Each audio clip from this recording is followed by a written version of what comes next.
Here we are once again. Floating somewhere between Earth and space, just trying to figure it all out. Got a hell of a lot to talk about here tonight, Space Fam, so I guess we better get right to it. As always, do not forget to buckle up those seatbelts, otherwise you might go floating off into that deep dark void, never to be seen again. That would be bad. Nobody wants that. So just do it.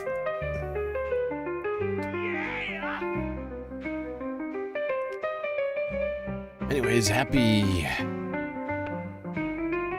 Juneteenth, happy Pride Month, still my birthday week we're celebrating as well. So many celebrations all one day, packed all into one sweet, sweet show.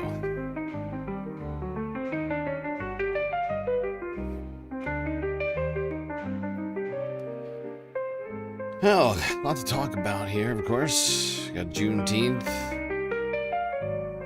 Then we've got Iran. Bunch of stuff in between those two things, but mostly those two things. Yesterday we spent a bunch of time talking about this deal that supposedly was going to be signed today. Well, Friday's almost over. We don't have a deal. JD not going to Switzerland, apparently.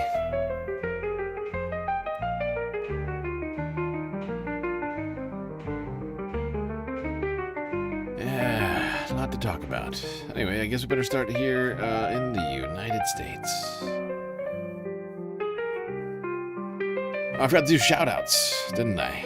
Randy Terpstrop, Moa Noah, Young Chris 123 in the YouTube chat. The reference frame, Close Fourth, Schmegley, and E.D. Tice also here. Rogerb, Calicat, Hermit Horologist on Twitch.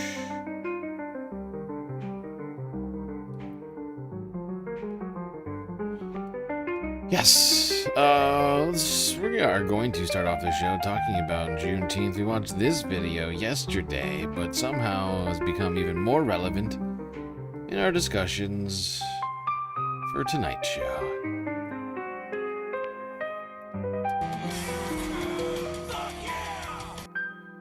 Know your rights. Hi, I'm Saul Goodman. Did you know you have rights? Well, you do. Sure, they're old-timey. They were written by a bunch of guys in powdered wigs and knee socks. Boring! But believe it or not, they're still surprisingly relevant. Your rights include, but are not limited to, freedom of speech, freedom of assembly, freedom of the press, freedom against unreasonable searches and seizures, etc., etc. Wow, you lucky so-and-so. Look at you, you got rights coming out the wazoo, all because a whole bunch of good people, 250 years worth, sacrificed everything they had for this awesome wallpaper behind me. Know your rights. And for the love of Mike, don't ever give them up. I'm Mike, and I approve this message. There we go. Like I said, we watched this yesterday, but it felt even more relevant today. As, of course, today we are celebrating Juneteenth, a holiday which celebrates the slaves in Texas finding out that they were in fact no longer slaves and were instead free. Not knowing your rights, in fact, very important as it turns out.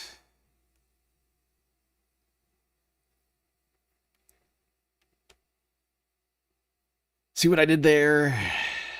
So I pulled that one. I was thinking about taking this video out, and I was like, wait, no, this is more relevant than it was yesterday. Today we're talking about a whole bunch of people who didn't know they were free. Not knowing their rights kept them enslaved longer than they should have been. Let's go to this Juneteenth special from Democracy Now!, which is actually an old one. From the, I believe, the year in which Juneteenth was declared a national federal holiday. I'm staying in the race. Of course, under Joe Biden. What was that? 2021, I believe. Welcome to Democracy Now!, democracynow.org, the War and Peace Report. I'm Amy Goodman. Today, a Democracy Now! Special on this, the newly created Juneteenth federal holiday, which marks the end of slavery in the United States. The Juneteenth commemoration dates back to the last days of the Civil War, when Union soldiers landed in Galveston, Texas. It was June 19, 1865, with news that the war had ended and enslaved people learned they were freed. It was 2.5 years after President Lincoln signed the Emancipation Proclamation. In 2021, President Biden signed legislation to make Juneteenth the first new federal holiday since Dr. Martin Luther King Jr. Day.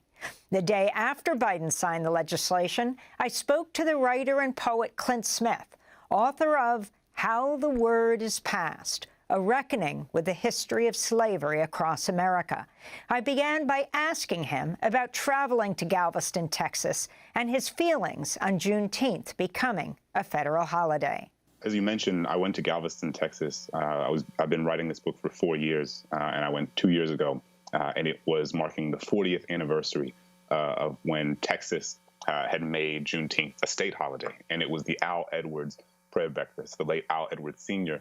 is the state legislator, black state legislator, who made possible and advocated for the legislation that turned Juneteenth into a holiday, state holiday in Texas. And so I went in part because I wanted to spend time with people who were the actual descendants of those who had been freed by General Gordon Granger's General Order Number 3.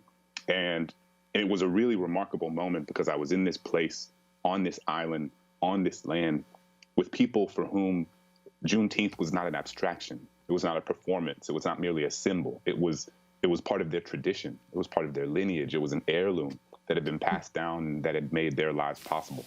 And so I think I gained a more intimate sense of what that holiday meant. And to sort of broaden out more generally, you spoke to how it was more than 2.5 years after the Emancipation Proclamation, and it was an additional 2 months after General Robert E. Lee surrendered at Appomattox, effectively ending the Civil War.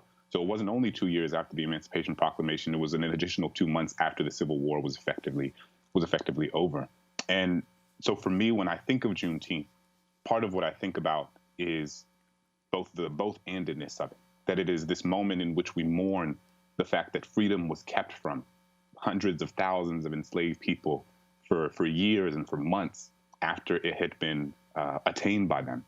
And then at the same time, celebrating the end of one of the most egregious things that this country has ever done. And I think what we're experiencing right now is a sort of marathon of cognitive dissonance in the way that is reflective of the Black experience as a whole, because we are in a moment where we had the first new federal holiday in over 40 years, and a moment that is important to celebrate.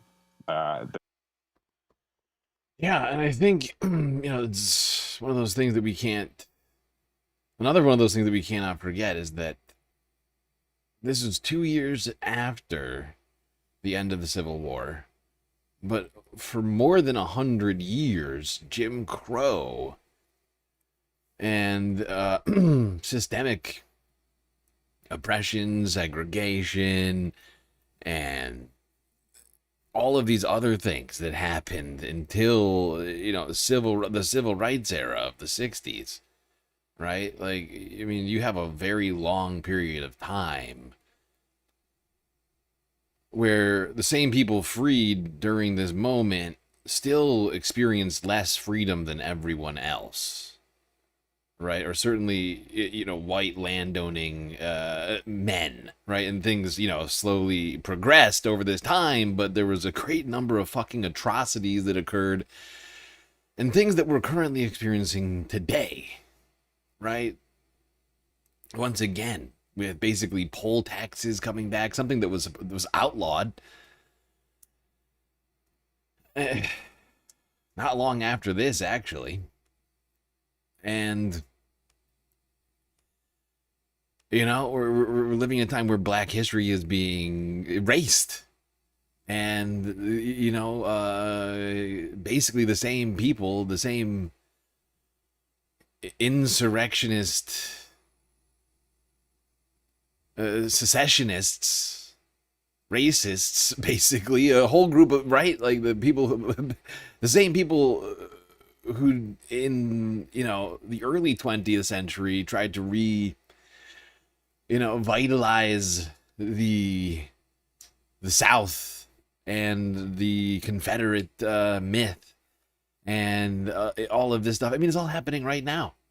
With the Smithsonian under Trump, they're trying to completely get rid of all of the black history that makes them uncomfortable.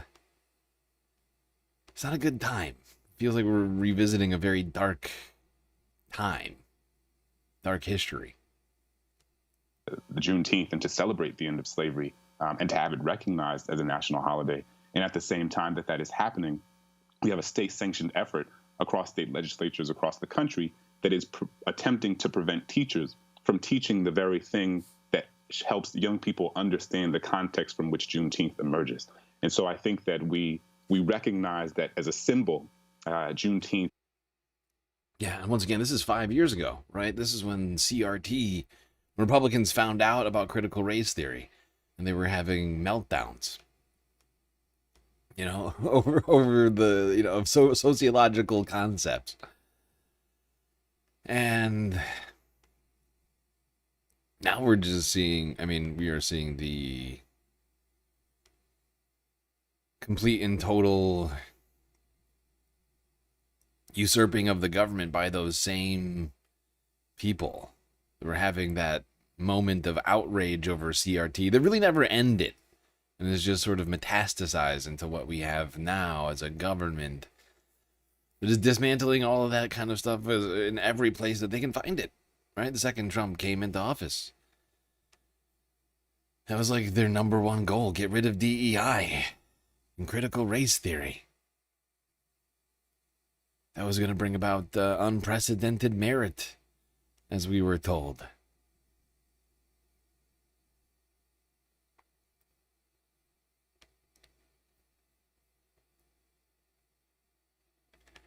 Where is that era of unprecedented merit, by the way? I'm still feeling like we haven't seen any of that. It's weird. It was a structural one. It was a systemic one. I want you to talk more about your book, How the Word is Passed, a reckoning with the history of slavery across America. Can you talk about the journey you took? You were just mentioning where you grew up in Louisiana, the map of the streets of Louisiana, and why you feel it is so critical not only to look at the South, but your chapter on New York is something that many will be shocked by, the level of, when people talk about the South and slavery, that New York, of course, had enslaved people. It did. It was really important for me to include a chapter on New York City and a place in the North more broadly, in part because, while the majority of places I visit are in the South, because the South is where slavery was saturated and where it was most intimately tied to the social and economic infrastructure of that society, it most certainly also existed in the North. What a lot of people don't know is that New York City, for an extended period of time, was the second largest slave port in the country after Charleston, South Carolina. That in 1860, on the brink of the Civil War, when South Carolina was about to secede from the Union after the election of Abraham Lincoln, that New York City's mayor, Fernando Wood, proposed that New York City should also secede from the Union alongside the southern states because New York's financial, political, and political infrastructure were so deeply entangled and tied to the slaveocracy of the South.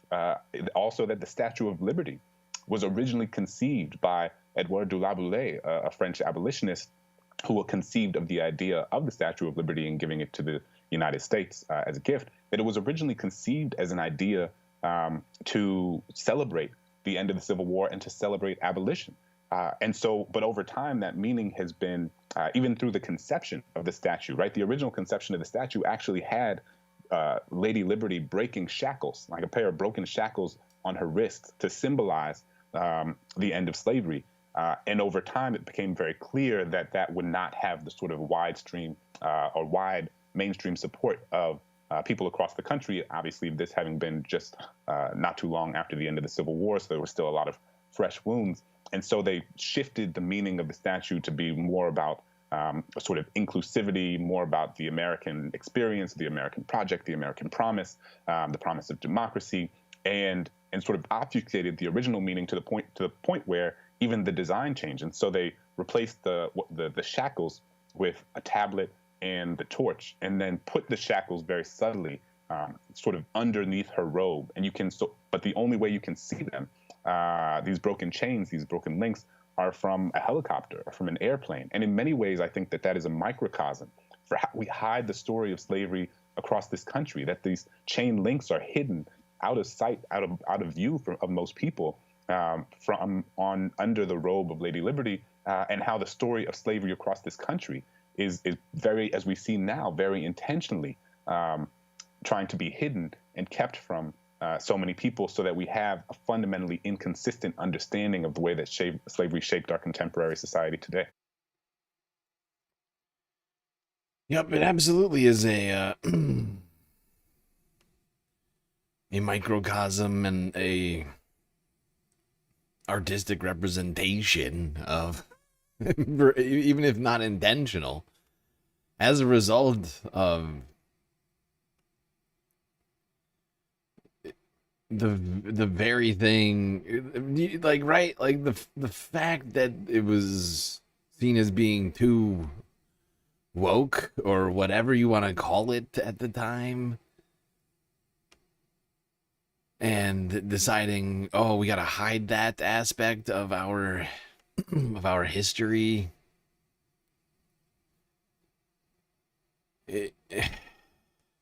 Hide the dark aspects of American society, and then cloak it in nationalism, and actually say, America is great if you don't look super hard or live within the system. Right? Because, I mean, the fact that it's under her robe, it sort of does speak to that sort of sense, where I feel like a lot of people, perhaps, you know, people outside of America look at America and think everything is going probably great for everybody internally. But more and more, just look at the numbers. People are not having a good time. Things are going very badly. The biggest economy in the world, but you have people, you know, can't pay the bills.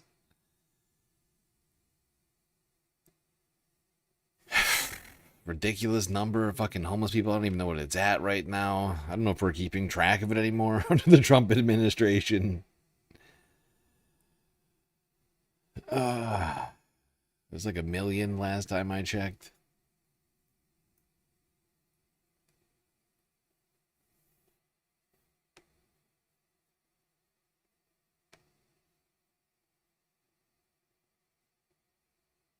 And, you know, we still have a system that tends to impoverish black people and minorities in the country more than others. One that still depends on low-wage labor. Undocumented immigrants who we're currently demonizing have been used by big business, especially agriculture. A place where slaves were used in the labor force. I'm sure I don't have to tell anybody that one. And, you know, this is technically just an edifice of that, right? The undocumented. And the fact is, back then, even, right? The racists back then vilified slaves in very similar ways that undocumented immigrants are currently vilified. Ay. We have a troubling past. Let's try and celebrate our freedom. Juneteenth celebrations were held across the country. Let's start on the West Coast. Seattle.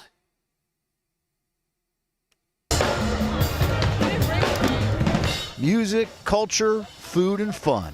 Parts of any holiday. This product goes for $30. We are not doing it on sale. We actually almost hope people don't buy it. That's how much we like it, because we use it a lot. But for Ayanna Thomas, there's something else to celebrate on Juneteenth. Economic freedom. Her hair salon, I Am Lock Shop, set up shop at Tacoma's celebration. Because when you look good, you feel good, you do good. What started as a salon 10 years ago turned into products and a hairdressing school. We are literally able to do what we're doing today because of what happened in Juneteenth. We're able to be seen as Americans.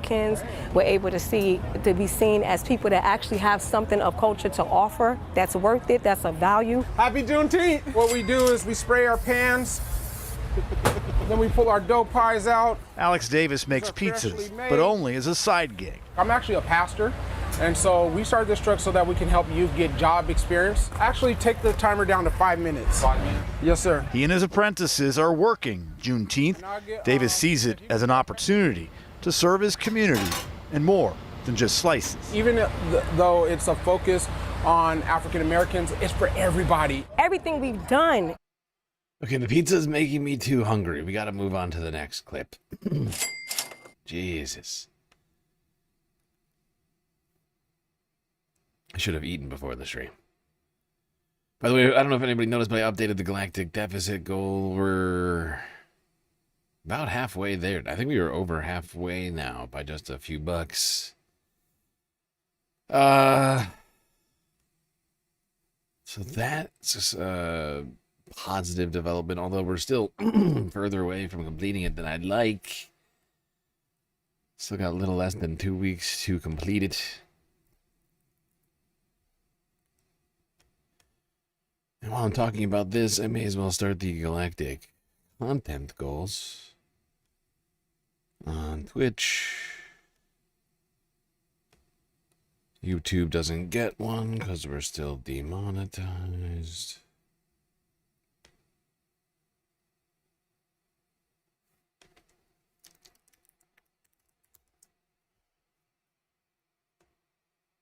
Okay, there we go.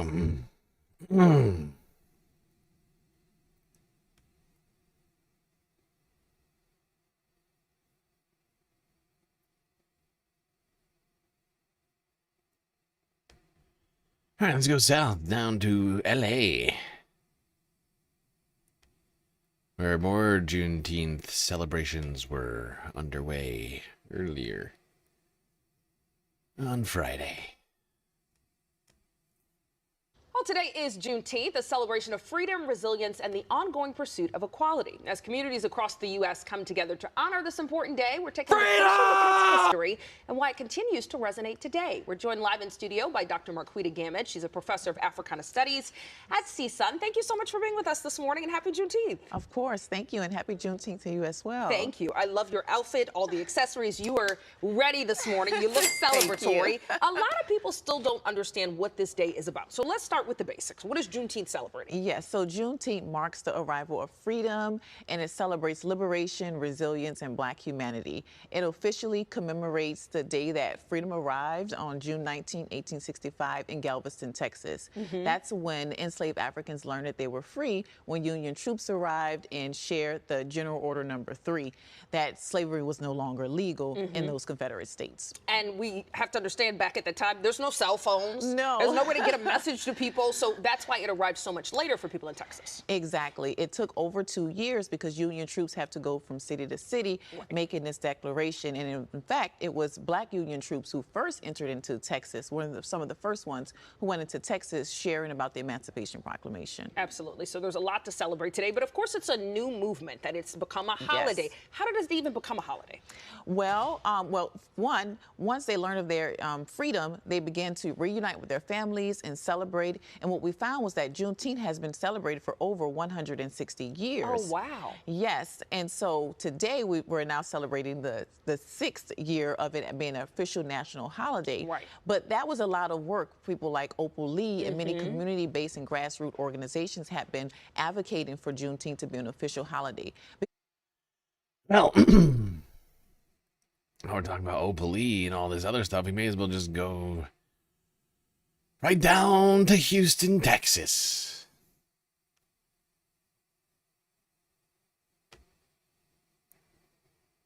KQ11 from 15 hours ago.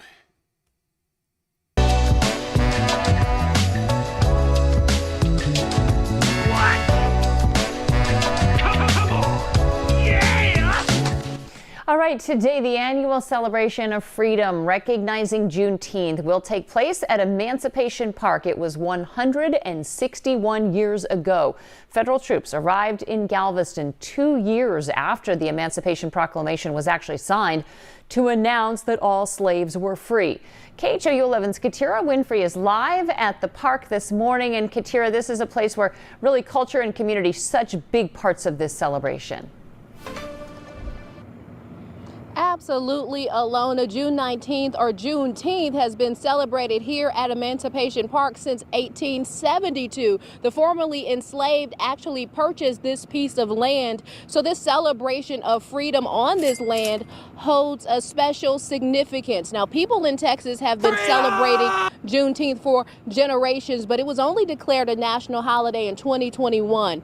For those not familiar with the history, Galveston's enslaved population were not notified that President Lincoln had signed the Emancipation Proclamation until 2 years after the fact, when troops rode into town spreading the word. Today, the day is recognized with celebration. This year, visitors will experience the same, able to check out a vendor village comprised of about 60 small businesses.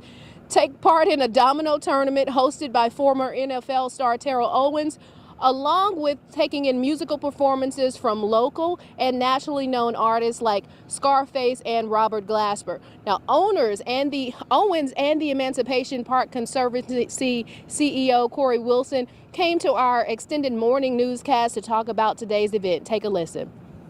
We want to preserve the history as well as promote the history as well too. So we want to introduce people who've never known about Juneteenth, but we want to celebrate as well. It's all about celebration, culture, and most importantly, community. And community is a big part of all of this. There are a few more spots open for the first ever domino tournament at today's celebration. That begins at 1 o'clock p.m. And just for a little cultural reference, I want to tell you that it's a difference from understanding the rules of dominoes and knowing how to play dominoes. So if you come out here, you see folks talking trash, slamming dominoes on the table, that's all a part of culture. That's all a part of community. Growing up, I watched my family play, and I can tell you I was not allowed to sit at the table because I know how to count. I don't know how to play dominoes. So I just watch on the outside. So if you don't know what you're doing, don't sit at the table. We're now recording live in Houston. Katira Winfrey. Well, there you go. I mean, not the most inclusive message over here. I encourage people. I mean, look, you might incur some amount of, personal embarrassment, but you'll never know until you sit down at the table, okay? Don't listen to her, okay? Don't let her naysay you just because she has, childhood trauma over dominoes, okay? I think I think everybody can embrace playing dominoes.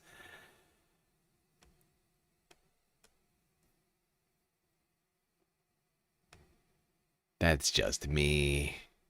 You make your choices in life. Let's go up to Denver now. Uh-oh. Alert. Delicious foods alert.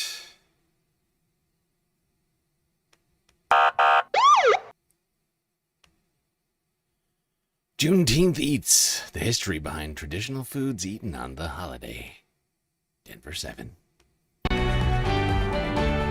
Juneteenth celebrations bring people together around music, community, and reflection, but food also plays a powerful role. Juneteenth celebrates June 19th, 1865, the day enslaved people in Galveston, Texas learned they were free, 2 years after the Emancipation Proclamation was issued. The celebrations that followed included traditions and food that we love today. Culinary historian Adrian Miller, also known as the Soul Food Scholar, walked Denver 7's Micah Smith through that history.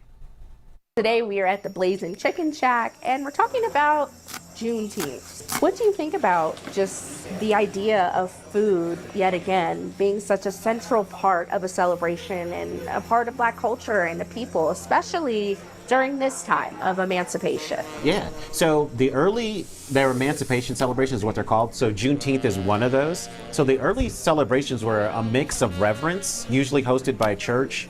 So there would be sermons, there would be prominent citizens brought in. There was a time for enslaved people in that community to actually talk about what they went through so people would never forget. And then you got to the party. So the parties would have certain food, something about cooking food for other people, because you're telling them you love them, you care about their survival. Even if the food is straight nasty, the act is still meaningful. But then there's also something about sitting down at a table with other people, other human beings, and you're acknowledging their humanity. Let's get to some of the food. So you have to remember, Juneteenth is a summer holiday in Texas. So what are people going to be eating in Texas in June? And so over time, a Juneteenth trinity does emerge. So you've got barbecue, usually pork spare ribs, brisket, chicken, and then sausages. In Black community, we have a coarsely ground spicy sausage we call hot links. Then you're gonna have some kind of red drink. But over time, people have started embracing other red foods. So red velvet cake is now a popular dessert on Juneteenth. We got our red Kool-Aid. And then, cheers. Cheers. That's a good hot one. That's a really good hot one. Okay. But hopefully that's got your... I mean, it's got my Juneteenth taste buds going over here. Now I'm really hungry. The pizza that got me a little bit hungry. That really, I think, took me over the edge. It's got me in serious trouble right now.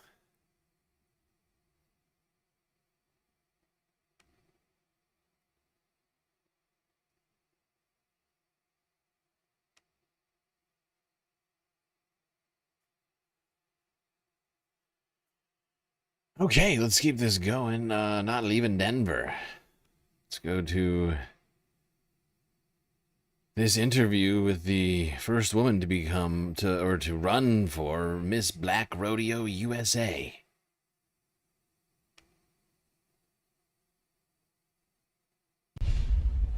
A Colorado woman is trying to make history by becoming the first Miss Black Rodeo USA from Colorado. Right, Athena Washington is making a run for the title, but she told me it's not just about the crown. The pageant's mission is to make sure Black youth have access to rodeos and to learn horsemanship skills, continuing a long legacy of Black cowboys and Black-owned ranches in Colorado. Washington says she wants to use her platform to do this as well. How did you get involved in all of this? Yes, so as a young kid, both of my parents introduced me to horses at a very, very young age. So I got the horse bug as a kid. And once a horse girl, always a horse girl. This campaign is bigger than myself, not only just for Colorado's history. We're making history with me being the very first woman to do so. But it's important for our Colorado youth to be engaged in activities that create longevity and legacy. And with that, I'm starting a nonprofit, the High Plains Legacy Riders Foundation. So giving inner city kids access, opportunity, visibility to horsemanship, agriculture, learning about what it takes to potentially run ranches. There we go. First woman from Colorado to run Miss Black Rodeo USA. Also, doing a bunch of work in the community so that others can follow in her footsteps. Seemed like a good story for today on Juneteenth. Now up to Milwaukee, Wisconsin. The 55th annual Juneteenth parade. TMJ4 News streamed 8 hours ago.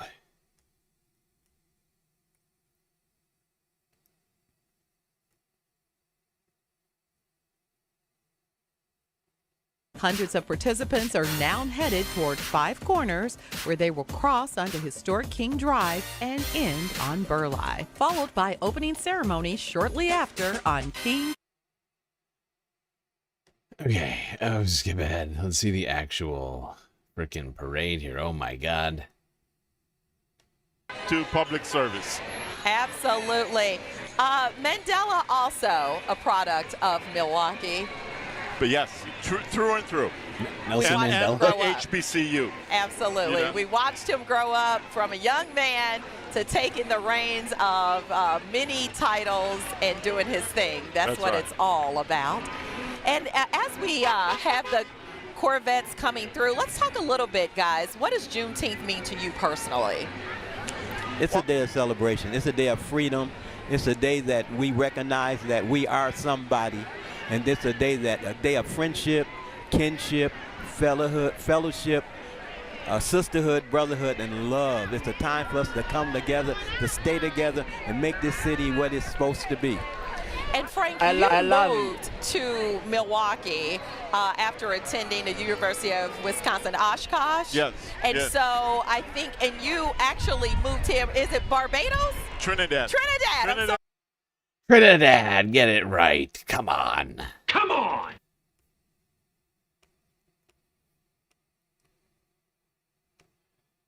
Okay, we're not going to watch this whole thing. Let's just see the clips.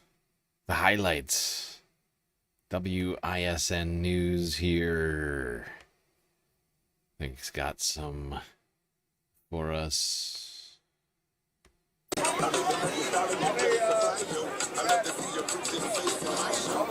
Oh no. Oh no, I forgot. Some of these parades I'm gonna have to skip through because of music. I'm going to get copyrighted.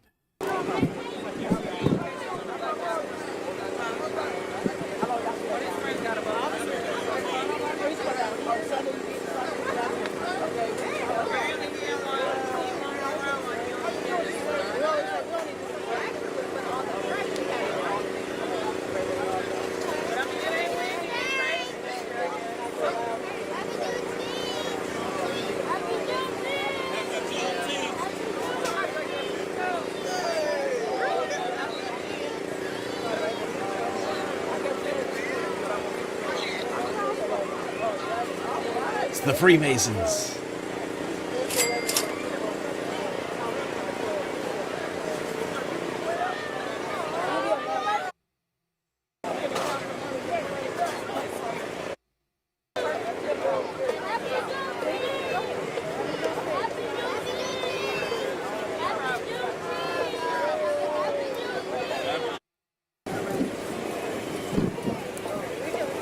Yes, Ducky. Yes, thank you. Good use of emotes. Good use of emotes there. It's the Freemasons.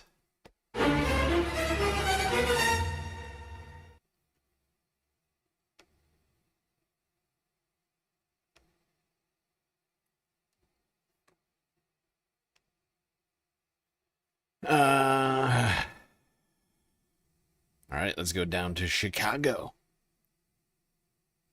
To the Juneteenth events happening there.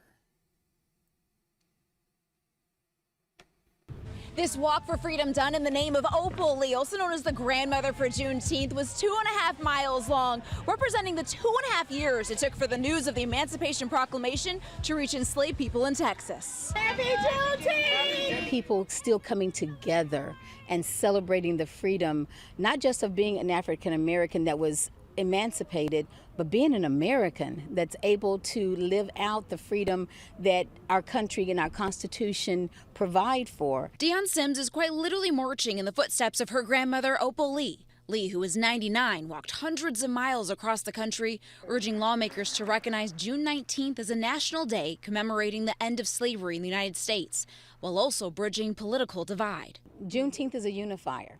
And it has always been our thought that it would be the healing start for bringing the country together, even more so now than ever. Lee is currently celebrating Juneteenth in Fort Worth, Texas. The march there and here in Evanston are part of 7 total Opal's Walk for Freedom marches happening around the country. What people need to do, especially now, is put aside their differences in politics and understand that everyone's freedom is the ultimate goal of this country. From small businesses to marching bands to cheerleaders to the hundreds that came out just to join the 2.5 mile walk. It's a holiday meant for everyone to celebrate, regardless of background. My husband and I were a Black and Asian couple. We call our kids Blasian, and it's important for them to know their history on both sides. Cook County Commissioner Josina Morita says her 6-year-old daughter was up watching YouTube on the history of Juneteenth. It's an opportunity for us to educate our kids, but also for them to see that they're part of something bigger that embraces them and embraces all the pieces of them. So little. Okay. Now, there are other events happening today in Chicago. I guess, actually, no, I think it was technically yesterday, wasn't it? But the day before Juneteenth, I should have put this in a different order.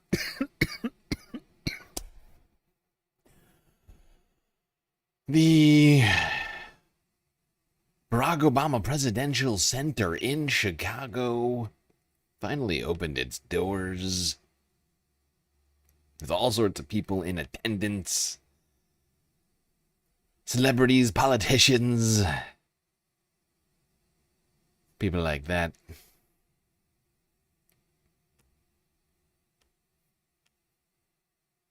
Please help me welcome President Barack Obama.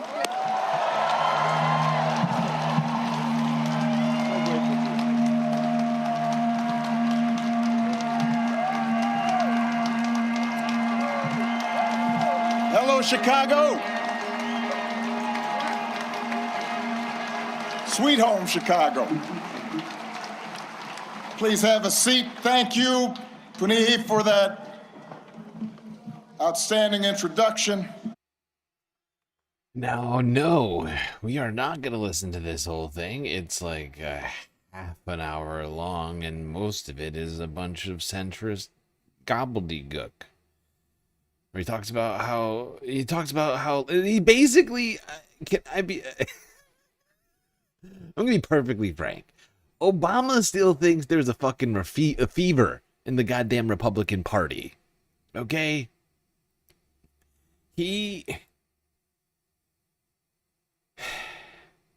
During this speech, he goes on for like 10 minutes.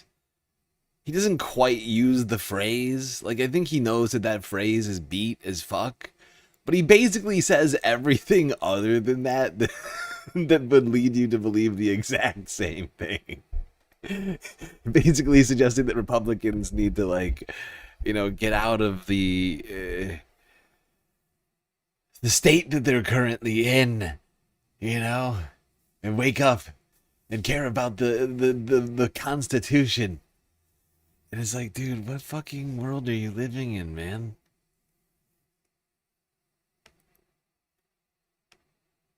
I hate to say it, but I feel like Obama's still kind of living in the past, just a teeny tiny bit. I'll let him finish out his speech, though.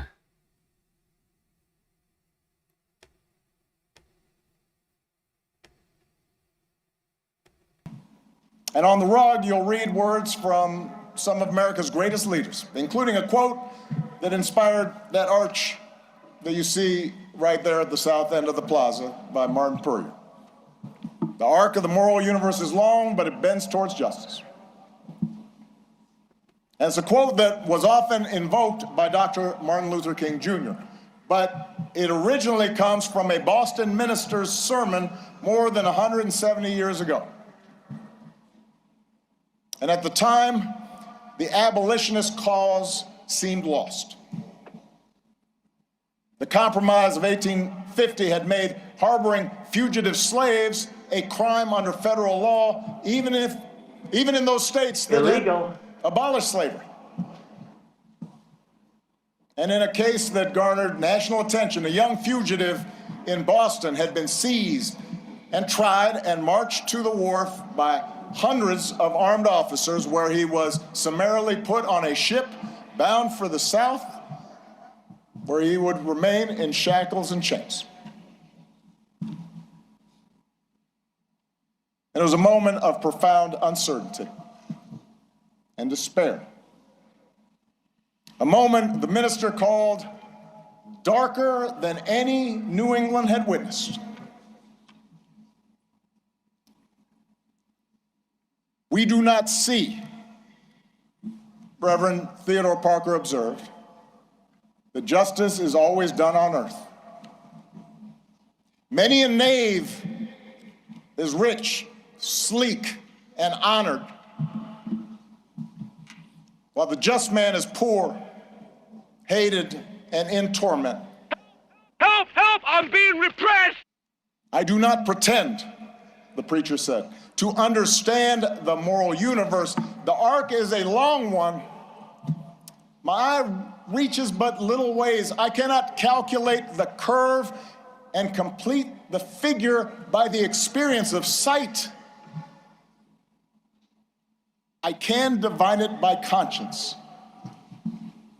But from what I see, I am sure it bends towards justice. The good Reverend was under no illusions about the perils and obstacles facing the abolitionist cause. His words offered no easy answers, no comforting assurances that he or his congregation would live to see the progress they so desperately sought. Rather, his was a declaration of faith, a defiant call, not to abandon hope or give way to fear, but to stay true to our better selves and true to one another, and to keep fighting to fulfill the promise of this nation, even in the face of cruelty and bitter disappointment, even in the face of impossible odds. It is that spirit that we open the center today. The same spirit that so many of you showed all those years ago. The same spirit that inspired generations of Americans to meet the challenges of their time. The same spirit that is alive and well here on the south side of Chicago. The same spirit that will see America and the world through its present trials. There is a new generation out there, ready to write the next chapter of our story. We intend to help them do it, and we ask that you join us. Unfortunately, that next generation doesn't know how to read or write. Thanks to our education system completely imploding on itself. So that's going to be rough. But there you have it. President Barack Obama at the Obama Presidential Center opening ceremony.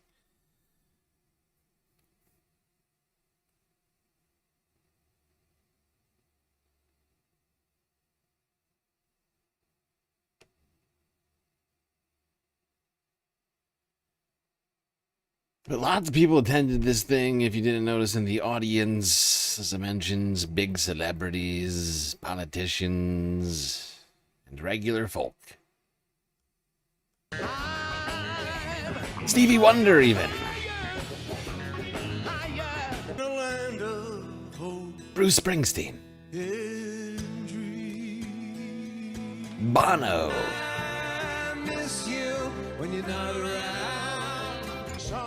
John Legend.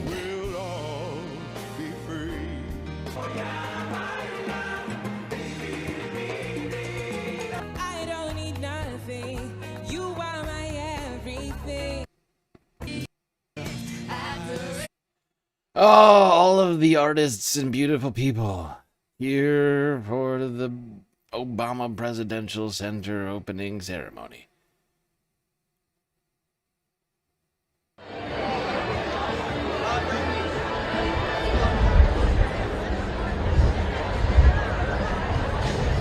Even the center's even got a couple of Obama statues.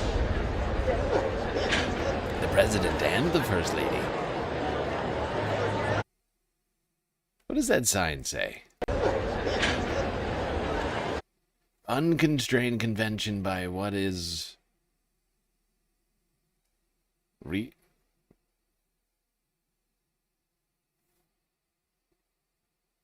what? Ought to. What? I think you have to look around the corner. I think we're missing parts of this. I think you see what I'm saying. I think there's like, you see how there's like letters that cut off around the corner. I think it starts over on the other side.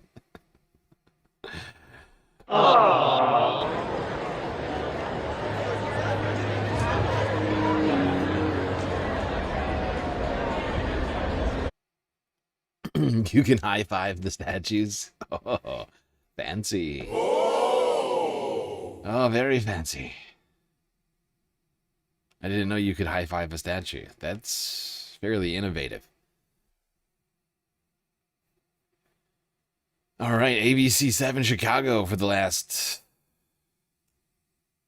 clip on the Obama Center opening. Well, Rob and Judy, good afternoon to you both. I feel like I just stayed here overnight and I parked here for the rest of the weekend. It is a wonderful, joyous day on this Friday, the Juneteenth celebration. So many people out here. Yesterday, it was magical and hopeful. Today, I would call it electric. Thousands of people, tens of thousands, have converged at the grand opening of the Obama Presidential Center. We're coming to you live on top of the 82nd branch of the Chicago Public Library. So many people here. It is quite the best view if you want to look down on the John Lewis Plaza where the bending arc of moral justice stands. Lots of people were there. Let's take a live look right now. Chopper 7 on the scene. Lots of people have been out here. Looks very fancy. Rooftop gardens. Words written on buildings. Obama. Our first black president.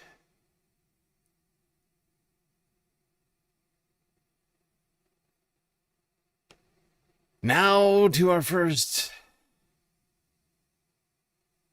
African mayor of New York. Well, African-born mayor, at least. I'm, of course, talking about Zohran Mamdani. Zohran Mamdani. Did everybody know that? Mayor Mamdani, born in Africa. He held a Juneteenth reception at Gracie Mansion earlier this week. I think it was Thursday. Actually, it might have been Wednesday. Yeah, I think it was Wednesday. And sing.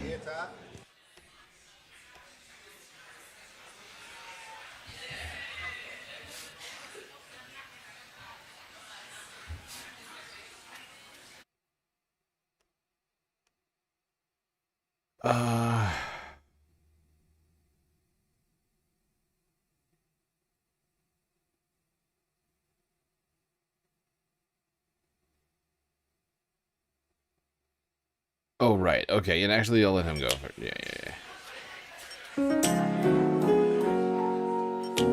Oh, no.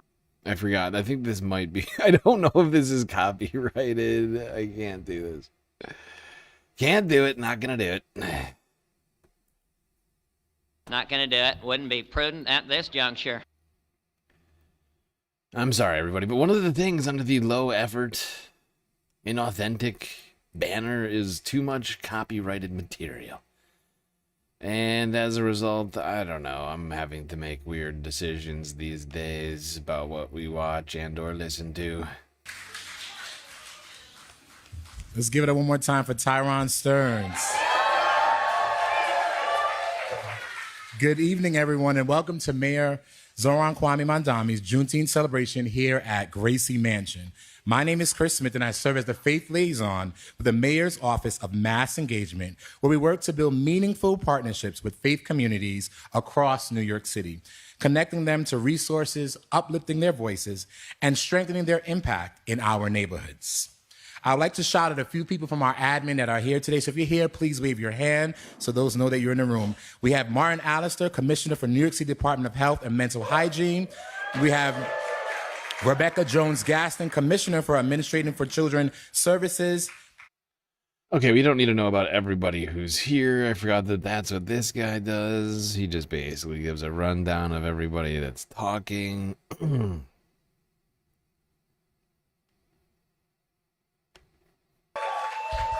Hey family, how y'all doing? Happy Freedom Week.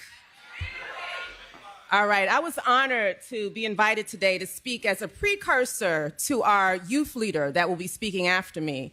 And so when I talk about Juneteenth, it's going to be within the context of the amazing power and drive and dedication of Black youth. Y'all with me? All right. Juneteenth is an intergenerational celebration of resistance to and victory over oppression.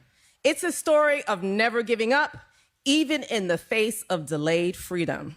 On June 19, 1865, Union Army Major General Granger landed on the shores of Galveston, Texas, and issued General Order No. 3, enforcing the Emancipation Proclamation, but more than 2 years after it had already been issued. Granger and Union troops liberated more than 250,000 imprisoned and forced labor Black folks. But as with most historical accounts, that's only a fraction of the story. Y'all know that, right? We only get a little piece of it. Yeah! General Granger was the general, but the 2,000 mostly Black Union soldiers were the force.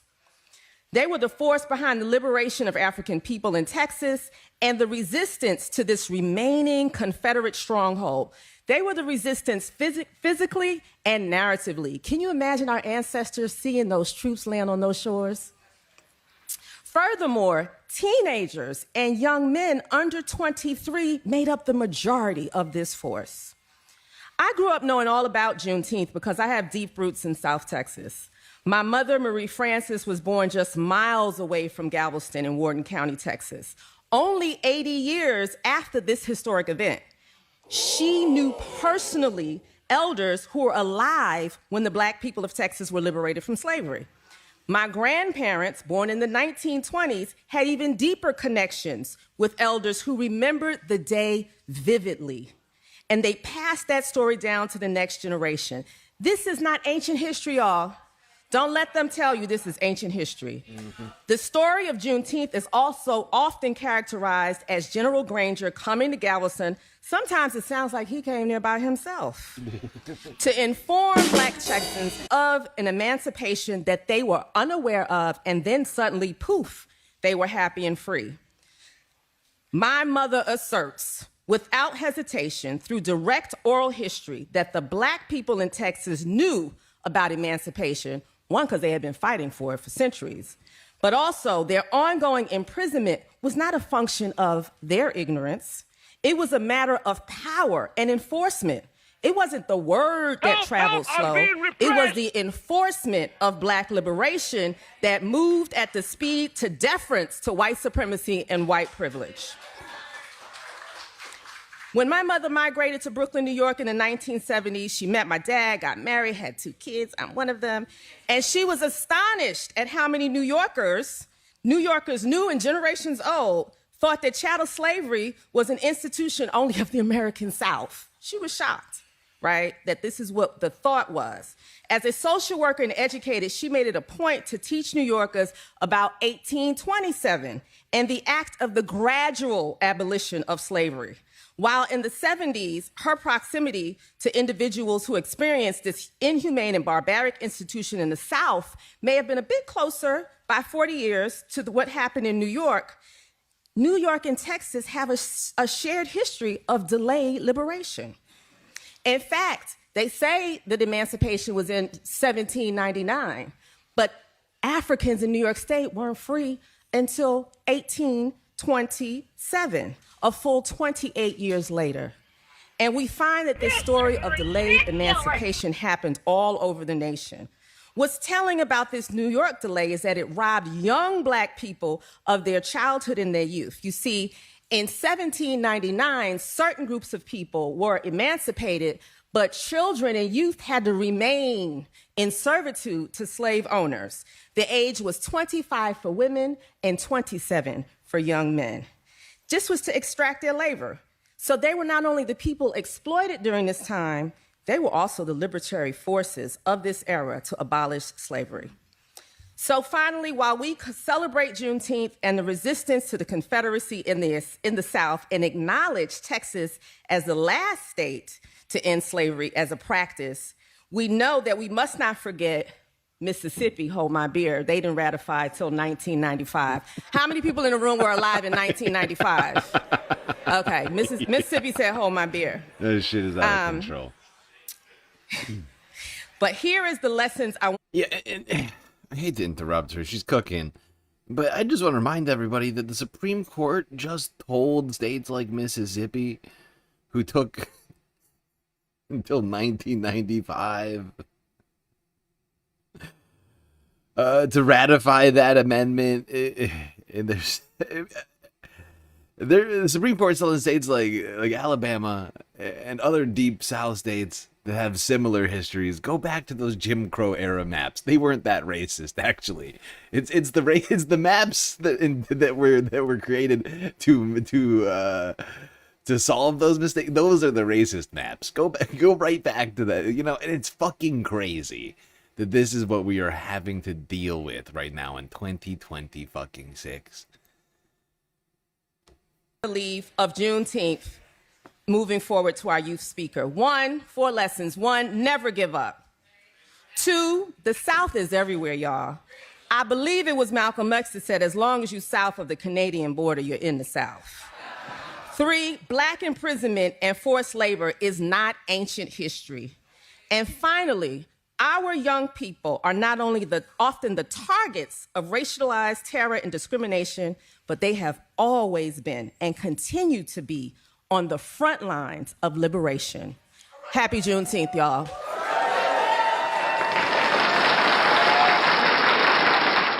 Okay, before we go to Mayor Mamdani's speech, Zohran Mamdani. I gotta take a moment here.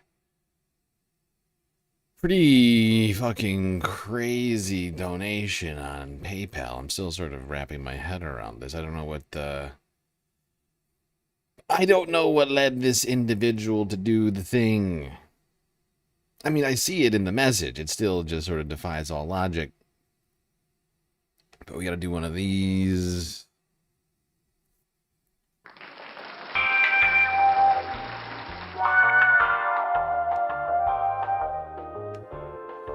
Little galactic confetti. We just completed the galactic content goal, but we also, I mean, and this is nuts. I still am sort of boggled. We've also completed the financing of the galactic deficit. The message from this individual: it's your birthday week. You shouldn't be worried about no motherfucking bills. Happy birthday, Glitchmaster. Oh, thank you so very much. Really, really, really crazy generosity here being displayed. Taking a huge load off of my shoulders. All the worry stuff that's been going on in my head this week. Now somewhat alleviated. Really appreciate it.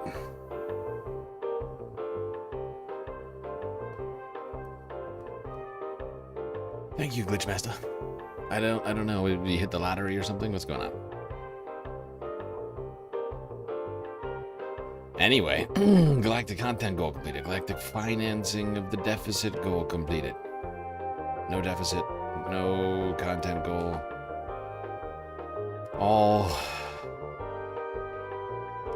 All goals completed today. Truly incredible. All right, people. Confetti party ending. Going back to the stream.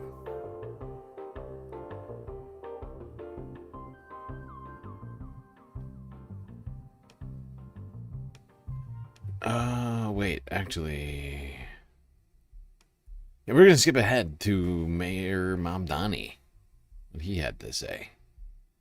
Because we still got a bunch of other Juneteenth celebrations to try and check out. Today...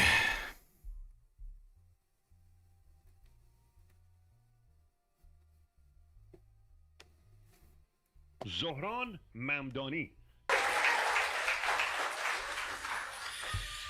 Good evening, everyone. It is an honor to welcome you to Gracie Mansion, the People's House, to commemorate Juneteenth together. Now, I will first ask if you will grant me this, that we say it together. Nixon.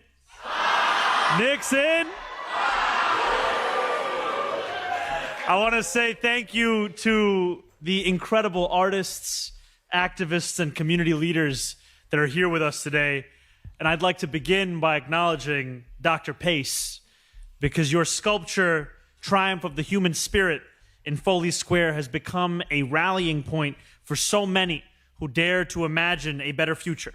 It is a powerful tribute to those long forgotten who lay buried nearby. I want to also thank all of the senior members of my administration, as well as a number of elected officials that we have here with us. I want to acknowledge our district attorneys, Alvin Bragg and Darcel Clark, who are here with us.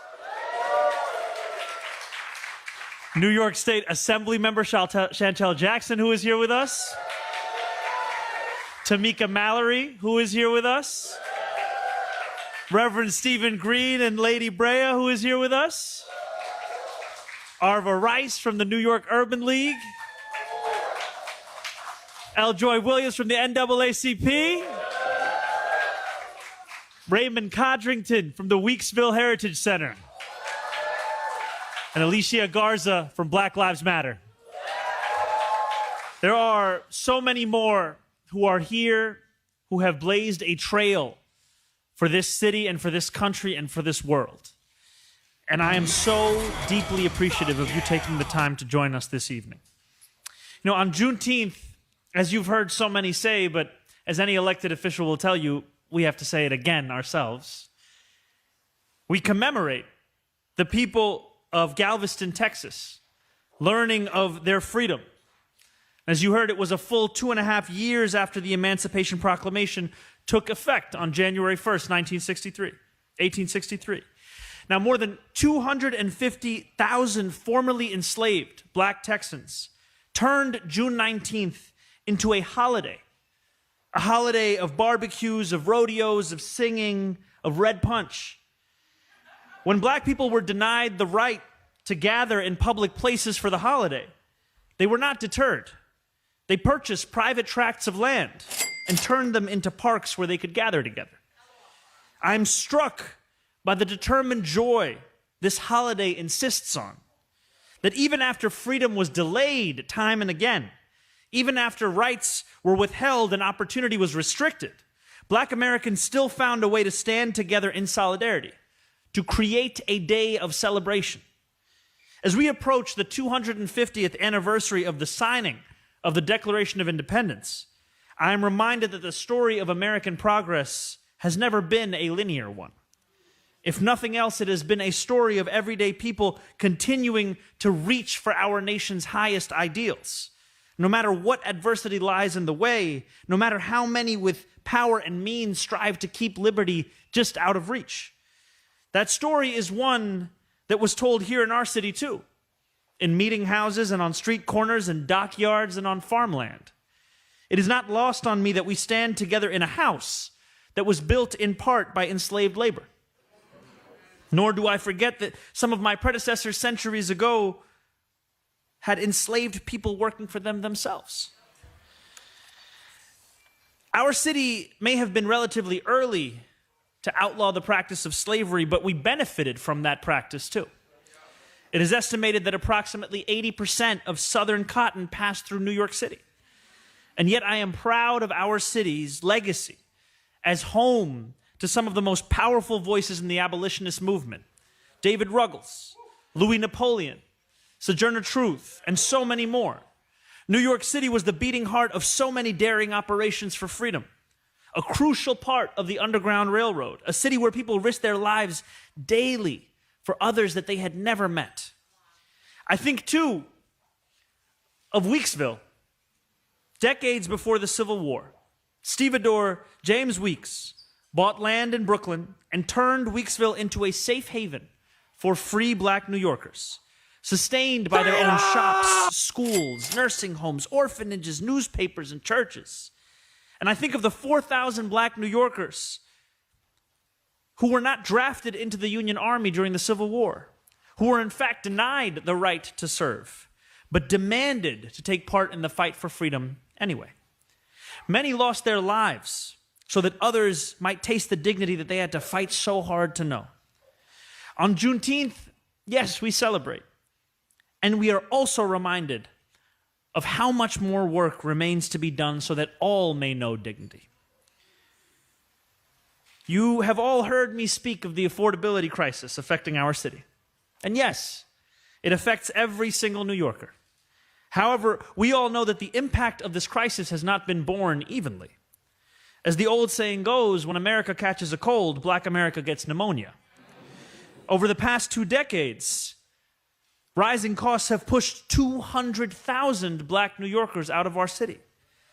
It has meant that we have lost 19% of our city's population of Black children and teenagers over the course of just 10 years.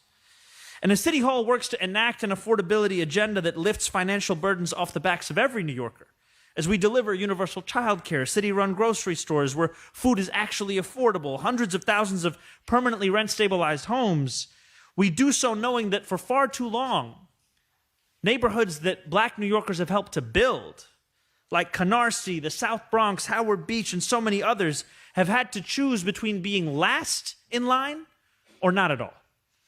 The work is just beginning. Progress rarely arrives overnight. And yet, as we stand together, I cannot help but think of the same few words that you have heard sung this evening and quoted again. The first verse of Lift Every Voice and Sing. Sing a song full of the faith that the dark past has taught us. Sing a song full of the hope that the present has brought us. Facing the rising sun of our new day begun, let us march on till victory is won. As we march on together, let our feet be guided by the hope that we so often have to dig deep to find. Let our voices echo with the faith that has steadied those who came before, those who helped build this city and this nation, who found light even among the darkness. And as the sun continues its rise and breaks the horizon, let its warmth be felt not solely by those who have always felt it, but also by those who have been in its darkness. That is the work before us. And so I am so thankful to all of you for being here, to so many of you for having blazed a trail that I could even dream one day of walking to become the mayor of our city.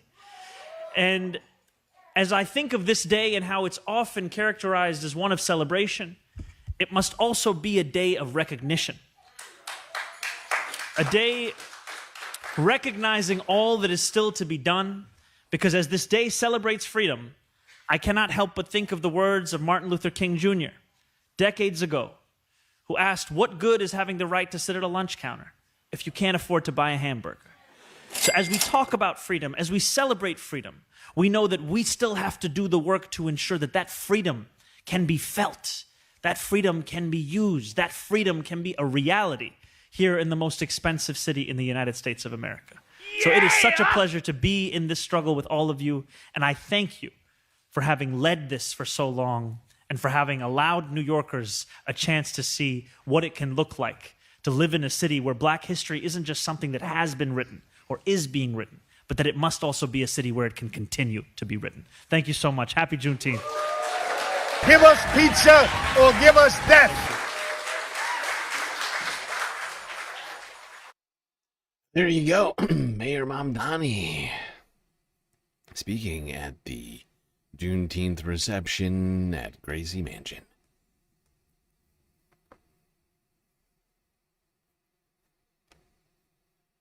With a great speech.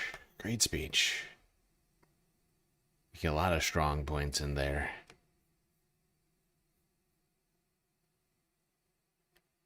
Okay, we're not leaving New York quite yet. Let's see how some New York families are celebrating Juneteenth with CBS New York from 4 hours ago.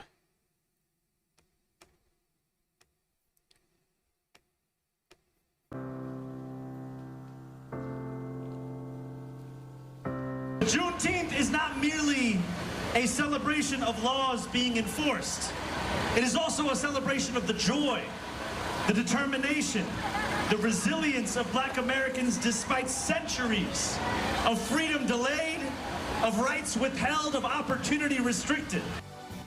Celebrating Juneteenth, Mayor Mamdani joined the festivities at Herbert Von King Park in Brooklyn. The event featuring arts, food, music, and double dutch caps off tonight with a screening of the Haiti versus Brazil game. And Juneteenth has been a federal holiday now for about 5 years, but its origins track back long before this. Christy Kalishian reports families in the city are celebrating and educating their children on the significance of June 19th. Everyone's here today, and it's about us coming together. Coming together for this family in matching Juneteenth shirts to celebrate liberation without forgetting what it took to get here. That's when the slavery people were free. 7-year-old twins Everett and Essence Taylor are learning about what officially became a federal holiday when they were just 2 years old in 2021.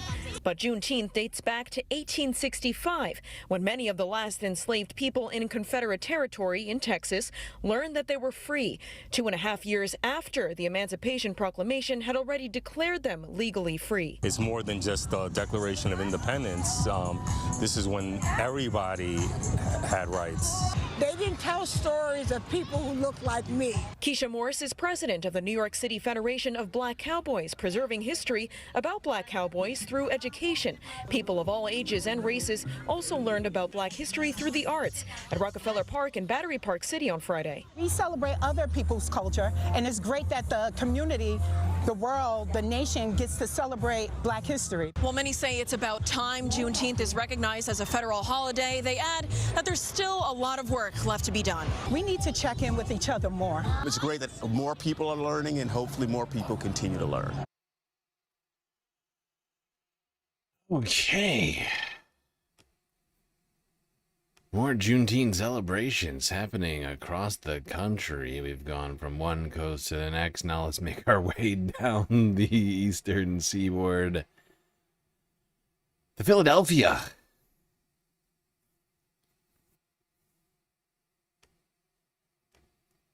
To an exhibit celebrating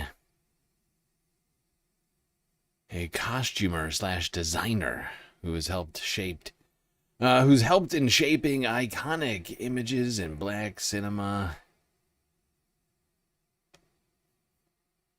CBS Philadelphia, 4 hours ago.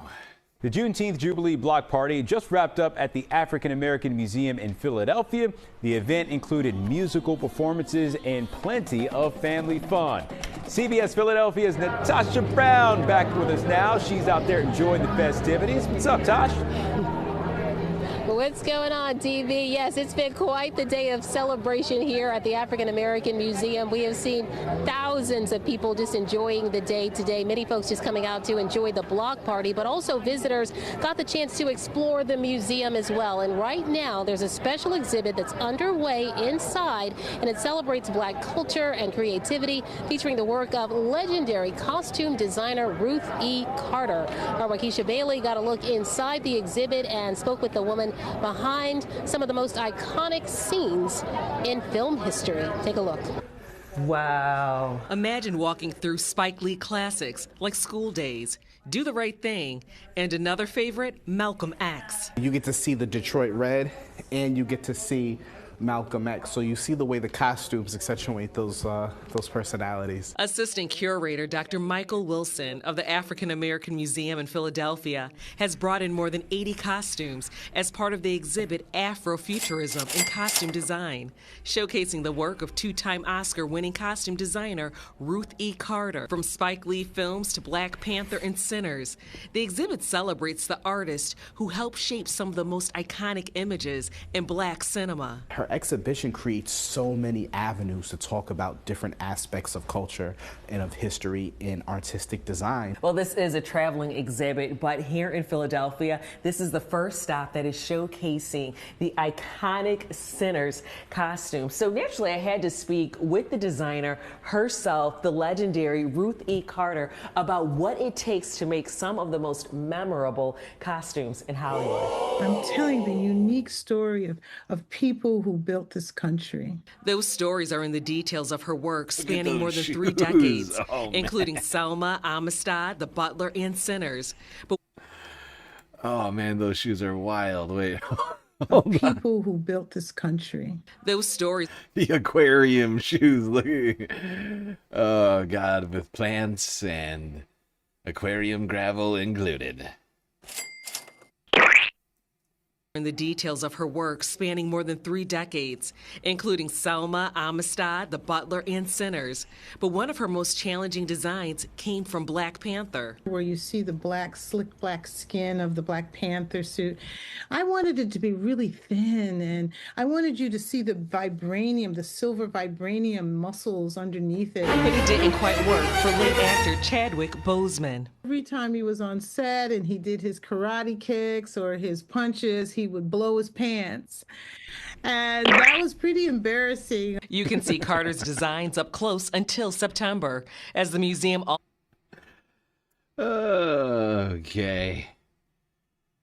Yeah, that would be potentially awkward for everyone on set. Now, just for a little bit more Juneteenth fun, I'm just gonna step away from checking out Juneteenth celebrations around the United States. Do you remember this? Do you remember when Mehdi asked PBD this question about Donald Trump's knowledge about Black Panther?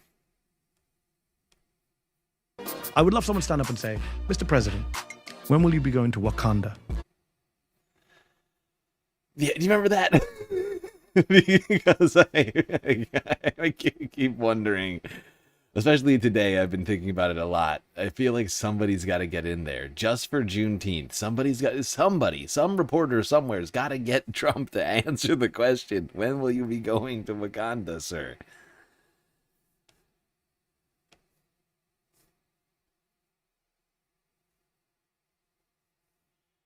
Very nice, the Wakandan people. Big fan. Big fan. Here they're building Trump Tower. Sounds great.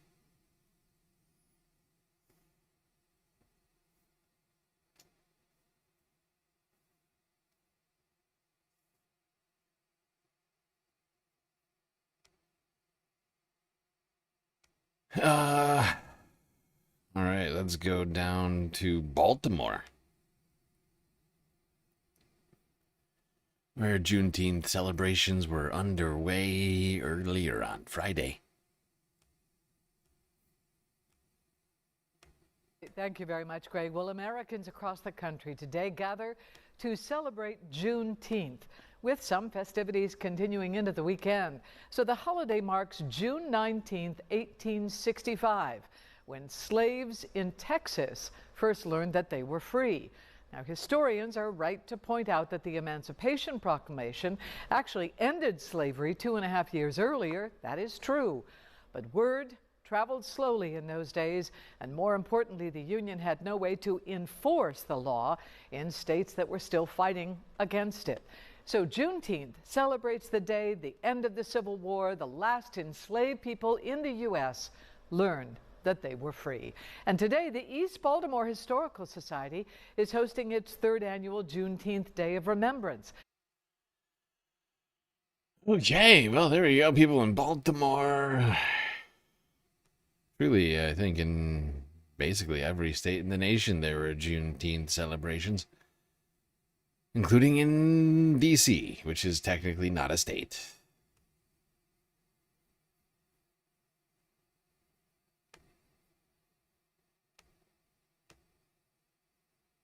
Today is Juneteenth, marking the end of slavery in the United States, a day of celebration and reaction and reflection across the country. Thanks for being here with us. I'm Larry Miller.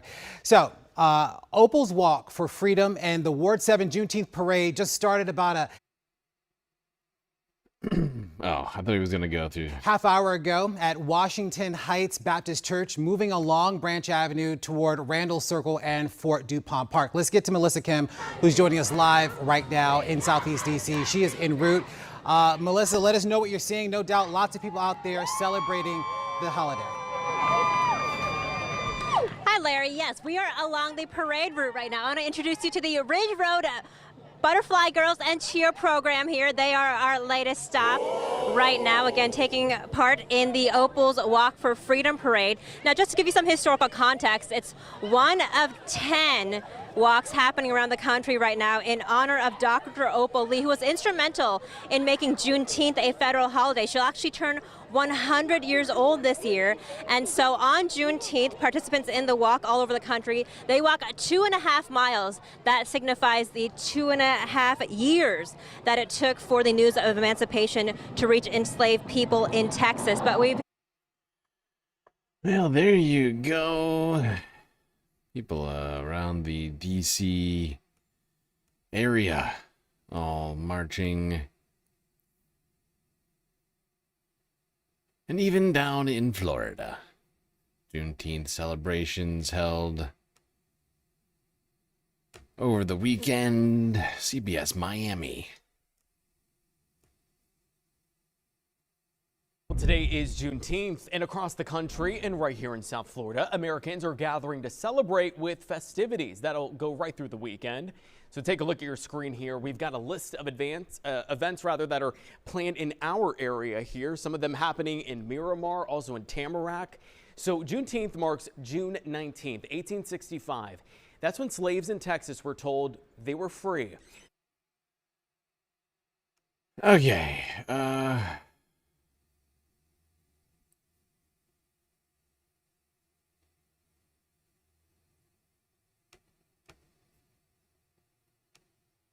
before we end our Juneteenth discussions, celebrations, whatever you want to call it,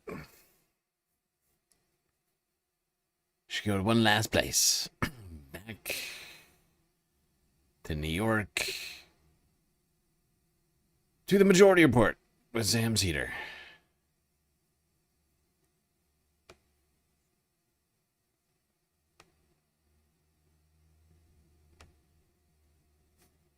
That's right. I think they had a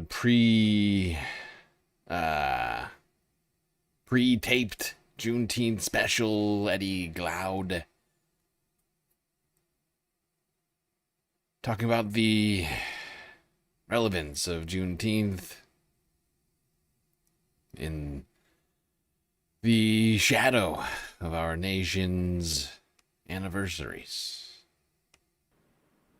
Hey, folks.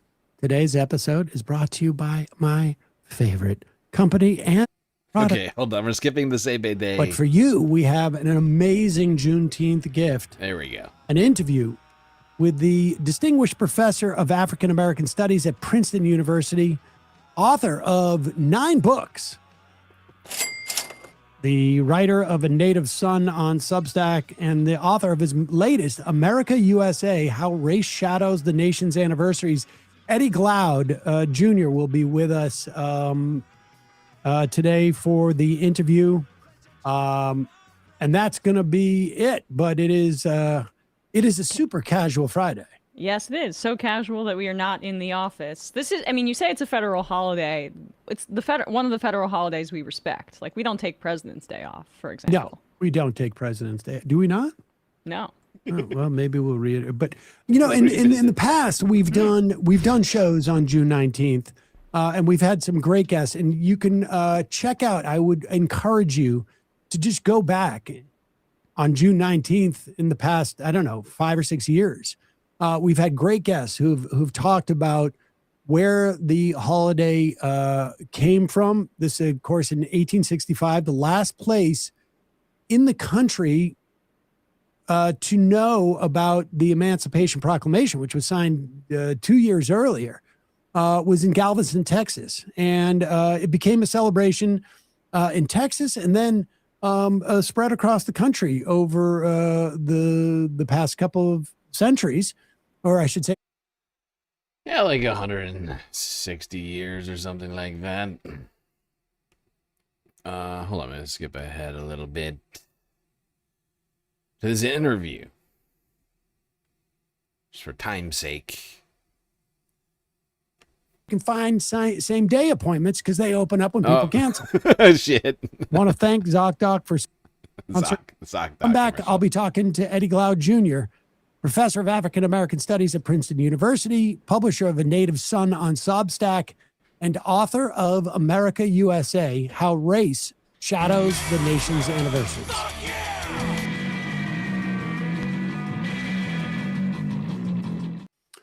We are back, Sam Cedar on the Majority Report. It is a real pleasure to welcome back to the program Professor Eddie Glaude, the author of, I think it's now, this is your 9th book, if I am counting correct. The most recent one, America USA, How Race Shadows the Nation's Anniversary. Of course, professor at Princeton and MS Now contributor. Eddie, thank you so much for joining us. We're right in the thick of it, and what you've been writing about. Now, I'll be right back, Space Fams. 2 seconds.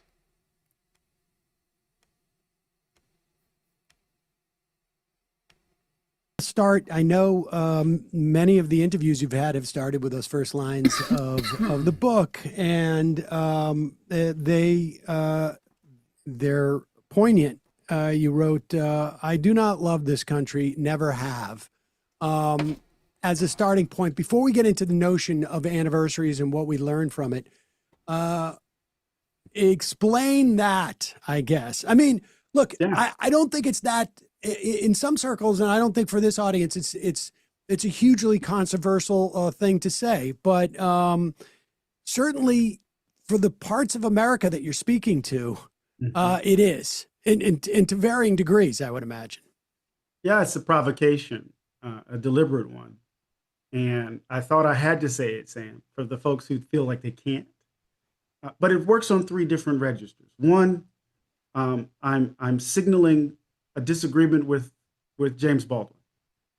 Because Baldwin in Notes of a Native Son says, I love my country, and because of that love, I've reserved the right to criticize it perpetually, to paraphrase him there. Well, I grew up in Mississippi. I don't begin there. Right. So the first thing is to kind of announce this disagreement. The second thing, and this is not in any order of importance, is that I'm really skeptical of state idolatry. Right? What does it mean to love something so abstract and so morally dubious? Which is the second sentence, right? And so oftentimes what happens is that we make these distinctions, these scholarly distinctions between good nationalisms and bad nationalisms. The good nationalism is the patriotism of the United States. The bad nationalism is what led to the implosion of Europe, right? It resulted in Nazism and the like. And so that distinction lets off the hook some of the ugliness of U.S. patriotism, as it were. So I'm trying to resist that the idolatry of the state. And then the third thing is, how could you not believe why would you believe that I would love the country? And this is much more interior. And I talk about the story, and I wrote about this in Democracy in Black, of my dad as the second African-American hired at the post office in Pascagoula. He moves us, in Moss Point, he moves us to one side of town to the other. I'm playing with my Tonka truck, and I imagine the kid as either blonde-haired, blue-eyed, or red-haired and green-eyed, and his dad comes out and says, "Stop playing with that N-word." And I grab my truck, and I go inside. So America told me what it thought of me outside. And then my parents had to go to work to keep me from believing it.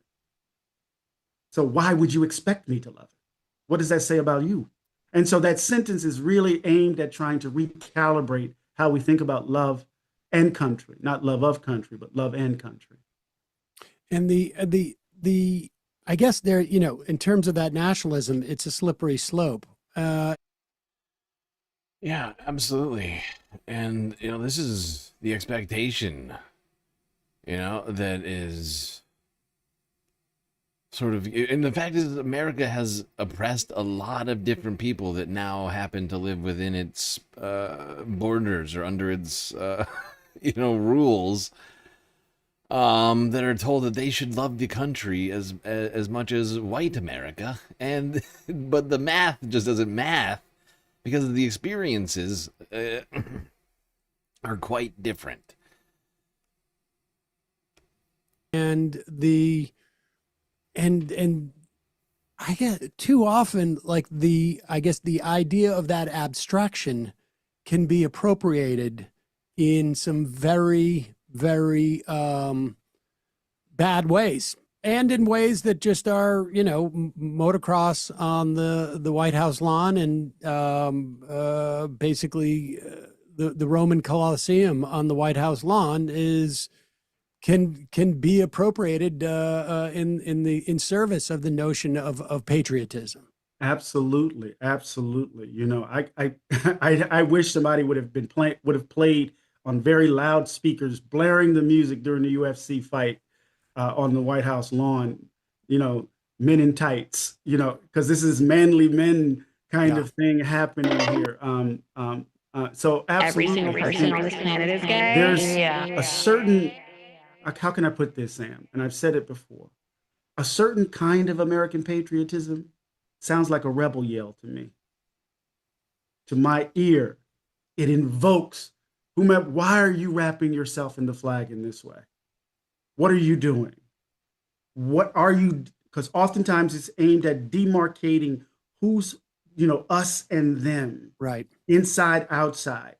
And so, I'm much more interested in love close to the ground. These people can love the flag and despise everyday ordinary Americans. And so I'm not interested in the idolatry of nationalisms. I'm more interested in loving people on the ground because I think that's the heart of the nation.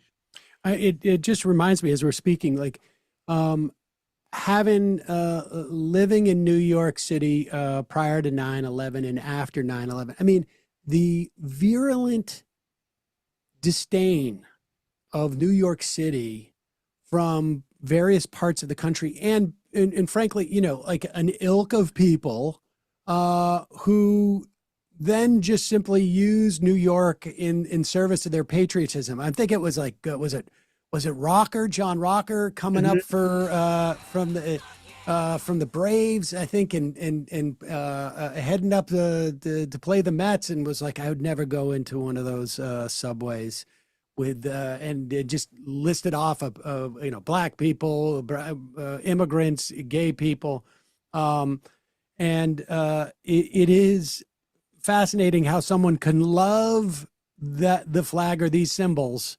and but have disdain for a significant portion of the people who are ostensibly represented by it. But let's talk about the people who wrap themselves in the flag, literally dress themselves and their children in the flag, see it as a brand of exclusivity, not one of inclusivity, right? They see it as a way to shame people almost who are not like them, who haven't experienced the same things that they have, who might have a differing opinion on the country, right? Unfortunate reality that we have to fucking grapple with, especially around this time, and we got a couple weeks now to the day, actually. I think we have literally 14 days until fucking July 4th, when we can expect those people who love wrapping themselves in the flags to whip out all of the flags, right? Like this is flag season in America.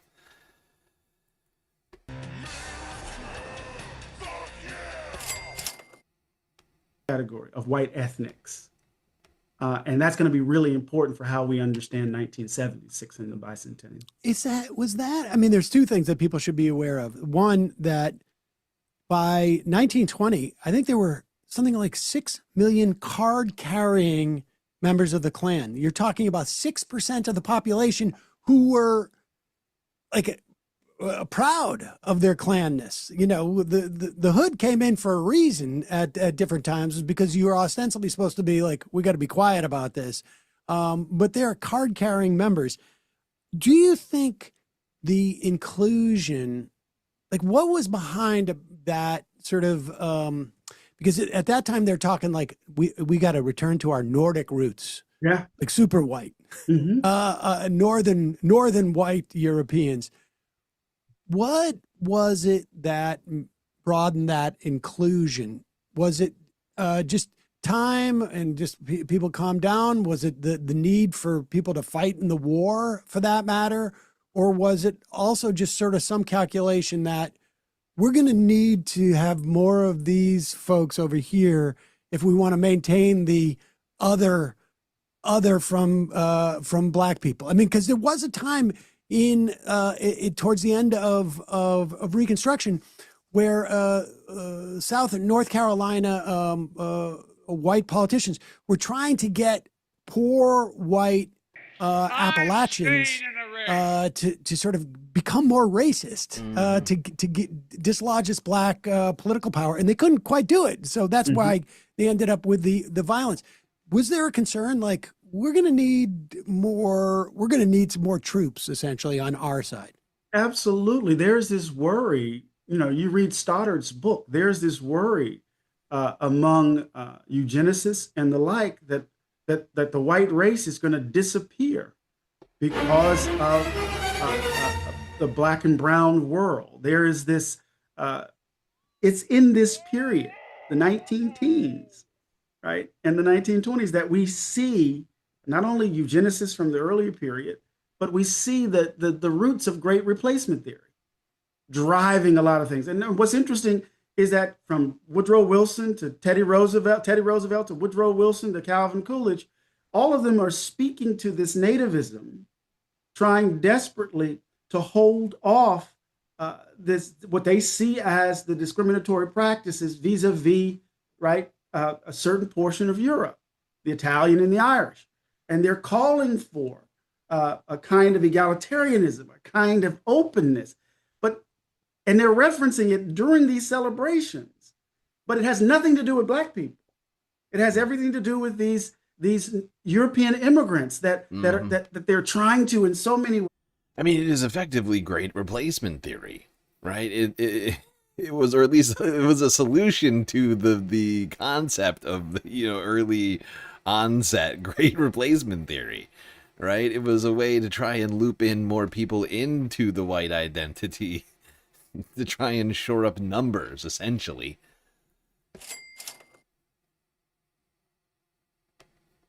Incorporate into an understanding of the white American. Now, it's important too for us to understand this too, because remember, white Anglo-Saxonism is an ideology that's driving American imperial ambition. It's connecting America to England and other European countries, right? That and that Anglo-Saxonism becomes, how can I put this, Sam? Baseball isn't the only American export. Right. So at the very moment in which we're consolidating Jim Crow in the South, we're literally incorporating millions of brown people under US rule in the Philippines, in Cuba, in Haiti, and the like. And so we see the relationship here, but this is really important because by the 1930s, remember the Catholics in the 1920s are a danger because their loyalties are to the papacy. By the 1930s, you get Father Coughlin. He's creating another set of others. Yes. And this is happening, the 105th. This is happening in the decade that we describe as the Roaring 20s, as the age of jazz, as the decade of the Charleston, right? When in fact, what we're seeing is extraordinary racial violence and in so many ways, a conception of the state that is rooted in blood and soil. Of course, during the jazz era, a lot of black musicians were going to Europe to get away from Jim Crow era, from the Jim Crow era South, right? They were the very people making much of the music did not feel welcome in this country still. That's why Hitler looks to us for an example. We don't look to him. He looks to us for an example of the Herrenvolk state, right? Not. And specifically France, really. France was the big country black musicians went to during that time. I think it started somewhere in the 20s, but went straight through to the 60s. I think it became really much bigger actually until civil rights actually happened in this country. Us looking the other way. Madison Square Garden, full of Nazis, supporting Hitler before Hitler becomes Hitler. Just as we talk about this, the echoes of the past couple of years are just trying to structure an interview without sort of acknowledging holy crap, we are really have returned in a myriad of ways to that period. But before we get to hold up, but I got to tell you this one though, Sam. In the North American Review, the Grand Wizard of the KKK, the North American Review now, the Grand Wizard of the KKK, Hiram Wesley Evans, was invited to write a piece. And they invited scholars from around the country, synagogues, universities, Princeton, and W.B. Du Bois, to respond to him. And in his article, not Du Bois's, but Evans's article, he talks about America first. He talks about how education is warping the minds of their children. He translates the KKK's ideology into a broad mainstream idiom. And Du Bois responds to his piece with an article entitled The Shape of Fear. And at the end of it, he talks about we are awash in lies and democracy dies as lies smothers, right, our capacity to engage in X, Y, and Z. So that's just another example of the damn echoes to our current moment. I want to hop to 76, but as a interlude, as you had included in your book, that concept of lies. Earlier in this week on the show, we had a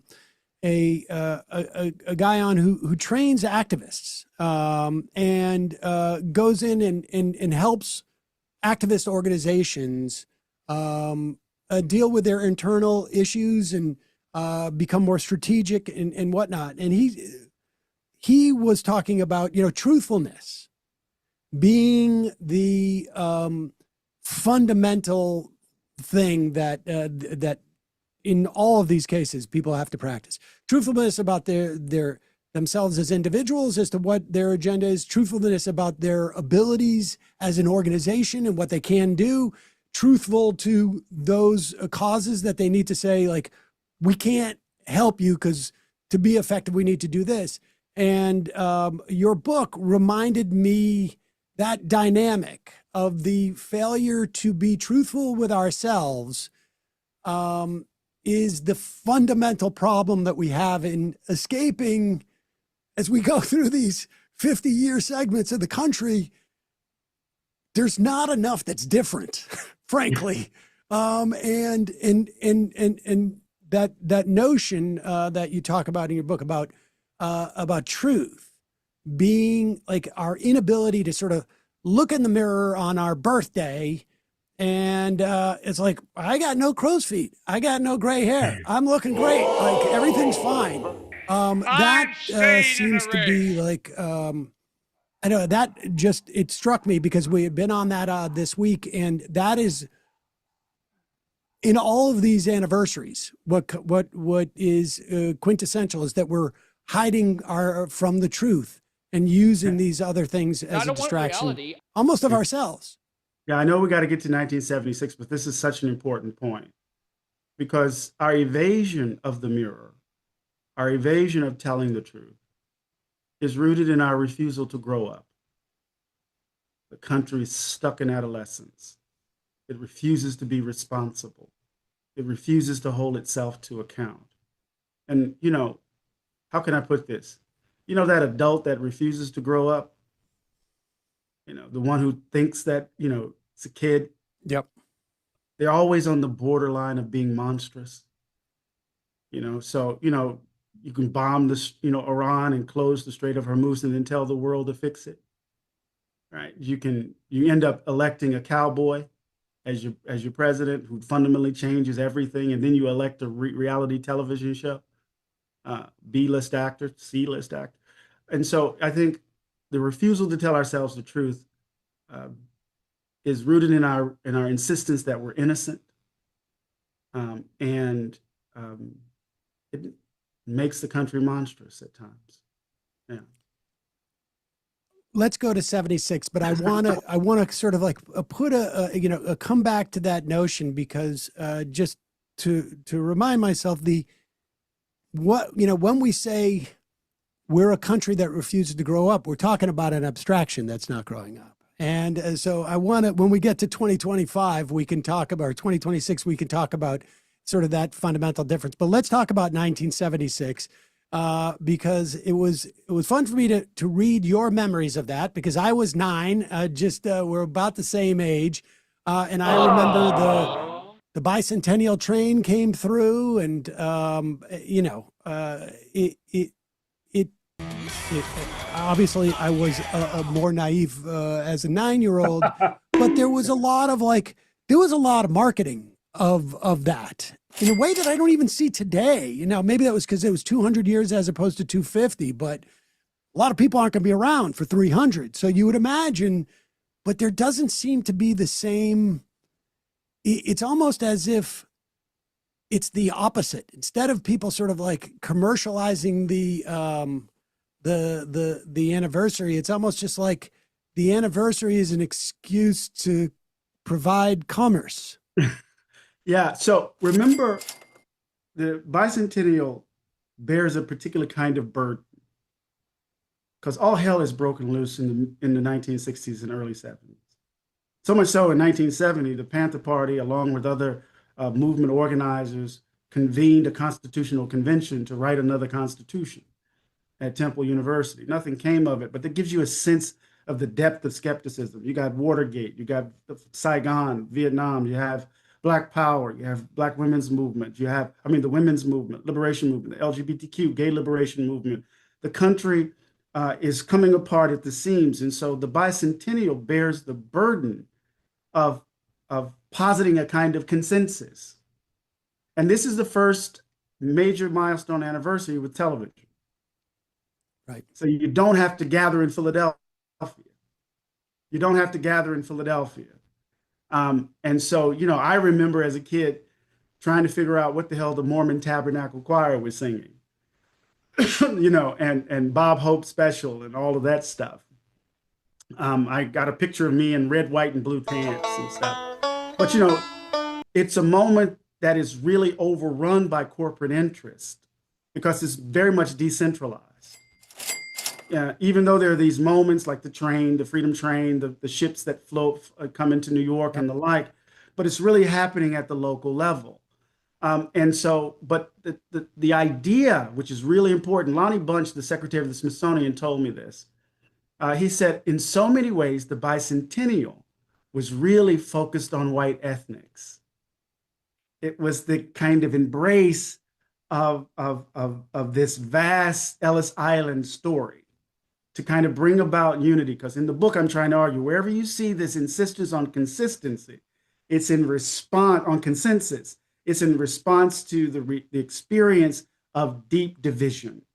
So the more forceful the consensus narrative, the more likely divisions are threatening to overwhelm the country. But now we're in a moment where I don't think the government wants to bring the country together. Like they're actively trying to rip it apart. And so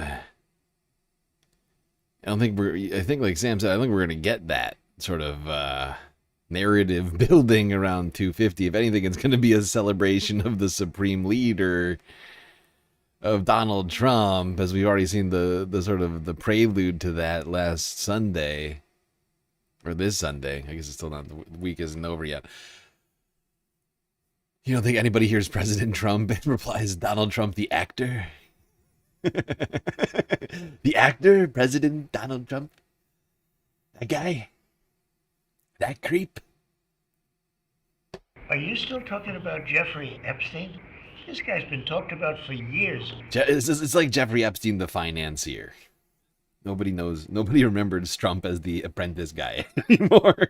Or like the guy who made the appearance on fucking, what was it, Home Alone 2.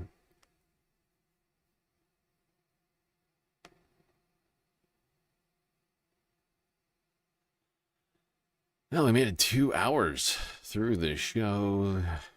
Almost done with the Juneteenth stuff. We're going to watch a little bit more of the Majority Report. This was just a really good discussion. Felt like it was a good way for us to wrap up all of this talk. Especially because everybody seems to be so insistent on how this is,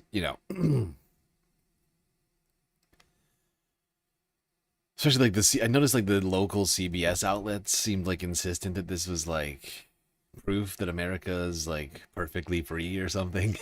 I felt like this was a good reminder that in fact we're not fully free yet.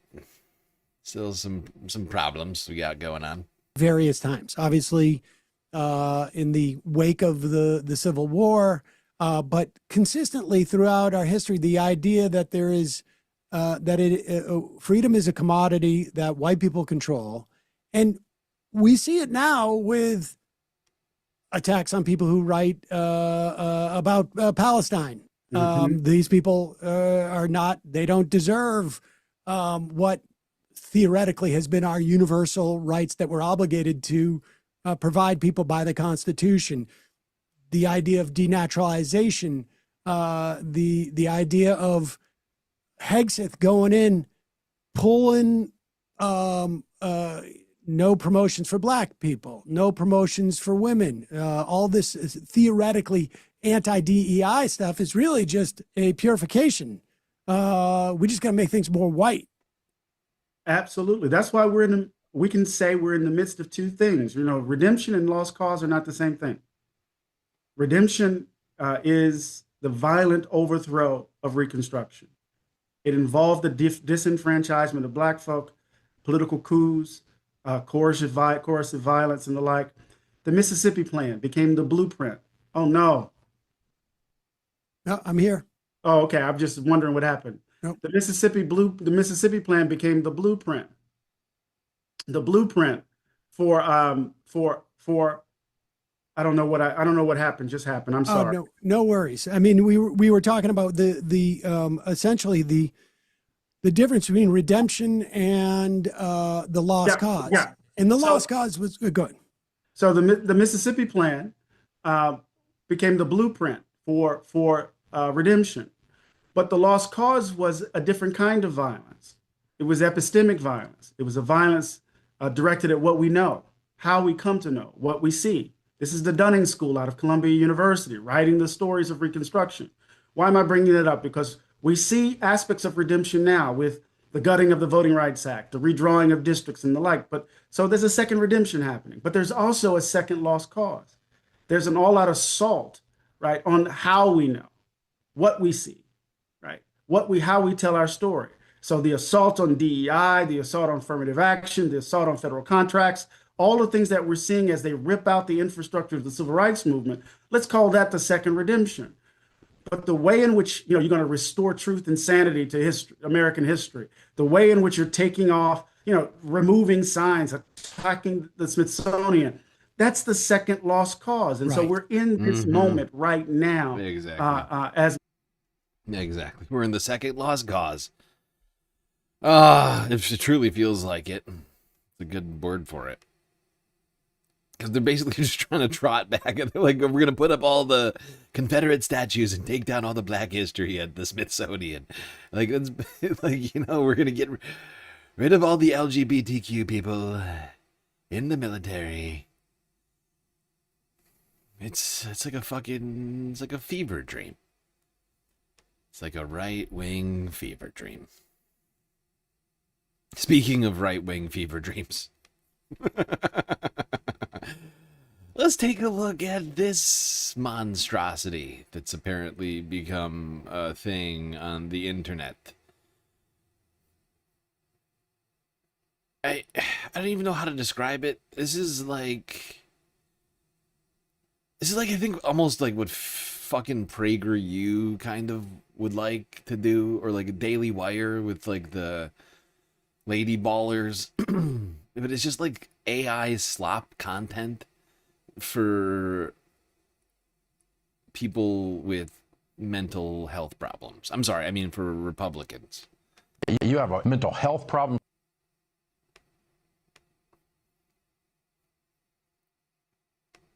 I am here to report an assault. We have a female officer here who serves the police force in a limited capacity only to interview female victims. This is fucking ridiculous.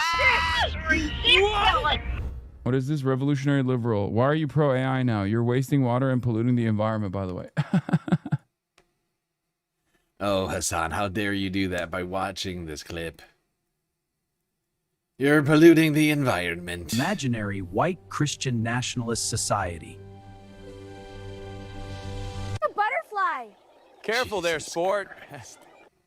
This whole thing is My so towel load fucking is almost deranged. finished. Mommy, can I have some juice? Sure, honey. MashaAllah. Oh, the baby. This shit is so MashaAllah. fucking... A real honorable. This shit is so fucking ridiculous. Oh my god. I don't even know if I can watch the rest of this. It's just, honestly, I watched this and it's just so fun. It's exactly what you would expect, but worse. But AI, but like made with AI. It's like all of the dumbest fucking like right-wing fucking narratives about like, you know, it's basically like Sharia law, but if it was Christian. Got like morality police walking around, making sure men don't talk to unmarried women, and like police officers who don't believe the stories of women and stuff like. Actually, I mean, it's not even just that. I mean, the whole that whole storyline is framed like, I mean, from the very beginning, like this woman is just deranged. And what's the word? What's the old-fashioned word for this? I can't think of what the word is. But like, just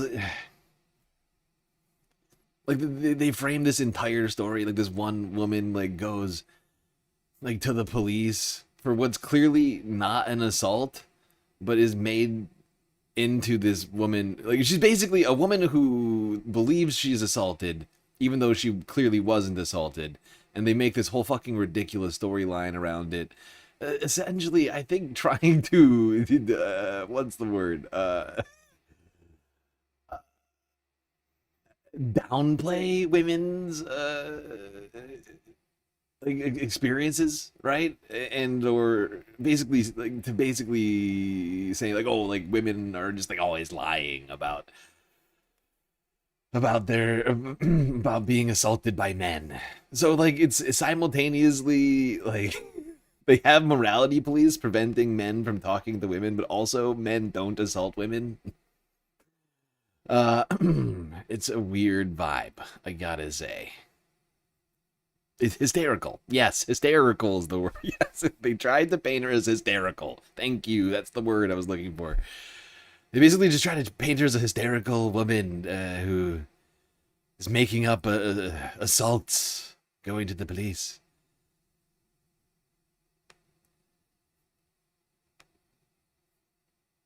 So it's both like discounting of women's experiences, but it's like only of single women's experiences, right? Like if you're a married woman, then your experiences really matter, but only vicariously through your being the property of your husband.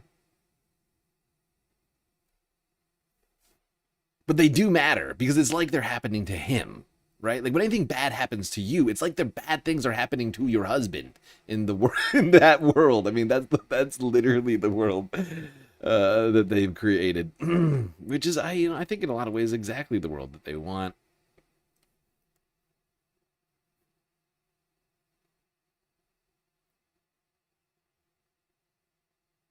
Why do we leave washing machines outside? Okay, that's a really good point / question. Why were the washing machines outside? I almost have to go back and look at that. Why were they outside? This doesn't make any sense. I just gotta go back to this. You're right. Why are these washing machines outside? I don't understand. They shouldn't be outside.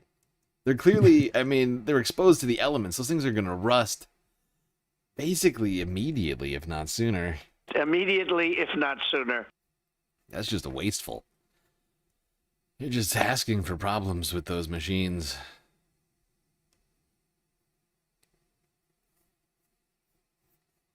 But I guess in the perfect Christian nationalist future, there's no rain?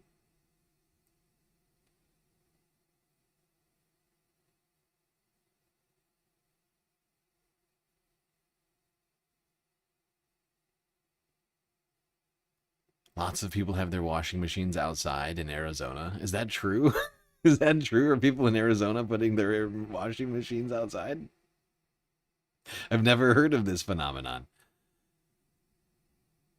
I guess if there's no rain,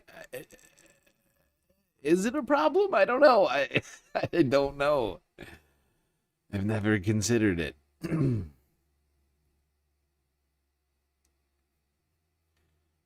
I really do feel like it's just, yeah, I feel like it's AI just not really discerning between like reality and you know, like struggling between like with that concept of like needing washing machines indoors.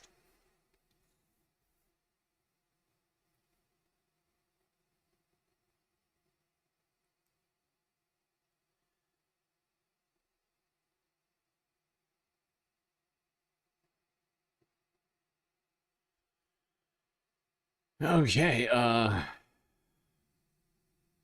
yeah, just want to remind everybody that we still have a bunch of repression still going on in the United States. It might be Juneteenth, but we got poll taxes.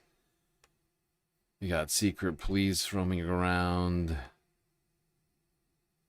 looking for people of the wrong racial identity.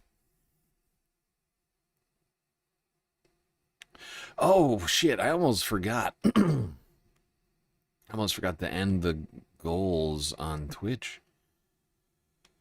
An incredibly generous dono on PayPal earlier ended our galactic content goal and our galactic financing goal. Our deficit gone.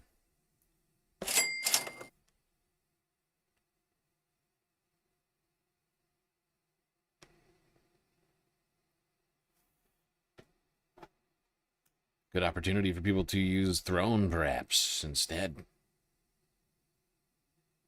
Since we don't necessarily need to be raising money immediately. That's a shocking turn of events right there. Yeah. Let's talk about this. Because, of course, the Republicans did not pass the SAVE Act. It would probably wind up hurting as many, if not more, Republicans than Democrats. I mean, it would be a terrible law to put into place. I'm just saying, like, if people were doing the math, and they think it would actually hurt as many, if not more, Republicans than Democrats. So Republicans didn't want to pass this in the Senate, but Donald Trump really wants to pass the SAVE Act, which is basically poll tax. And recently, he's decided to use leverage. Found some leverage out there to try and get this done. And that is the nomination of Jay Clayton to be the Director of National Intelligence, which has now been upheld. Held up. Wrong way. Flip those around. Held up by Donald Trump. Nomination hearing delayed, called off, while Donald Trump levies demands. There are new developments surrounding the president's pick to become the next director of national intelligence. Because Jay Clayton was scheduled to appear at a Senate confirmation hearing yesterday. Okay, hold on. And then President Trump instructed him not to. The Republicans agreed with Democrats to remove very fair and talented William Pulte from serving as acting DNI in return for getting FISA approved by the Democrats. However, the Republicans moved so fast with the hearings of the great Jay Clayton, current U.S. Attorney for the Southern District of New York, that Pulte would be gone before the Democrats could vote on FISA. Now, the Democrats are saying they will vote against FISA, so the Republicans wound up having fulfilled their commitment. But Democrats broke the deal. In addition, the newly nominated U.S. Attorney, Jamie McDonald, must be confirmed and blue-slipped. Because of the ridiculous views of Republicans on blue-slipping, Democrats are often willing to nix it. I may not be able to get the extraordinary Sullivan and Cromwell partner, Jamie, approved. And I don't want to take Jay Clayton away from the great job he is doing until Jamie is in place. Therefore, to add a slight bit of intrigue, but for the good of the nation and the people of our country, I will not approve FISA without the Save America Act going along with it. Not complicated. Actually, the Republicans fell into a trap.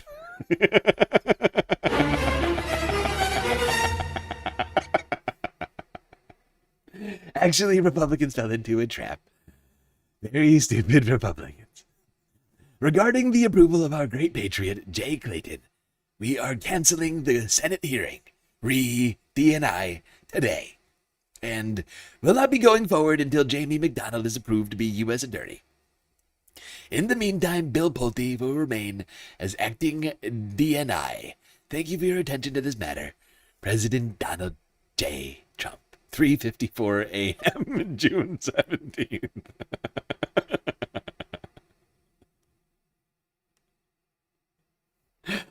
Oh my god. Anyway, it's quite funny to me. The whole thing is hilarious. I mean, the Republicans did fall in their own, they fell into their own trap.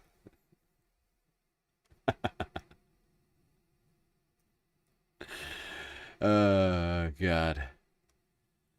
And Trump is sort of gleeful over it. Am I the only person that picked up on that?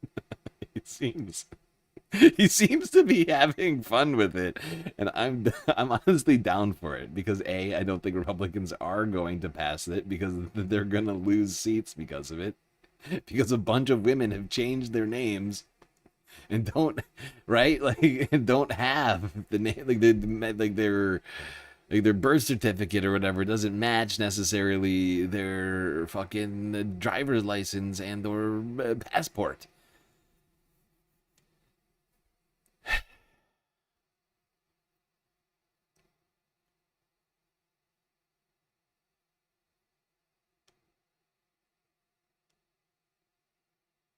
Of course, it's not just voting rights that are under threat, it's also everyday Americans who are exercising their First Amendment rights.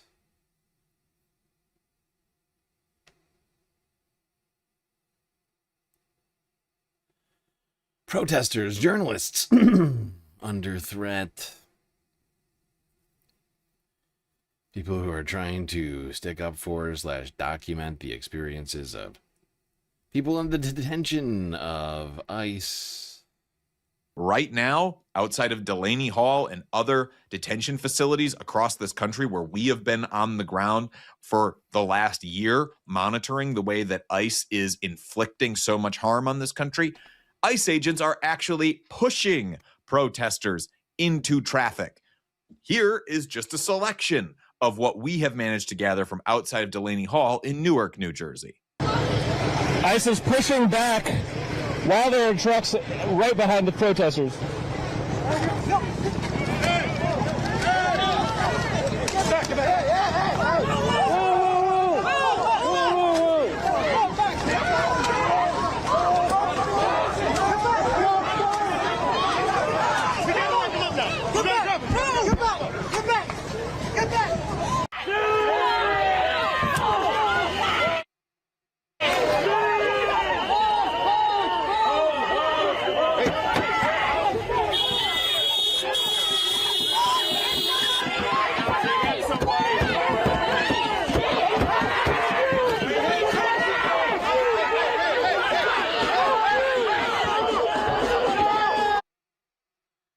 Yep. People still getting brutalized by ICE and other sorts of ICE contractors in the fucking streets getting paid U.S. taxpayer dollars to do it. Dono on PayPal, 5 bones from Old Sickback. Hope this helps out with the good work. Thank you, Sickback. Much appreciated. It does. It does help out. Every dollar helps out. Just a reminder, everybody, if you haven't already, hit the follow button on Twitch and the subscribe button on YouTube. Those also help out. Hit that bell icon and the like button, too.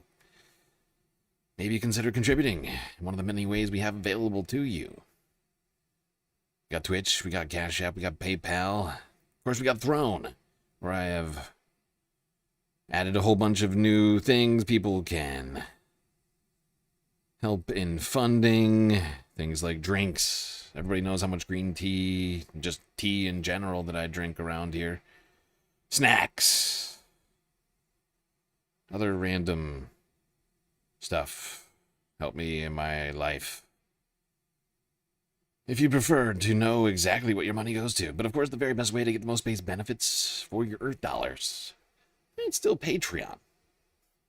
$3 a month. Get you access to a myriad space benefits.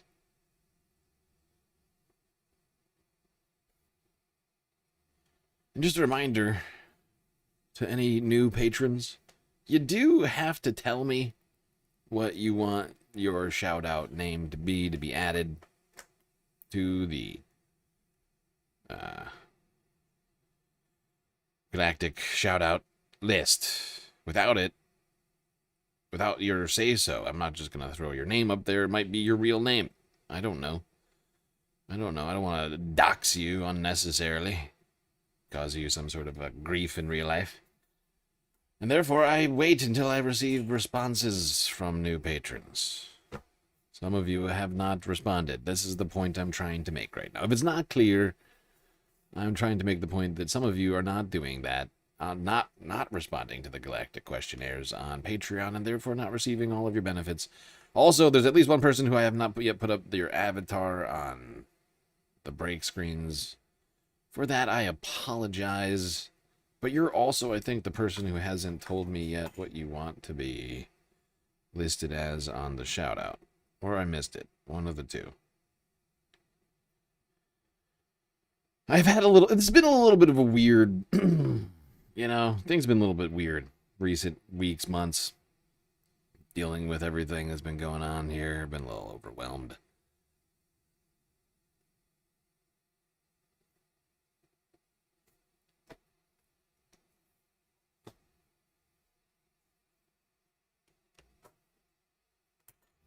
There it is. Okay. Do we take a break or not a break? Break or no break? That is the question. Nah. We'll take a break at like 3 hours or something like that. Get through the U.S. news. Now, of course, we could do some stuff electorally to solve some of these problems that we're having. I'm not guaranteeing it as a catch-all solution for all of our problems, but it would certainly help if we had the right people, better people, even. Perhaps not even the right people, but just better people in office. I feel like that would probably be beneficial. Now, one woman who's running in a race we haven't even talked about yet.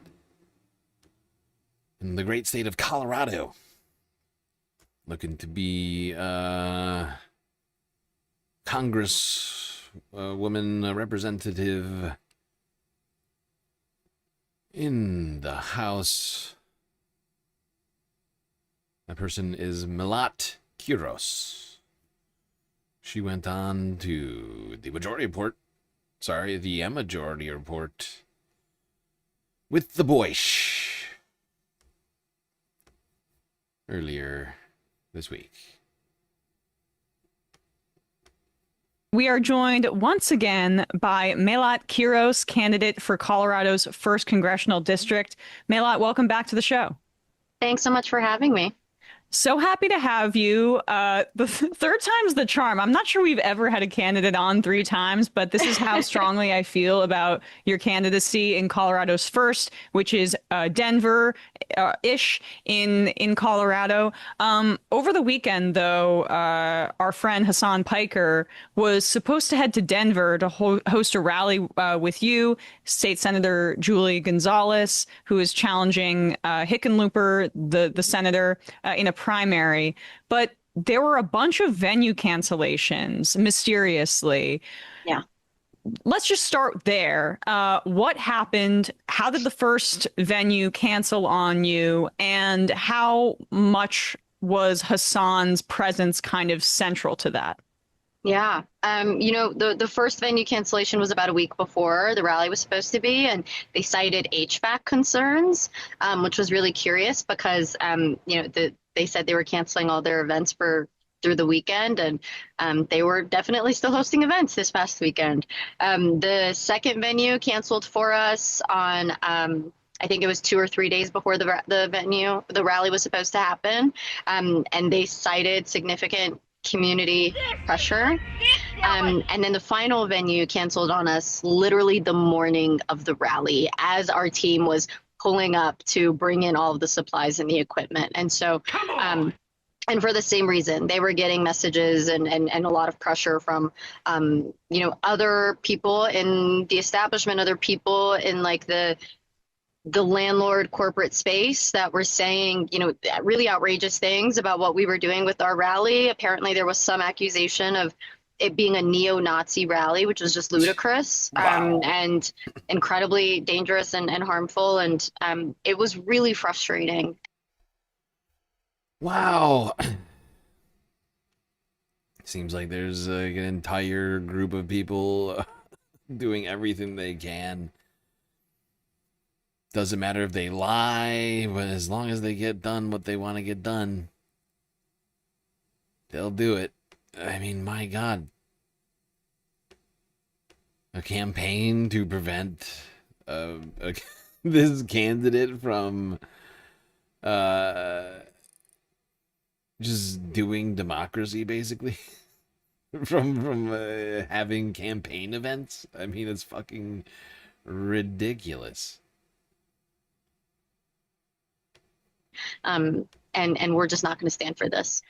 It is amazing to me how you have these Zionist donors that are so cavalier about using the cudgel of anti-Semitism, specifically against Hassan. And I just want, they use this attack against Abdullah al-Sayed, and it caused him to surge in the polls. And I think that these donors, they acted as a proxy because candidates don't want to go after Abdullah al-Sayed by saying, isn't it scary that he's a Muslim? Isn't it scary that he's a Muslim? So they use Hassan as a bit of a proxy. Now, for you, it's a similar situation where it's just like they are perverting the idea of anti-Semitism to basically say, if you have black or brown skin and you're criticizing the genocide that Israel's committing, that is anti-Semitism. And it really is weaponized, I think, most acutely against Muslim people, but people of color in general. In general. No, without question. And I think it's so dangerous, especially because, and I think I get the most frustrated because this gets posed sometimes in, mainstream media as this being this like controversial, divisive issue. And it's like, no, it's not. Right? The voters are actually all on the same page here. A supermajority of Democratic voters agree that a genocide is happening. A supermajority of Democratic voters agree that they want the party to end all aid to Israel. You cannot tell the American people to not believe what they're seeing with their own eyes, and to make it abundantly clear that the violence that we're seeing right now is an extension of decades of occupation and apartheid that's been taking place. And to use this accusation of anti-Semitism so callously and so dangerously when actual anti-Semitism is on the rise, just like Islamophobia is on the rise, just like violence and bigotry goes on the rise when you have conflicts like this that are getting perpetuated by our taxpayer dollars. It is so disingenuous, and it is clearly a tactic that is uninteresting. I mean, as we've said around here many times, this tactic is one of the main things that is causing the rise in anti-Semitism. It's because of people like the ADL insisting that the state of Israel represents all Jews. That people are now conflating the state of Israel and all Jews. Right? That, in my estimation, is the leading cause. Right, not specifically the ADL, but all of the people in the adjacent, ecosystem, whatever you want to call it, are the ones who are fomenting the rise in anti-Semitism. By basically saying that all Jews are doing a genocide. Because, like she just said, the vast majority, a super majority of people believe a genocide's happening. Meanwhile, you have people literally, continuing to do that over and over and over and over and over again. Like making literal laws and like all sorts of other fucking things, hit pieces, whatever. I mean, it's just like, it's non-stop. And this is why people are starting to do that. And yet, even Congress, even the U.S. Congress admits that that is anti-Semitism in and of itself. The conflation of the state of Israel and of the Jewish people is in fact anti-Semitism. Even technically, no matter, I mean, even though the Congress is constantly doing it themselves, technically that's in the definition according to Congress. Anyways, Milat Kiros, she's running in Colorado's, what was it, 3rd district? 2nd district?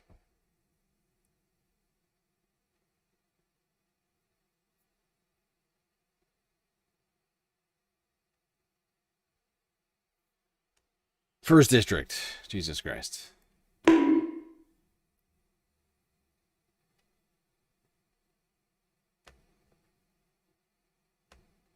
Probably be talking more about her in the near future because those elections are happening in like 10 days. Like next Tuesday.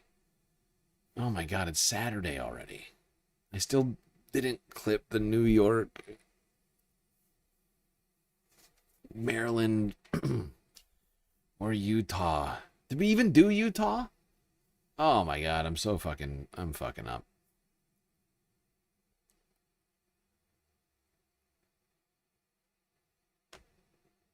You know who's not fucking up? Democratic Socialists. They're winning in primaries all over the country. And people are starting to notice. Oh! Let's go here to the communist Hassan Parker. Hassan Piker.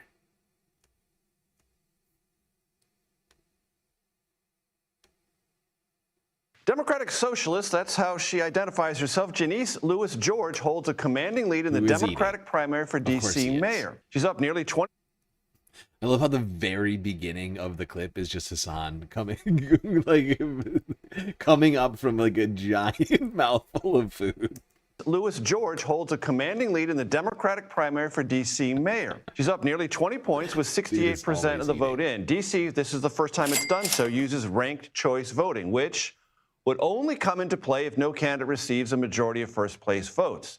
She has a fairly commanding lead thus far in the count. Although Race has not been called. That's an important. Kenyon McDuffie has said we've got to wait for every vote to be counted. But, it really goes to show the momentum that she has garnered in this race. As a capital city. Are there any white DSA leaders? No. And that's a good thing. Who cares?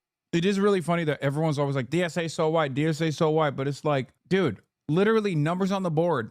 DSA is far more diverse, far younger, far more vibrant than anything any other political organization or political movement has ever offered. Okay, now those are your top contenders in the race to be the next mayor in Washington, D.C.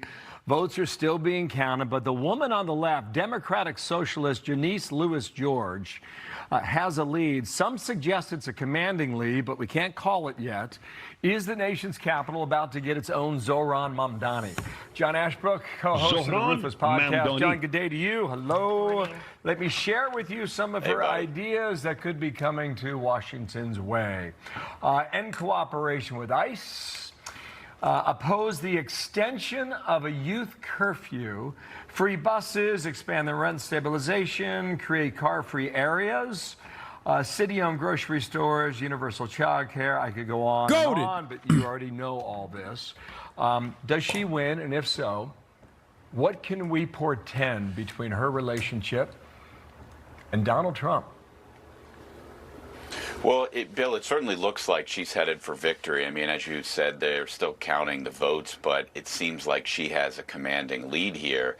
And the president said last week that if she wins, he might federalize the city again. So I think there's an awful lot of conversation about D.C. and how it's run that will be had here over the next couple of months if she gets through this primary and then ultimately wins in November. But, you know, Democrats always win in D.C. What's very interesting about this, and you mentioned her as possibly the Mamdani of D.C., is this trend on the Dem side to move towards social.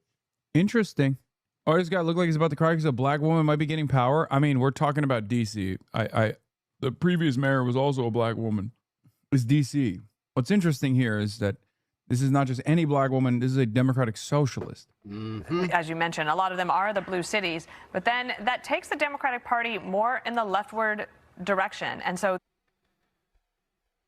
Yeah, and honestly, I don't think this is a complete list. Like, hold on. Let me show you what I mean. Please hold. Hold on. Now I gotta open it this way because I have it on a different profile. Drive. Yes, G, and then elections. Sign in. Thank you.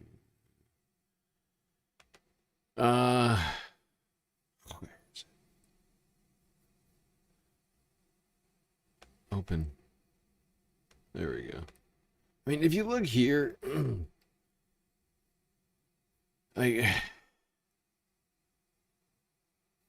in there's some states where I think they've missed people, right? Like, although I guess it depends on whether or not it's like people who are like avowed Democratic Socialists or whose policies are literally the Democratic Socialist like party policy line, right? Because in my opinion, this extends, I think, probably to Idaho, which is not here on the list, as you'll see. I think to Montana, technically. Sam Forsdag. He's endorsed by Bernie. Like, he's basically a Democratic. I don't know. I don't think he necessarily came out as a Democratic Socialist, but his policies, right, are fairly Democratic Socialist. Where else are we missing people? In Oklahoma, honestly. I think Courtney McLean is pretty close. Once again, she didn't technically. I'm sorry, not Courtney. What am I talking about? Mitchell Jacob. What am I looking at? But yeah, I think it's not a fully complete list. I think it's missing a few states. We're seeing in almost practically every primary in the Democratic Party, you're seeing maybe one in each state almost. And what I've noticed, John, is that the DSA is extremely organized. They have created community for these candidates. And you listen to her there compared to McDuffie. She is engaged, energetic. They even at their weekly meetings, they have opportunities for elocution lessons. So I feel like they are taking this very, very seriously, and that they are just beginning their march across the country. Am I the only one that statement sounded incredibly racist to? They're even doing elocution lessons. Oh, look, the black people in DC are doing elocution lessons. Like, does that not sound like some incredibly racist? I can't say for sure what her intention with that statement was, but it sounded wrong.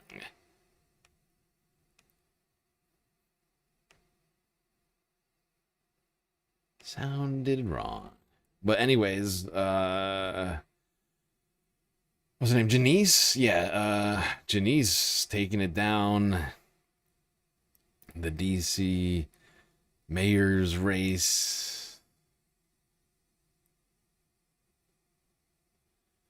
But not the only one making big gains.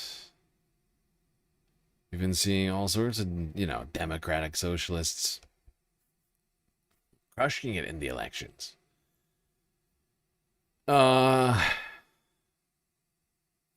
Listen to a little bit more of this. There's something real happening here, man. There's something real happening here. I really hope that these electeds don't betray us. I don't think they will.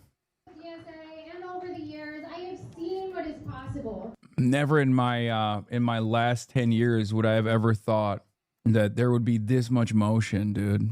Holy dude. Dems have a major image problem among men and are seen as unmasculine, and then every DSA person looks exactly like this guy. Despite DSA actually hating Dems, they get held up as the representative of Dem males. A soy boy demo, but in real life, is a real problem, given that most of politics is just bullshit vibes. Nikki Kaja Nikolai says, there's a DSA guy who doesn't look like that, but I don't think you like him any better. And immediately all the centrist accounts.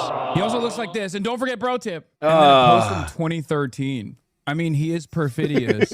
Uh-oh. Hey, Hassan, he's an awful person and grifter doesn't care. Dems winning just his money. What is this F-word posting?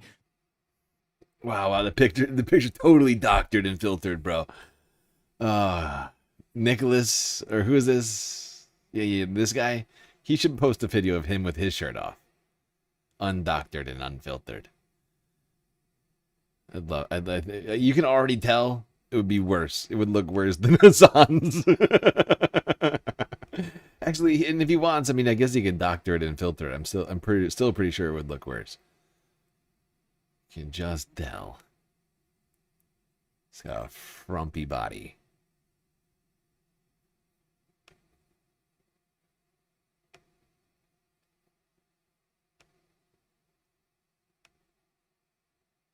Look, and I mean, if you're going to come out and try and hate on people's appearances, you better come correct, I feel like. I mean, yeah, your LinkedIn picture, your whatever, your Twitter profile picture, you better be a goddamn Adonis. Coming out here saying Hassan, he's just fake. He's just fake. He's fake pretty. It's all Photoshop.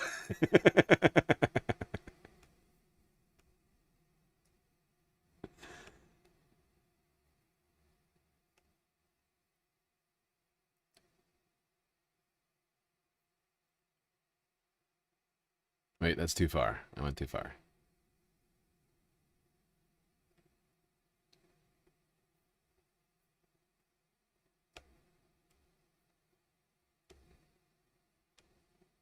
Beast mode, beast mode, beast mode. A rally for Chevalier tomorrow that you'll be attending. She's right.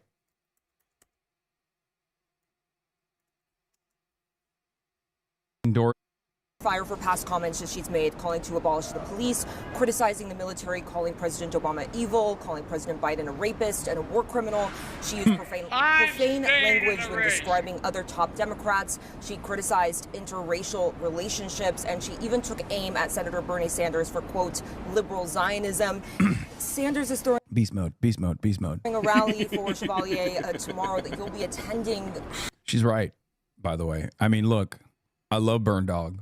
It's Uncle Burn, but Daria Lisa is right. How do you, I guess, reconcile the criticism and also, I guess, helping campaign for her? Well, I think first and foremost, I'm incredibly excited about her campaign as well as Claire's campaign and Brad's campaigns as campaigns that showcase the fact that the affordability agenda, the work of transforming the most expensive city in America into one that's affordable, can't be done alone. So many of the people who not just voted for me, but canvassed for me. Interracial relationships, yeah, she was just saying, I forget what she said, but no, that's just like the media seasoning on it. I think she said something along the lines of like people that date colonizers or whatever. It's just whatever. It's woke 1.0 shit. She didn't criticize interracial relationships, you silly gooses. Oh my God. Oh my God. I can't believe how easy it is for you to fall for the reactionary framing of Fox 5 exclusive New York. That was weird of her to say, but it doesn't really impact politics. Oh, guys, please grow up. Oh, my Lord. Yes, she was hyper woke, okay? I disagree with it. And on principle, if you ever catch me complaining about it, shoot me in the head. Please, can we just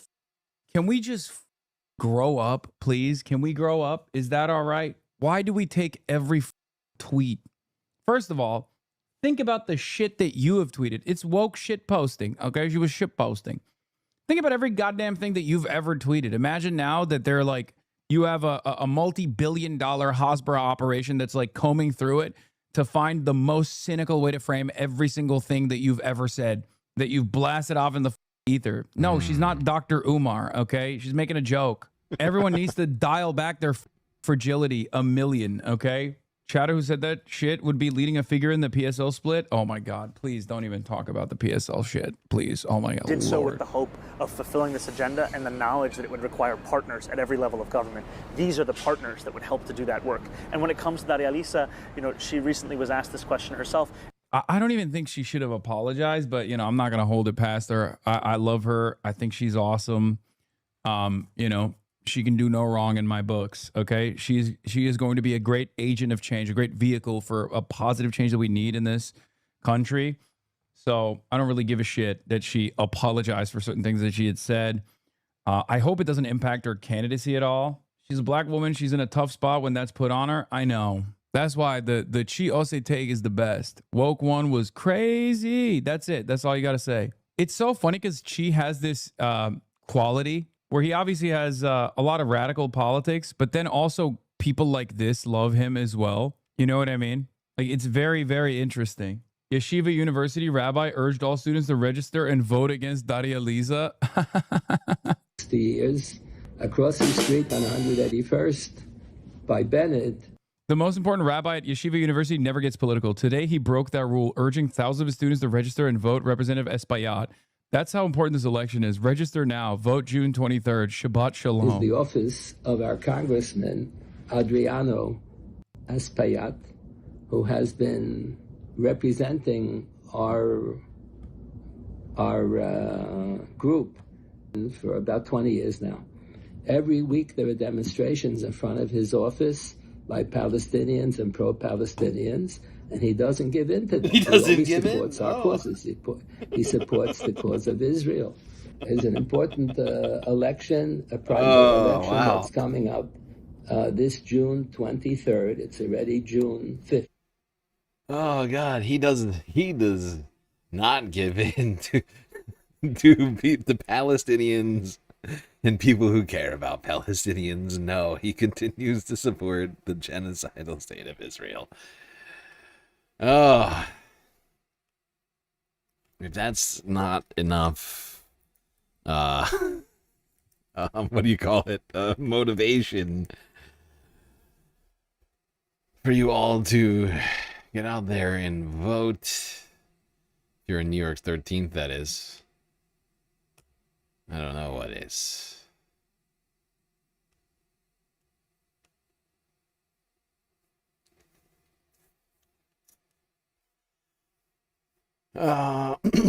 Okay.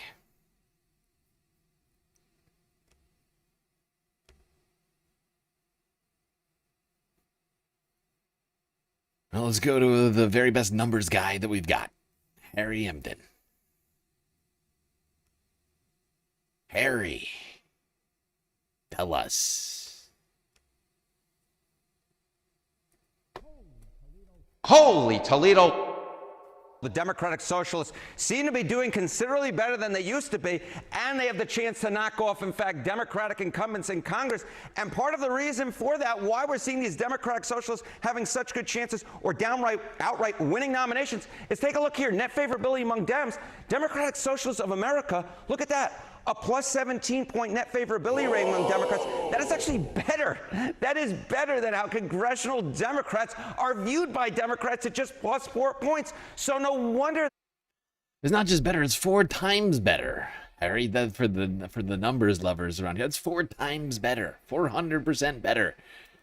Congressional Democrats are viewed by Democrats at just plus 4 points. So no wonder that Democratic Socialists have such a good chance. Because simply put, they are a better brand at this point than Democrats in Congress. Among Democrats, it's interesting to see who they like more. All right, and you've used this number before. I always find this fascinating. When you compare socialism to capitalism, how are they doing right now? Yeah, how are they doing right now among Democrats? You see this Democratic Socialists of America more positive than congressional Democrats. And I'll tell you, take a look at the trend line, the favorable rating among Democrats on socialism and look at this. In 2010, they were about equal. 50% had a favorable view of socialism. 51% said the same about capitalism. But capitalism has absolutely fallen through the floor. Look at this. It's now just 42% of Democrats who have a favorable view of capitalism. Socialism, on the other hand, up up like a rocket. Look at this. 2 in 3 Democrats have a favorable view of socialism. So socialism is on the rise among Democrats. Capitalism is on the decline among Democrats. And again, this is part of the longer-term trend in which we are seeing Democratic socialists doing considerably better among Democrats, electing a mayor right here in New York City, for example. And as we said, there are primaries next week with Democrats. Yes, indeed. Well, there's the numbers for you people.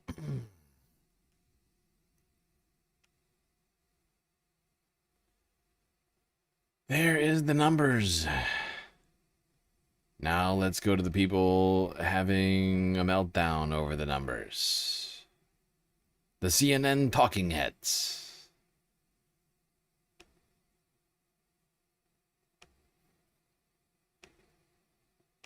DSA movement, the Democratic Socialist movement, they've been winning elections around the country. You see that happen in New York. We just saw it happen in Washington, D.C. We saw a congressional race in New Jersey where nobody saw that coming. So you're looking around the country and you're seeing the energy of the Democratic Party coming out of this part of the left. What he's right about is that whoever the Democrats field in 2028, they're not going to just be able to run on, let's go back to the way things were. People are going to have to push forward into something that's brand new, and it's going to have to be big, bold ideas that are going to make meaningful changes. I'm not convinced that all those changes have to come from the most progressive or left part of the party. I think centrists ought to be able to come up with some pretty bold ideas. Bold centrist ideas. Oh, name one. Name one bold centrist idea, guy. I mean, come on. Come on! It is the dumbest thing I've ever heard. Bold centrist ideas. By the way, this guy worked on Kamala Harris's campaign, so I assume it's just like increasing the level of bear hugging of Republicans to like an unprecedented level. Like you just become Republicans, I guess. Like that's the most bold centrist thing you can do. Just become Republican. I don't know if you say to someone, women only get 2% of venture capital in America, we need to double that or triple that. Is that a progressive idea or is that a centrist idea? I don't know. It's an idea that makes things better. Every African-American entrepreneur in the country has raised less money than Donald Trump made off of crypto last year, right? We can fix that if we want to. So, but. Oh, what are your solutions? They don't have any solutions. They're just like, oh, we can fix it. We could fix it. We could. We don't have any ideas on how to fix it, but we could fix it in theory. I'm not sure where that sits on the ideological spectrum. And so people are going to have to come up with big ideas that affect real people. And you do point out that we're seeing more self-proclaimed Democratic Socialist candidates finding more success across the country. What do you make of that? How are you seeing that? Well, I just think there's an overall kind of upset in the American political environment. Folk are kind of tired of business as usual, and they're reaching for other sorts of languages, other sorts of solutions, because the way in which we lived our lives so far, the general conclusion is that everything is broken. And so folk are reaching for new languages, new ways, of more inspired ways of trying to respond to the conditions of everyday ordinary folk. So I think if we don't get caught up in labels, if we don't get caught up with shorthands, it's not progressive or centrist or conservative to say that working people should make enough money to provide for their households and send their kids to college. It's not progressive to say that folks shouldn't go broke because they're sick. It's not progressive to say, right, that basic education should be every human being deserves it, no matter the color of your skin or where your zip code is, right? So I think let's get beyond the labels and just get to what everyday ordinary folk are experiencing on the ground. Unfortunately, Eddie, the Democrats don't want to embrace that right now, right? That is one place where I think I would disagree with Eddie Glaude. I mean, I don't think Democrats actually have a solution to any of that stuff. The centrist Dems, the incumbents that have brought us Donald Trump, that have brought us the economy that's not working for everybody, are the very people who don't have an answer to solve this stuff. It's why we haven't solved it. Many of the people in power who are the ones fighting against progressivism and leftism or democratic socialism, whatever you want to call it, like, are the very people who have had opportunities time and time again over the last, in many cases, like 3 or 4 decades. A lot of these people have been there that long, are the reason we don't have policies that are better. That we don't have national, healthcare system, right? That we got a corporate backed Romney created basically Republican healthcare system, right? Obamacare is basically just Romney care. And Democrats just sold it to Republicans. It was something that Republicans loved because it gave money to more insurance companies. Like the Democrats have unfortunately time and time again given us milquetoast responses, if at all, to the the underlying problems affecting everybody in the fucking country, right? Whether it's inflation, with housing, food, childcare, education, any of these sorts of things, they are the ones who have had the opportunity to solve this so many fucking times and have not done it because they don't believe in the radical changes that need to be made, right? People in there talking about radical centrist changes. That's what they've been doing. They've been going radically centrist for decades now, and that's what's brought us the broken, neoliberal economy that we have.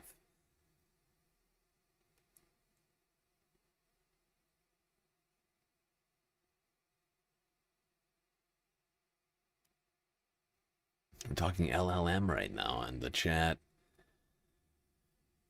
I see.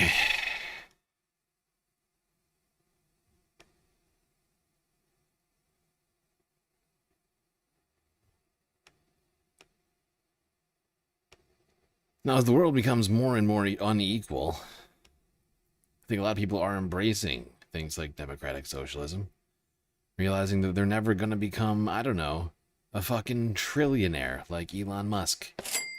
Well, first of all, some of the things that I say will be incorrect. Here's a question maybe we should ask ourselves and each other. Should trillionaires exist? I mean, we've been talking about how billionaires shouldn't exist. But let's take it 1,000 times further.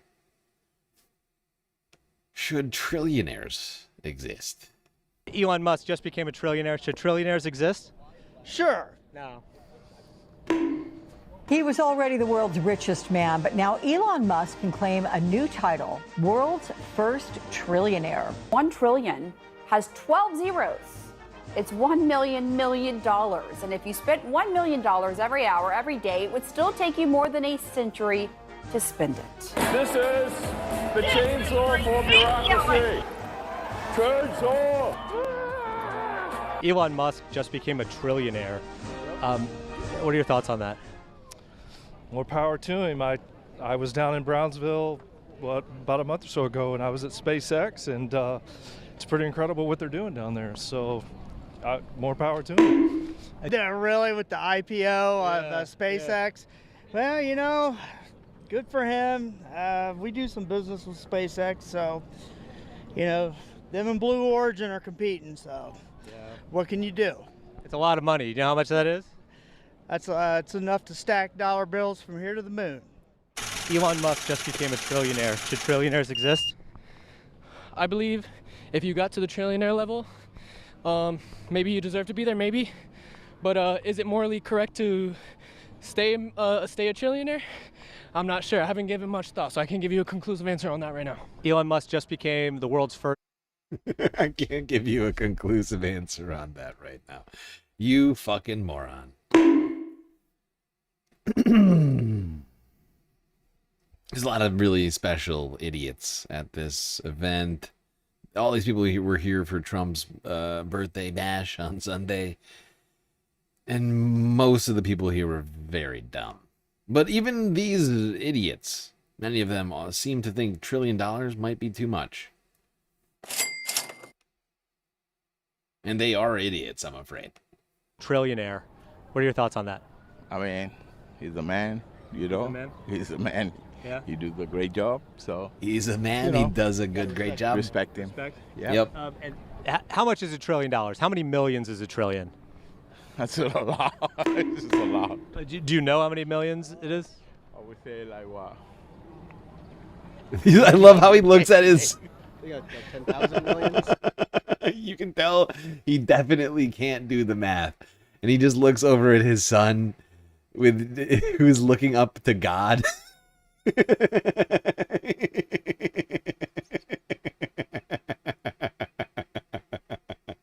This guy doesn't know, so he looks over at his son. He's like, "Son, do you know?" And his son's looking up to God, asking God, "God, how many millions is is $1 trillion?"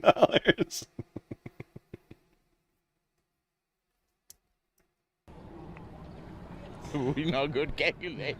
Good God. 10,000 millions? 10,000 millions? And Right? Probably. Another guess? Oh. It's higher than that, I'll tell you that. Maybe like 100? 100,000 millions? Yeah. No. More than that? Higher. What's higher than 100,000? Oh, 10,000 million? He goes back down. He goes back down.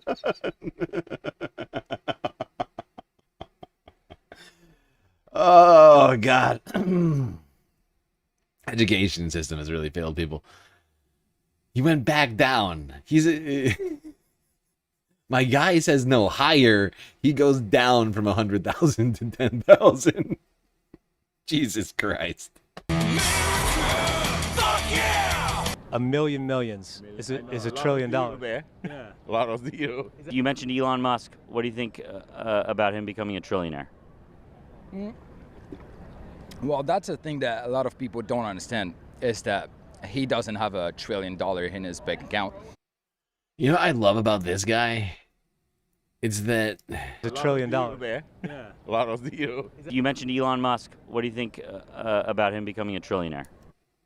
What I love about this guy is that he's got the Monster, or the American-themed Monster beer koozie around the Monster Energy drink, right? Like, this guy is brand focused. I don't know if he's got some sort of endorsement deal, but boy, oh boy.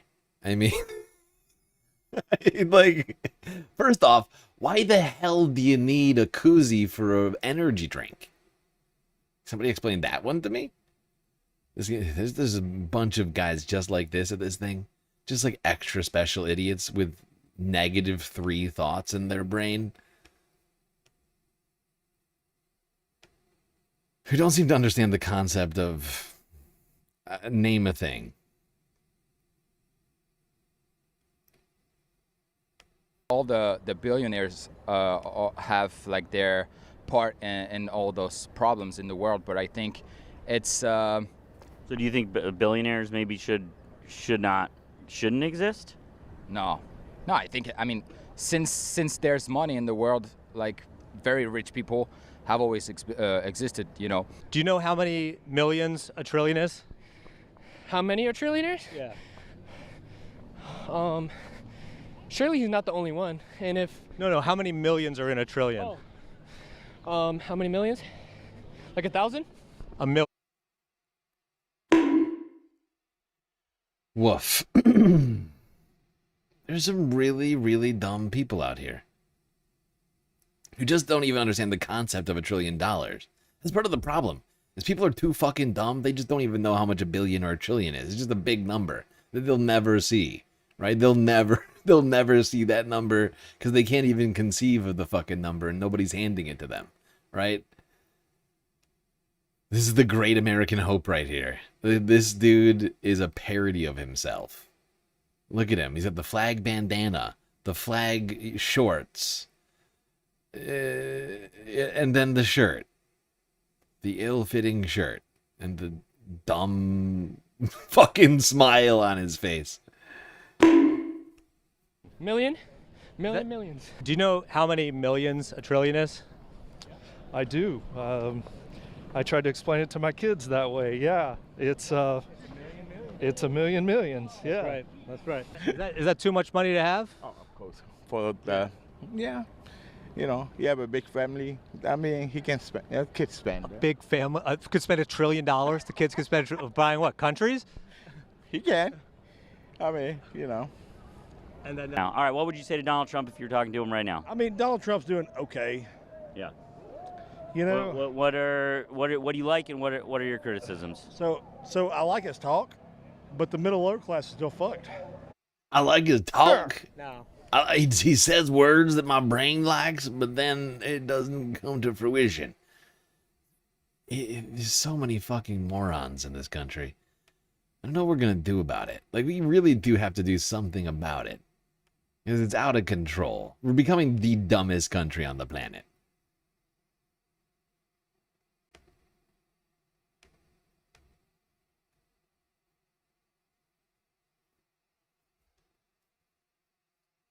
Anyway, correct answer, no.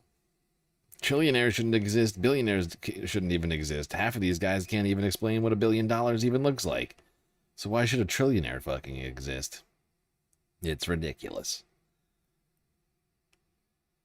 Like the fact is that most human brains in America can't seem to conceive of what $1 billion actually looks like. Like, really? Like how much money is it? Like, the concept of $1 billion seems to elude most of these people. How much is a trillion? It's like 100 million. A what now? Just basic math. Not America's strong suit, as it turns out.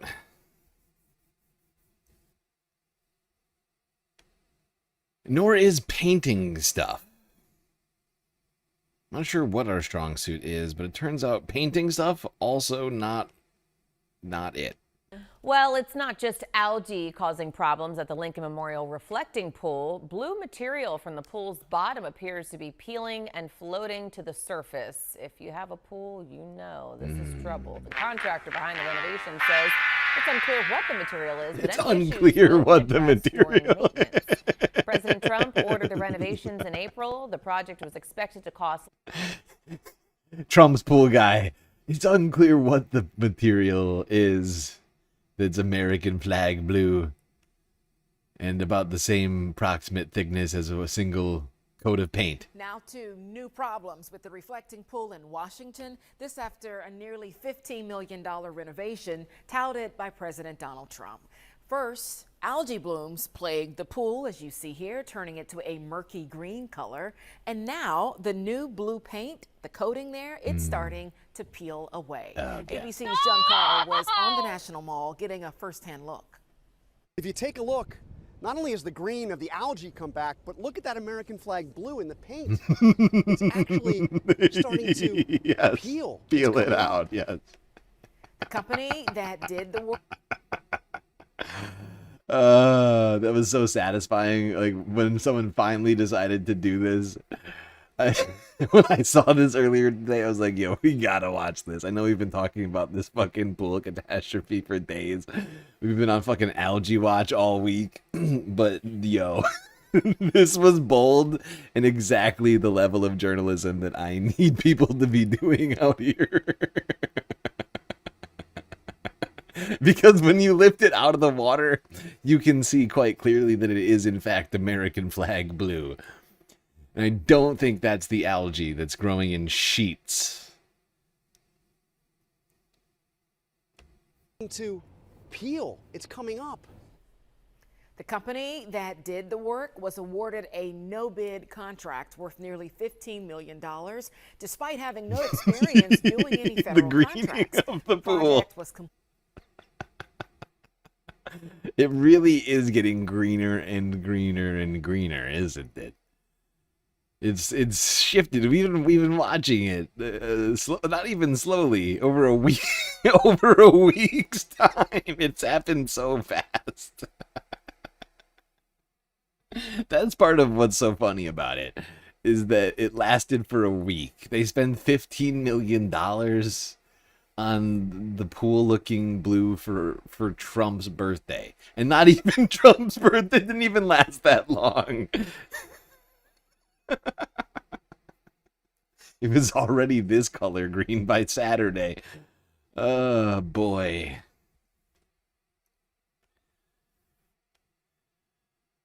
I feel like we all needed that laugh.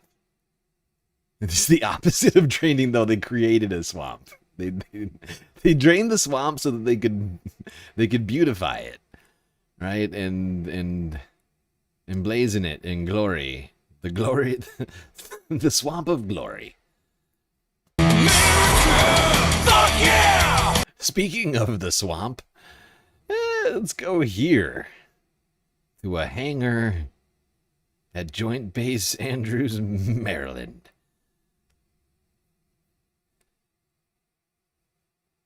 Filled with an example of Donald Trump's supreme corruption.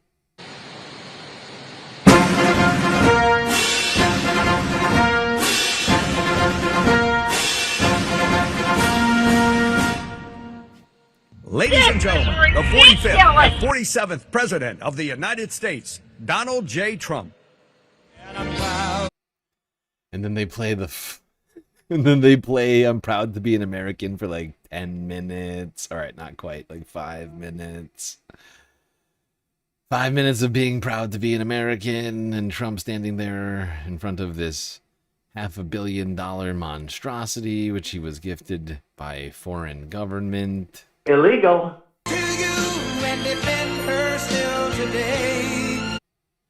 Song is such trash, but this guy copyrights it. He's a copyright hound. Like, this thing gets played at every Trump event, and yet he copyright claims every single instant of it in every single one of my fucking videos. And it drives me fucking bonkers. Dude's a piece of shit. 'Cause there ain't no doubt I love this land. Shut up, douchebag.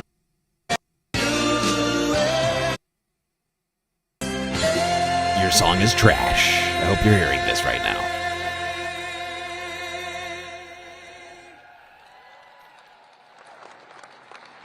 Well, thank you very much. And before we begin on the plane, this is a brand new hangar because, as you probably have learned, these planes are much bigger. The other plane was about 35 years old, and it was time, and President of the United States, numerous of them, would land, and they'd be standing next to one of the new 747s. And the biggest difference is the difference in size. It's like virtually double the size. And it, actually on a runway, it looks even more so. And I said to myself, you know, these countries, they have a lot of respect for us, a lot. And yet they have a plane that's much better and much newer. It's a little ridiculous out there. And we have our signal, and we have our beautiful American flag, and we put the wave in it, as you know. We've always gone with this straight little noodle, and I never loved that. Now we have... What the shit is he talking about? I genuinely have no idea. Like, I listened to this earlier, and I still don't know what the fuck... What fucking noodle is he talking about? He's talking about the paint job? Wave in it, as you know. We've always gone with this straight signal, and we have our beautiful American flag, and we put the wave in it, as you know. We've always gone with this straight little noodle, and I never loved that. Now we have a wavy, beautiful flag. We're waving it proudly because our country is doing so well. Our country is doing so well. Those ships are flowing out of the Hormuz Strait like... Oh, America's doing so great. You know that because of the paint job on the new Air Force One that was gifted to me, Supreme Leader Trump, by a foreign government. Illegal. I did everything right, and they indicted me. The press is actually good. Oh, look at them. They're actually smiling. Are you look at the smiling? press. The first time I've seen them Look at smile the in press. years. They don't smile at Republicans. Look at that. The press loves the plane so much that even they're smiling. This guy is a fucking lunatic, dude. He's such an idiot. We have a demented, unintelligent person running the United States of America. They should smile at Republicans because we're the ones that make America great. They never smile. Anyway, but that's good. You happy about that? We'll do it. All right. So when I leave, they're going to take you for a little tour. You'll see something you won't even believe. And you'll be spending a lot of time. We're doing a lot of trips. We'll be going to Turkey. We'll be going at some point during the year back to China. President Xi's coming here in September, but we're going back for a big conference that's in China. I said I'd do that. And I want to thank China because, to be honest, I asked President Xi not to get involved with Iran. and they get 50% of their oil from the strait. But I asked him not to get involved, and he said he wouldn't, and he didn't. I mean, very nice, actually. Very nice. So I appreciate that. But we'll be doing a lot of traveling together. The workmanship of this plane is, when you see it, you won't believe it, actually. The quality of woods, the quality of the materials. The quality of woods. The engines. These engines are the finest, they're the best in the world. I mean, you're all going to get a chance to see just how beautiful the woods are. Oh my gosh, you won't believe it. Golden, beautiful woods. Oh my god. People can't afford food or like to pay rent, like their mortgages or for health insurance, and Trump is talking about the woods. All the beautiful woods on Air Force One. Nothing like it. So it's really an honor, and I want to thank. He probably could have sold this thing and with the money saved on refurbishing it to into an Air Force One, given every single person in America, including children, like $3. You know? And that would have helped America. Not this. The Emir of Qatar, he's a fantastic guy. He went through a lot over the last few months. He's very brave, as were Saudi Arabia, the Crown Prince, and the King of Saudi Arabia, who's in good health. He's a little older. Got a little bit, I knew him when he was a little bit younger. I've known him all for a long time, but the Crown Prince is a fantastic person. And UAE Mohammed from UAE, incredible. He's an incredible fighter. They're all incredible fighters. And they fought with us, and they've been loyal to us. And I appreciate it. Also Kuwait, Bahrain, and some others. And obviously we fought very well with Israel. And we've had a great relationship with Israel. We were very formidable.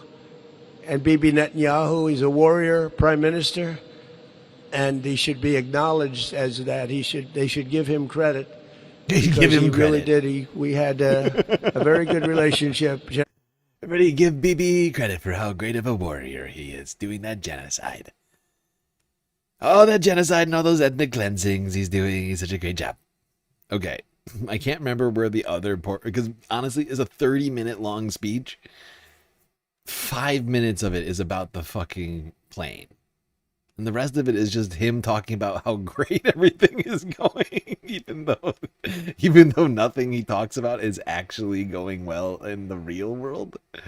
He refuses to acknowledge that and spend 30 minutes telling everybody about how great everything is going. Oh, it's just fascinating.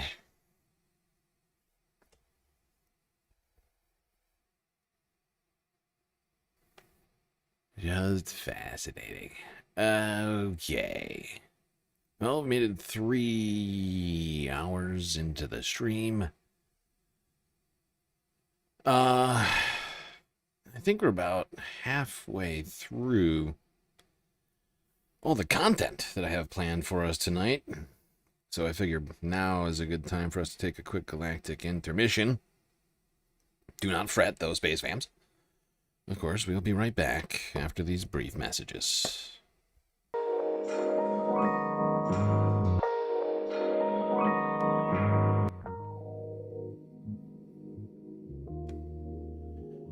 All right. Hope you're all enjoying the show so far. If you haven't already, hit the follow button on Twitch and the subscribe button on YouTube. Hit that bell icon and the like button. While you're at it, do consider contributing to the Galactic News Network, as we are completely funded by individuals like you. A lot of fantastic ways out there for you to show your support. Unfortunately, no longer monetized on YouTube for now, but hopefully that will change soon. We still got Twitch, though. Bits, power-up subs, gifted subs, prime subs. Did you know you get a free Twitch subscription with your Amazon Prime membership? Well, if you've got one and you're not using it, then you really screwed up. You're basically just giving money to Jeffy Bezos every month, rather than to your pal StreamLord.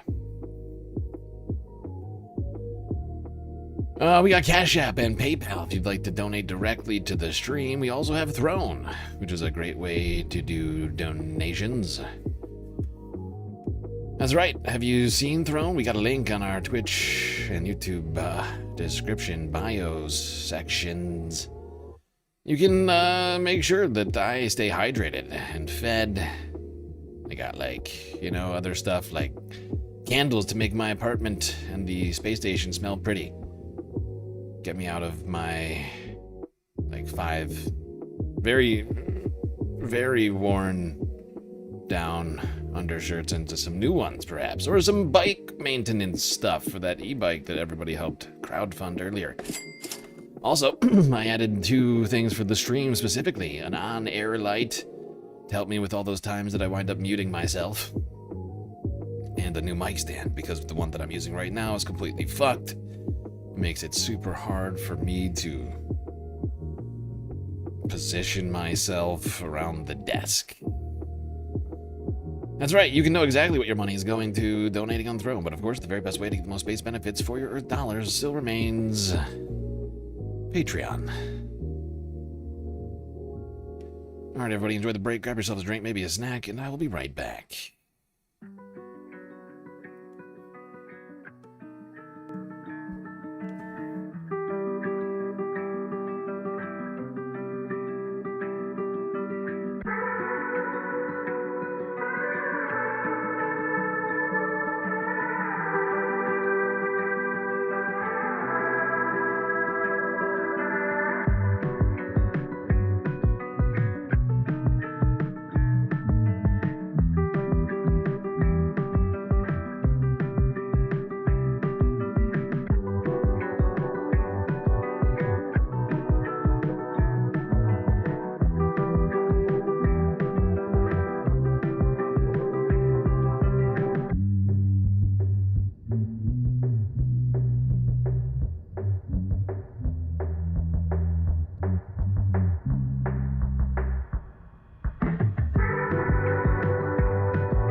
All right, Space Fams.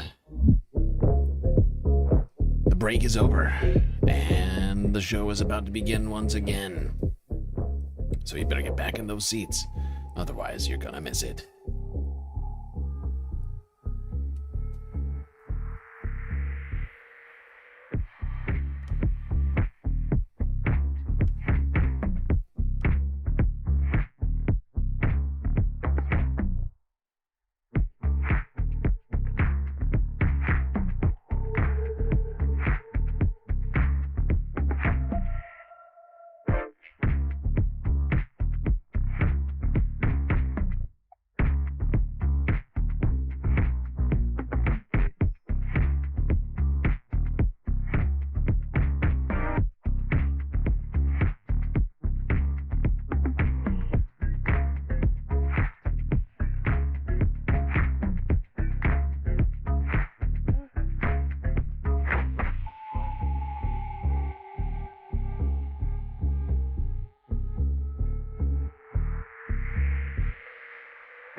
What are we getting? I don't want to say we. What are the bulls out there getting wrong about AI? Because you've made no secret that you don't see any there. Yeah. This is why we this was not intentional. This is why we need to crowdfund the light that light from Throne. This is why it's only like $15 or something like that. $20. I need that on-air light to tell me when I've muted myself. God damn it.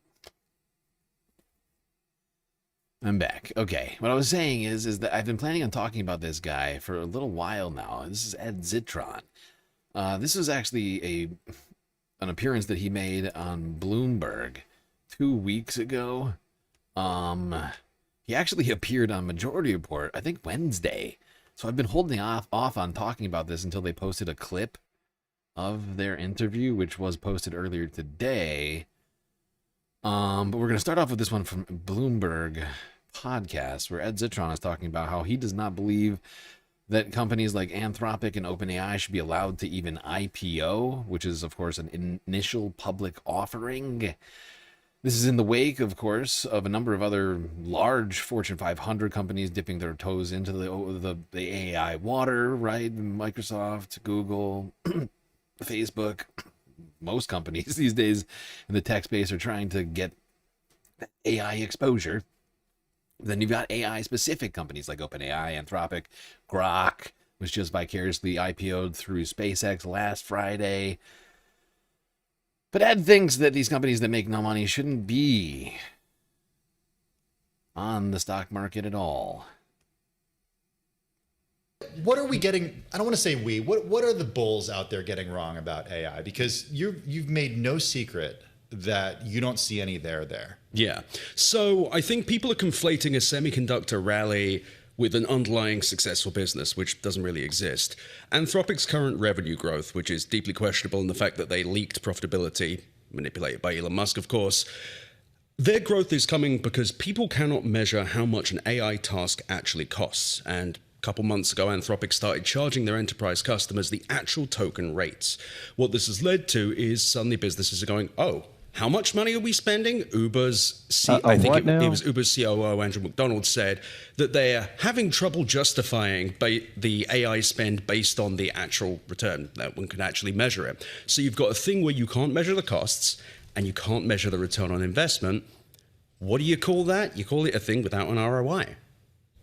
Isn't it, though, safe to say, Ed, like, I think about this, I agree, that there is going to be, when there's any new technology, there's a lot of money thrown at something, right? A hot new idea, whatever it is. And that ultimately, like we've talked with some experts in the AI world, they're saying all of these large language models, not everything's going to exist. Because right now, it doesn't cost you anything to use it. But at some point, there will be a cost. And people will start to select what they want to play with. And so is it a case of right now, I mean, at some point there will be some winners, some losers, and we'll see some things filter their way out, and that there will be some return on investment for some of the larger players when it comes to AI? Do you not see some winners and losers in this, or some winners in this? I think the winner is Jensen Huang, and the winner is the construction firms who have got prepaid for all the data center construction. Maybe Sam Altman and Dario Amodei have become billionaires through this, but when it comes to the actual businesses, you can't find anyone who can measure the ROI because you can't do it. Because none of them are actually making any money. They've been giving this stuff out for free, right? The AI, all the AI companies have gone by the same model as like Amazon and some of these other sorts of massive behemoths that started off by just giving everything away for free, right? Or making it incredibly cheap, right? Or losing money on purchases, right?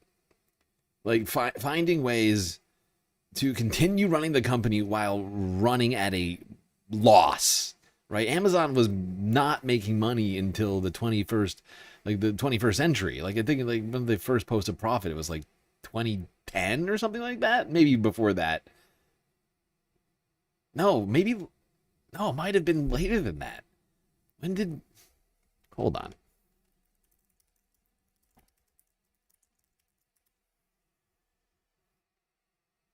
Oh, it was 2001? Oh, I'm thinking of Facebook, but no, Amazon did the a similar thing, right? And like Facebook done the same thing. Like they didn't post a profit for years.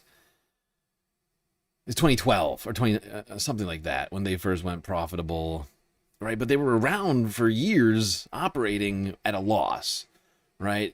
But the reason for doing that in many cases, first of all, it has to do with, capital, and you can get away with this for a number of years as a business, especially if you're able to, go public, right? And that's what Facebook did, right? They weren't making money until after they went public, and yet they completely dominated the market, sucking up every competitor left and right for years until they were the only game left in town, right? But the problem with AI is that there's no inherent use cases for it all. It's all sort of piecemeal, like, oh, you could do this here, because it hasn't actually hit the, whatever you want to call it, the singularity or whatever, right? Like, fucking AI is not as smart as human beings, right? In the aggregate, and is just not able to do all the tasks that humans can. And they've been operating now for like 2, 3, 4, I'm trying to figure out exactly how long. It's been almost like 4 years now, I want to say, where they've been basically just giving out credits for free, hoping that people find this useful and want to integrate it into every aspect of their lives to the point where they become dependent on it. And then when it comes time to actually pay the piper, that they will actually fork over money for credits. But that's not really what's happening right now. A lot of people are looking at it and saying, wait, I have to pay for these now? And they're like, well, then no, actually, I'm not interested. I'm not going to pay you some sort of, monthly subscription where I get access to a certain number of credits. And if I go over that, I got to pay even more for those credits. Like, that doesn't sound good.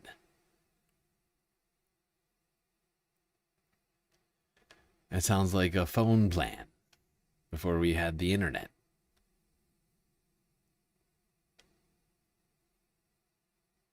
People were like just staring at their minutes, hoping that they didn't go over. It's not good. I mean, the problem is that, people needed to talk to one another. They don't necessarily need AI, right? They could just maybe call a friend and get it done, right? AI was just an easy and free alternative. But the second that it becomes not free and people have to pay for it, is there even a business there? And that's the question. I don't think on the consumer end there is, really, right? It's about businesses. Businesses will see it, right? In terms of being able to get rid of labor, they will see the benefit, right? And some of them will be like, not all of them, like Uber, right? Not seeing the benefit. Some businesses will, right? Uber can't replace all of its drivers with AI yet. That's the problem for Uber, right? But in other jobs, slightly different story, perhaps. But that's really that's what I've been saying so long, though. It's like, that's really the only business case for AI, is to sell it as a replacement for labor, not sell it to consumers to make slop content, right? It's not worth it to people. There's already like so much existing on the internet. Why would people pay for that? Anyway, let's talk more about this a little bit here on the majority board. Same guy, different podcast. Oh. One guy, one time. One guy, two time. Sam Cedar, Emma Vigeland on the Majority Report. Pleasure to welcome to the program Ed Zitron. He is the publisher of Where's Your Ed At? Which is newsletter, and the host of the Better Offline podcast. Ed, welcome back to the program. Thanks for having me. Let's start with, we got some big IPO news, obviously, and let's start with SpaceX. I guess the biggest IPO in history. And also involved just sort of like, there's a little bit of like arm twisting happening on a regulatory side. And then sort of, I don't know. I don't know of any IPO in the past where people that I know, and I don't know billionaires, were like, I may have access to this IPO. And I'm like, what? So tell us about all that's involved there. So Elon Musk is doing exit liquidity. So SpaceX is actually several different companies stapled together. You've got X, the Everything app, which is, of course, the social network, which features a CSAM generator and a non-consensual porn. It also loses tons of money and makes AI services under Grok. Lost, I think, $4 billion last year, or last quarter even. It loses billions of dollars on the AI side. Then there's Starlink, which is a satellite internet Let's not forget what Grok's name for itself was, Mecha Hitler. Mecha Hitler is now a public company, everybody. Think about that for a second. Company that actually makes money. And then there is, of course, SpaceX, the boring rocket company that makes rockets that also explode and sometimes go up in the sky too. And yeah, it is now worth more than Amazon because the regulators don't really care. Multiple indices like the Russell 1000, which is just 1,000 companies of a certain size, they greenlit adding SpaceX and any other company within 5 days of listing, and also waived the profitability requirement because SpaceX loses billions of dollars a quarter. And so, yeah, crony capitalism won on this one for now. I fear an Enron situation. Not that I think that they're doing any dodgy accounting. I hope not, at least. But you've got regular people, like you mentioned, buying into this IPO. Now it's popping again. Well, now everyone's going to buy into it. And I fear that the underlying economics do not make SpaceX work. And he's going to try and merge Tesla into it. He's going to try and merge a company called Cursor into it. This is just Elon Musk's attempt to escape the kind of collapse of Tesla. Yeah, and I mean, this was an unusual IPO. We talked about it briefly, but they offered 3 times as much stock to the public, which concerned a lot of institutional investors that this was like a rug pull, essentially, or an attempt to offload a fuck ton of stock onto unknowing investors. And depending on where people bought in, if they did, and assuming some did, if you bought in on June 16th, you got hammered this week. The high was 225 on June 16th intraday, and then it collapsed 50 points down to 170 intraday on Friday within 3 days, gutting like $500 billion in value or more. But you got a bunch of bag holders trying to offload stock as well involved, not just Elon, who's got, you know, his entire net worth tied up in this. Selling less cars every year. Their largest purchaser of Cybertrucks is SpaceX. It's all part of the big, giant Elon Musk circular financing jerk-off session that I'm deeply tired of watching. I don't think the public should be witness to this. It's horrible. But yeah, regulatory authorities, I don't know. I thought they were meant to stop garbage IPOs, but I guess inflating them is what this administration does. Well, I mean, the value of SpaceX too. You mentioned those 3 planks. You have the private Twitter. Twitter being folded into this /X, which you had a lot of wealthy people take private, including Andreessen Horowitz, including, I believe, a Saudi prince, among others, including one of MGX as well, who's I think they were involved. Yeah. You mentioned in the first part that Twitter and Grok and that whole it's losing money hand over fist. So those investors, those really important investors that took Twitter private, need to make their money back. So Elon has folded Twitter into SpaceX, and that's why this IPO is such a behemoth. But so true. Well, first of all, some of the things that I say will be incorrect. God, how did this guy become so fucking powerful? That this the deranged lunatic. I mean, the fact that he was able to even circumvent. I mean, the S&P was the only index to tell him go fuck off. Right? He's going straight into the ETFs of, and the retirement accounts of millions of people.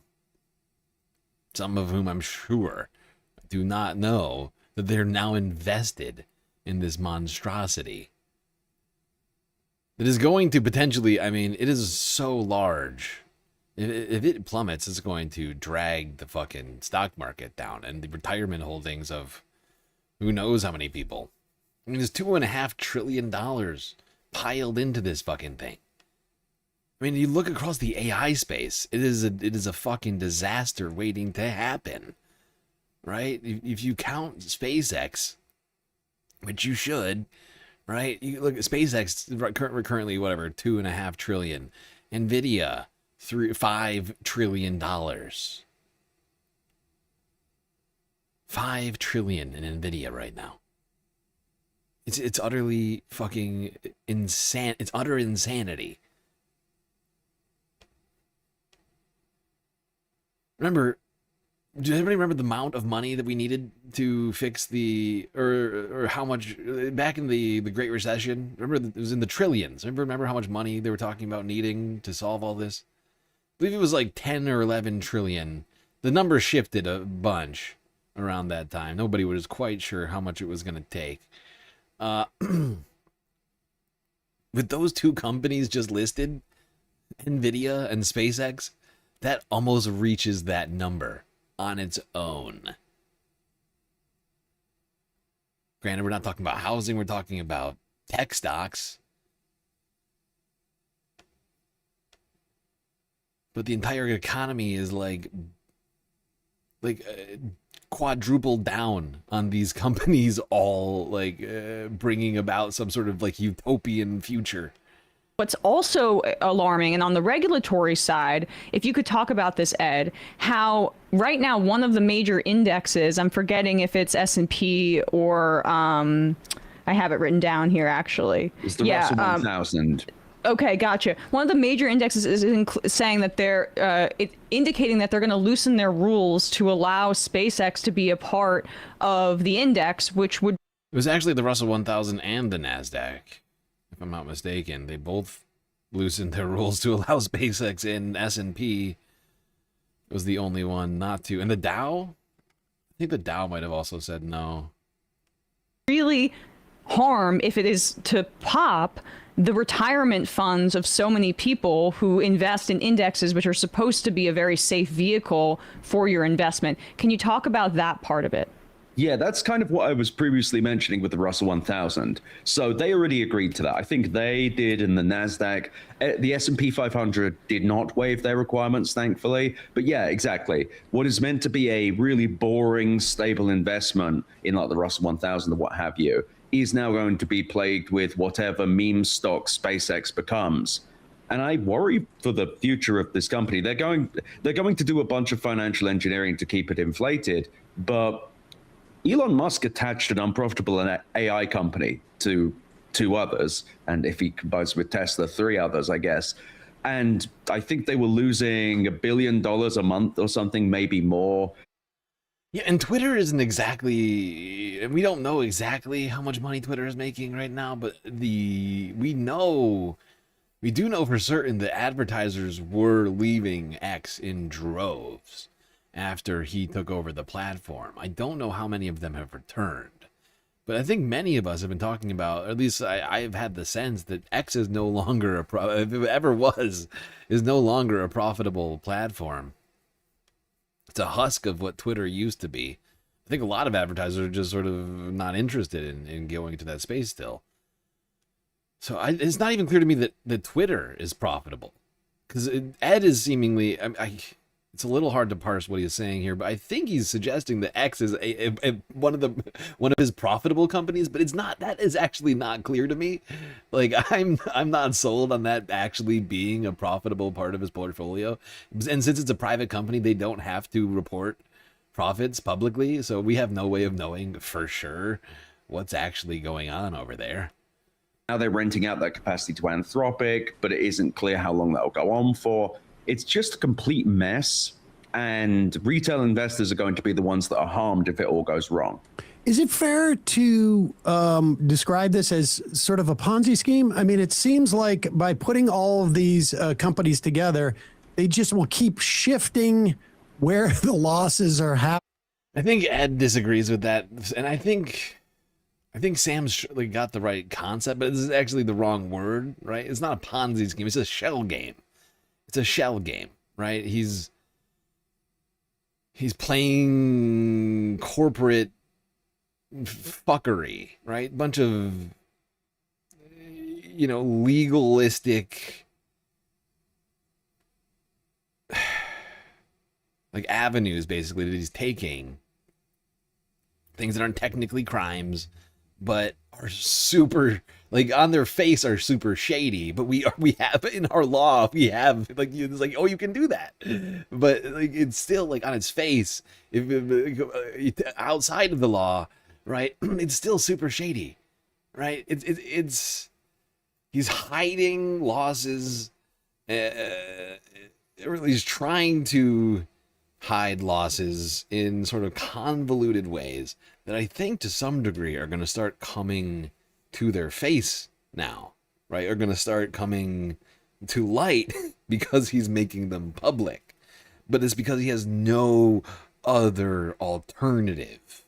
We've been talking about some of his problems over the last couple of years. Tesla sales sliding.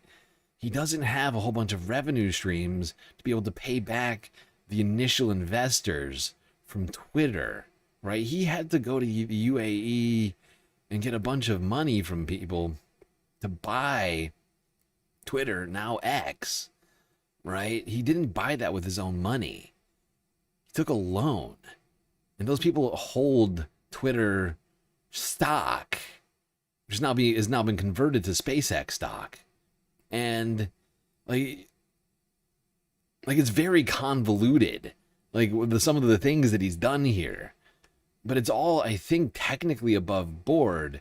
But what it does though is it will, I think, show us exactly how bad some of these things actually are. Because once it's a public company, you can't hide the fact that you're losing money and that advertisers have left the platform. You know, at this point now it's public record.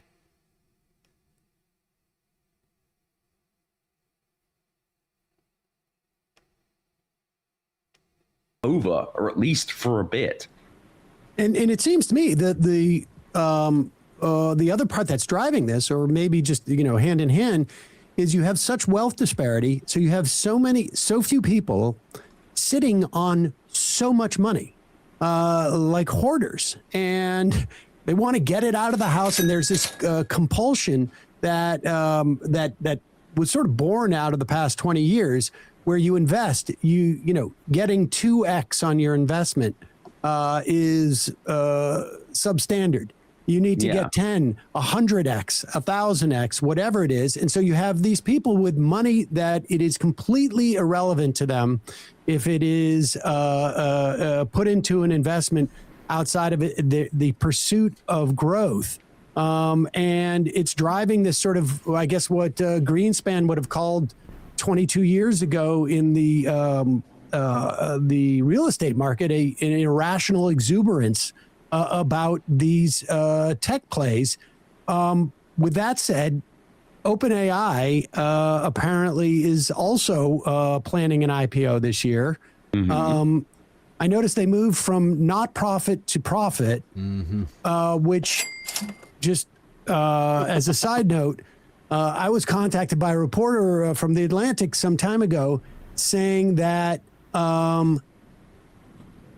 this show has been scrubbed, about 11,000 episodes of our show. It's been scrubbed by a series of not-profit AI institutes, which they do to avoid having to theoretically have any like monetary like compensation responsibility. Then they get all the information they want out of our show and others, obviously. And then they use that on their as they convert to a for-profit enterprise. Right. I mean, with that, it's that is just the nature of their BS training. They just steal from everyone. And what's funny is, well, don't know if I'd call it funny for you, I guess, is it's still not enough.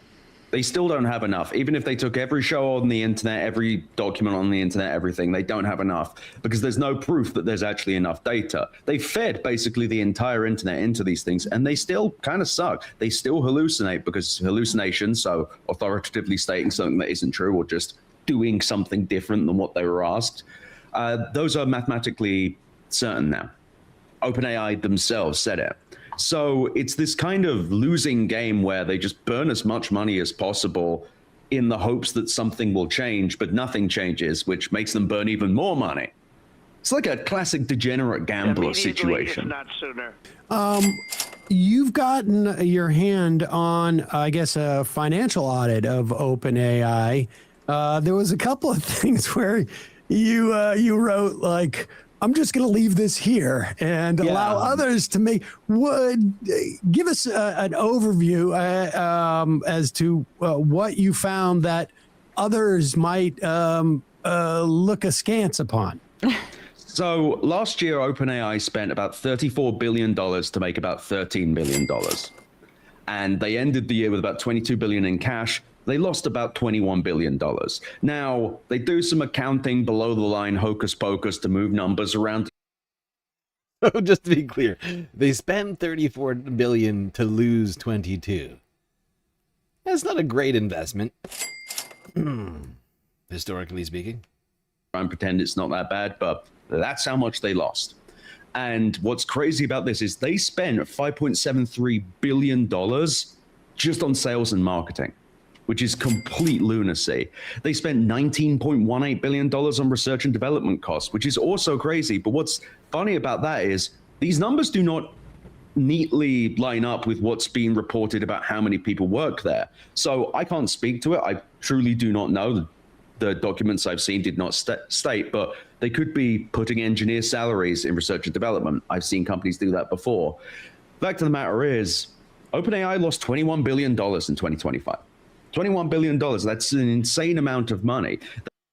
Yeah, and the fact that they spent $6 billion on marketing and only had $12 billion in sales? Just think about that for a second. 50% of revenue is negated by marketing, but by the marketing budget. That's wild. That is just unbelievably unsustainable. This company is continually losing more money every year. It is going to get worse in 2026, and if they make it to 2027, it's going to be even worse there. They plan to burn over $852 billion by the end of 2030. And if they cannot raise or make the money to pay that, if they do not have the cash flow, they could kill Oracle. Like they could actually, they account for $300 billion of Oracle's upcoming revenue. And Larry Ellison has leveraged a lot of his stock on this. So, but this could be a twofer. This could be, it could be a multi-fer. Absolutely. It's not just those two guys. Those are the ones that come up initially. But you've got so many people's like, I mean, these guys have really embraced AI with all of their money. Because they see it as being all that's left for them to do. You know, don't have to try and make phones better or any of the products that they make better for society. No, that's not important. What's better is how can we get more profits? And they've come up with this ridiculous idea that AI is going to do it for them. Whether or not they ever get there, unclear. But what I do know is that they're spending just a fuck ton of money on it. And an incredible amount of energy and resources are being used on it. Stuff that could be helping mankind, broadly speaking. All just being funneled towards this one billionaire fever dream.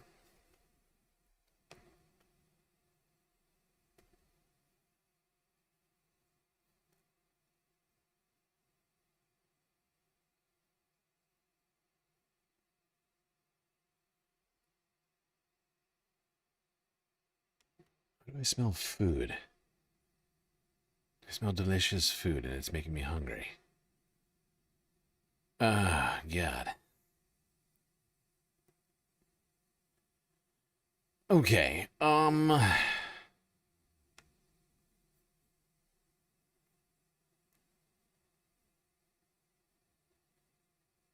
been doing a lot of shows this week, haven't we, Space Vamps? We only took one day off. We did a show on Sunday. And Monday and Tuesday, skipped Wednesday. We did Thursday, and now today, it's already 5 shows. I got plans, keep it going all weekend.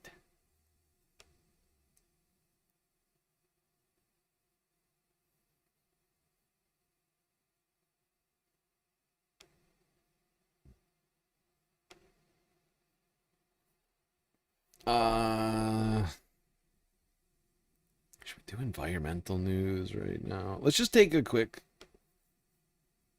look at some of the aftermaths of Tropical Storm Arthur. Down in Mississippi, Louisiana. Some fairly devastating impacts there from the storms, as well as those tornadoes that were in the Midwest.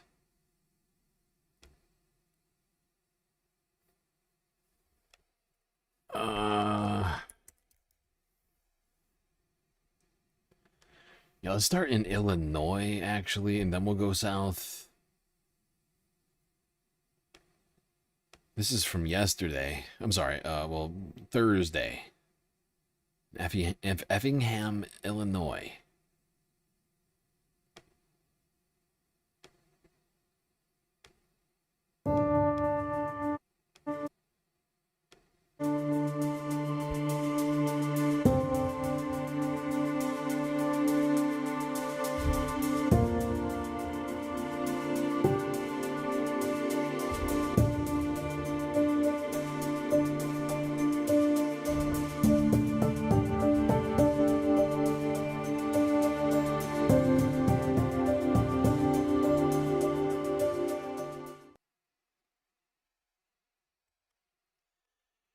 Yep, utter devastation in Effingham. Illinois has already crossed over its record number of tornadoes this year. And it's only June. I'm on a good streak. Yep, we're on a real streak this week.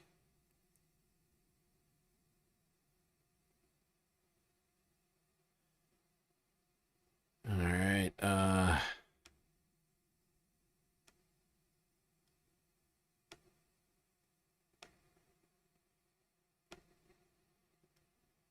One last one in Chicago, ABC 7 on the aftermath and the cleanup efforts going on.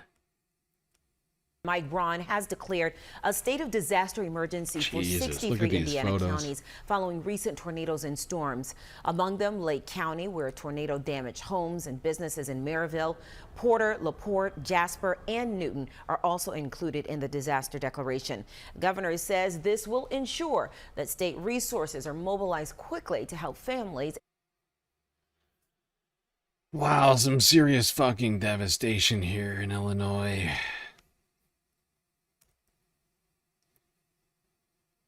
Hard to imagine what it's like to have your life just completely just picked up and scattered to the wind by a natural disaster. God, I can smell delicious food right now. It's driving me crazy.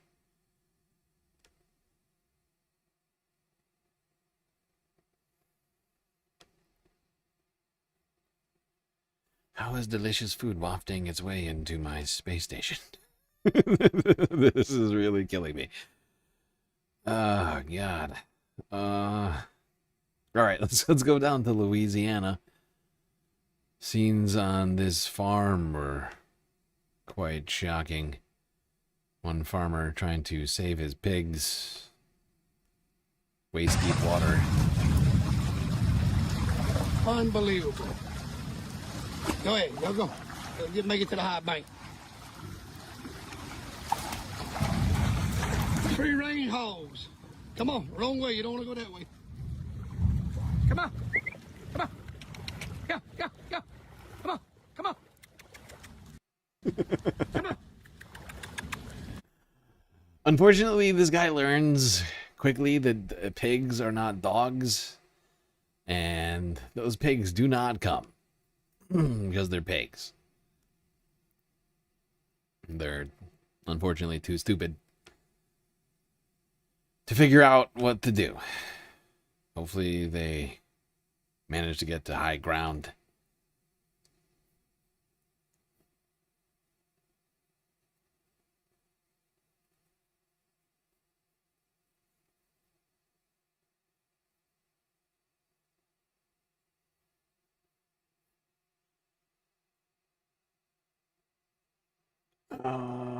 Okay, over to Mississippi now. WWL-TV from 7 hours ago.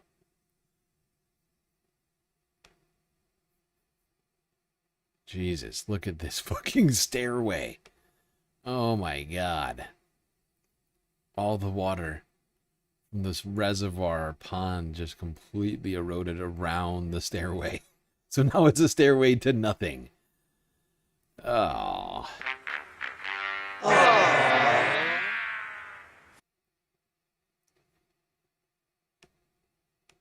Well, we are seeing some pretty serious damage in some spots. We first came to Gulfport to check out what you're seeing behind me. This is a pretty significant breach on Swan Lake, on the dam along Swan Lake. This is a private lake in a subdivision. Thankfully, first responders who were here earlier said there was no safety danger or risk to property, even though it looks pretty dramatic, especially earlier. There was a ton of water coming through here when we were here a few hours ago. The water will pretty much flow straight to a nearby river, is what they told me. But in other parts of the county, we're seeing roads that are still underwater even today, and some are impassable. And when I talked to the fire chief earlier, he said there are areas first responders haven't even been able to reach yet. Some roads are also just gone. We saw washouts in multiple spots, including 2 just on McHenry Road alone. These aren't major highways, but they're in rural areas, and in some cases might be the only way to reach smaller streets and homes. And the fire chief was telling me that people trapped in neighborhoods because of those washouts and because of flooded streets is their main focus right now. He also shared some video from these flooded areas this morning. Again, this is showing how much water there still is on the road and how slowly it's draining because of those high river levels. That fire chief told me there have been more than 50 water rescues so far because of post-tropical storm Arthur. They've gotten people from cars, homes, even trees and fences. One man we met even watched one of those rescues happen. As I was flying my drone, I noticed a truck had gotten swept off the road, and whenever I came back for the return trip, I noticed that somebody was sitting in the driver's seat, and we have no idea how long he had been sitting there. He was an older guy, didn't have his cell phone, never reported it, never called. He was just going to sit there and wait for the water to go down. Eesh. Okay. Now, thankfully, he told us that he... Well, as you can see here, Tropical Storm Arthur really took a toll on the South. In Mississippi, serious infrastructure damage.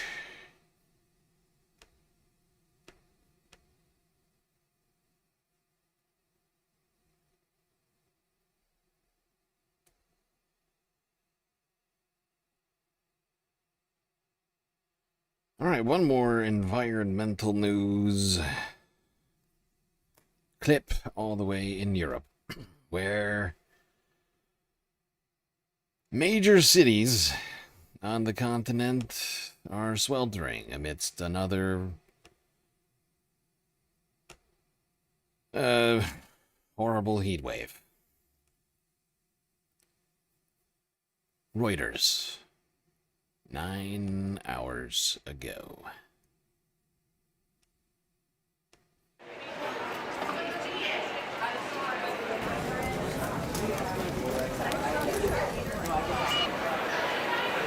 I think the heat wave and climate change is impacting everyone. It's impacting tourism in various parts of the world, and it's time we do something about it.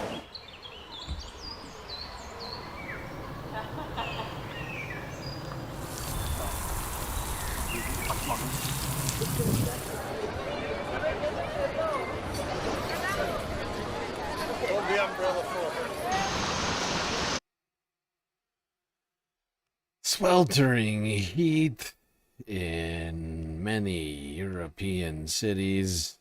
Temperatures approaching 100 degrees Fahrenheit. Getting up there. Taking a toll on humans and animals alike, as we just saw. Those poor zoo animals, nothing to help them. Alrighty then, a little bit of space news up next. It's not really news so much as a discussion around representation in America's astronaut program. Since it's Juneteenth, figured we should celebrate a couple of different guys.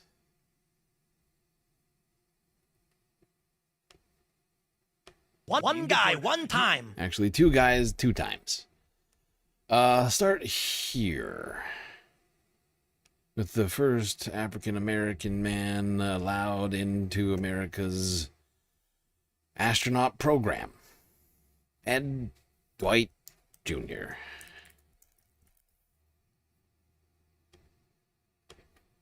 President John F. Kennedy had campaigned on a platform of civil rights and support for the space program.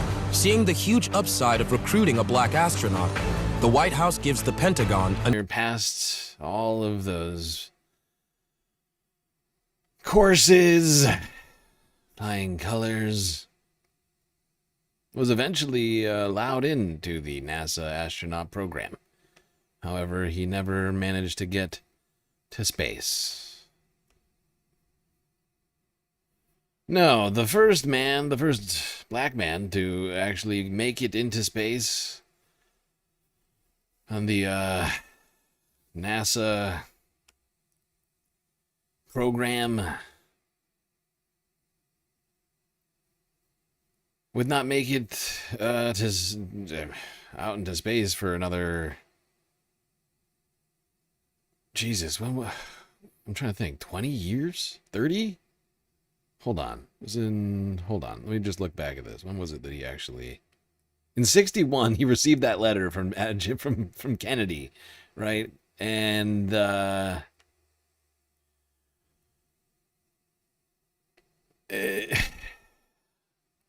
first black astronaut did not get to go to space until over 20 years later. A man by the name of Guion Bluford had the honor. Here's WKYC, Kentucky, from 2 years ago. And tonight, we hear from a trailblazer on what is a milestone anniversary. 40 years ago, on August 30th at 2:32 in the morning, Guion, also known as Guy Bluford, became the first African-American to fly in space. The retired Air Force pilot and astronaut is still hard at work in aerospace engineering, and he calls Westlake home. He celebrated the historic space shuttle flight at the Great Lakes Science Center. For me, it was an exciting experience.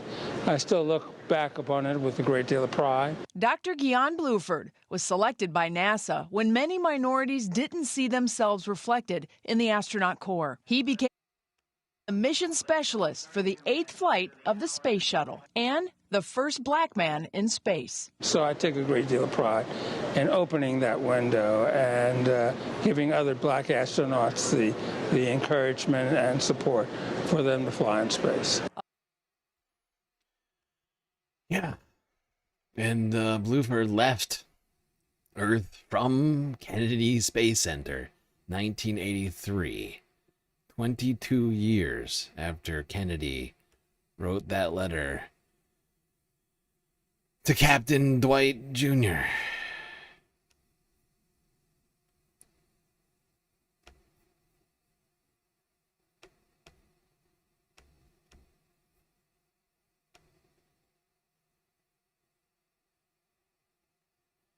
All right, let's move on to the geopolitical news. See what's going on out there. In other countries, aside from the United States. Well, starting here in the United Kingdom, where a shakeup is happening as a result of a local election held yesterday. And the prime ministership of Kid Starver on the line. Now, Keir Starmer might not be on the ballot, but the British Prime Minister's future is certainly on the line. That as a special election is held in the Makerfield district of northwest England, where voters are electing a new lawmaker. Now, the leading contender is Andy Burnham of the governing Labour Party, the current mayor of Greater Manchester, Oddmaker's favourite to be the next Prime Minister, as Keir Starmer continues to struggle to connect with voters. A little earlier, we spoke to our correspondent Benedict Pavio in London. Who is Andy Burnham? He's 56 years old. He's a former Labour government minister. He's been nicknamed the King of the North. Why? Because he's been serving as the very popular mayor of Greater Manchester since 2017. And as Yes, indeed. And people are touting him as the future of the Labour Party, perhaps the one and only man who can undo all the mistakes that have been made over the last 2 years, and perhaps dig the Labour Party out of the hole that they have dug for themselves. Now, whether or not he can do that is probably an important question for people to try and answer. I don't have the answer to that question. I do have a lot of doubts.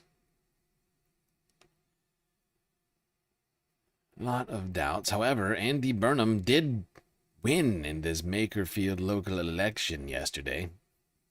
Here's The Guardian. What a team, everybody. What a team and what a campaign. You will all know, if you go back to May, this part of the world, people here issued quite a clear call for change. In fact, I would say it was more an instruction that things had to change. But you know it's not a blank check, it's not ongoing. You have to respond to what people here are saying. You have to do something to make life more affordable, to put more money in people's pockets, to give people more breathing space again, so that they can have a better life. We do need to bring down water bills, energy bills, rail fares, just as we've brought down bus fares in Greater Manchester, to make life more affordable for people. There you go. Affordability agenda coming out of Andy Burnham over here at his victory speech in this local Makerfield election. But in the wake of this election victory for Burnham, Keir Starmer was out there saying that he would not back down and would run in any leadership contest. Here's France 24 from 17 hours ago. Moving on to some other news, Labour's Andy Burnham has won a crucial by-election in northern England, clearing a path for a potential bid to challenge Prime Minister Keir Starmer. Burnham, a former government minister, has vowed to lay a new path for Britain. Should he be successful in ousting Starmer, the UK will get its 7th Prime Minister in 10 years. Let's listen to Keir Starmer has been saying. There isn't a leadership contest. But when there is, at it's the imminent, moment, Prime Minister, there isn't isn't one at the moment. But as I've said on many occasions, I don't think that's a good thing for the country to plunge. I like how he's still trying to stick to that. He's like, look, it's not technically a labor leadership contest because it hasn't been officially declared, even though literally everybody's talking about it.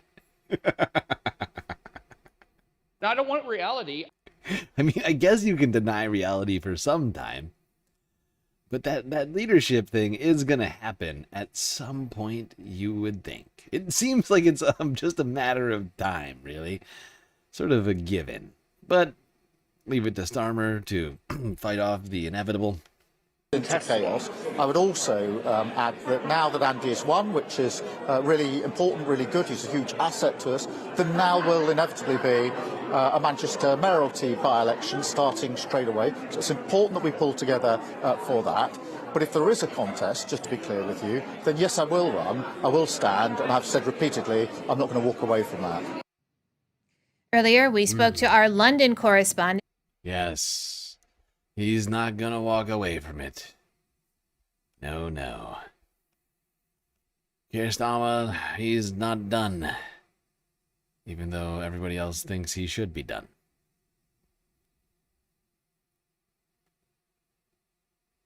You're irritated? What's happening?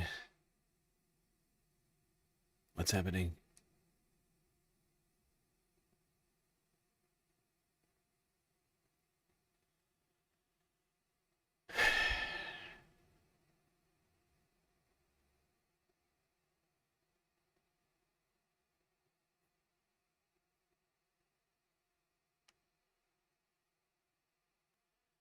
All right.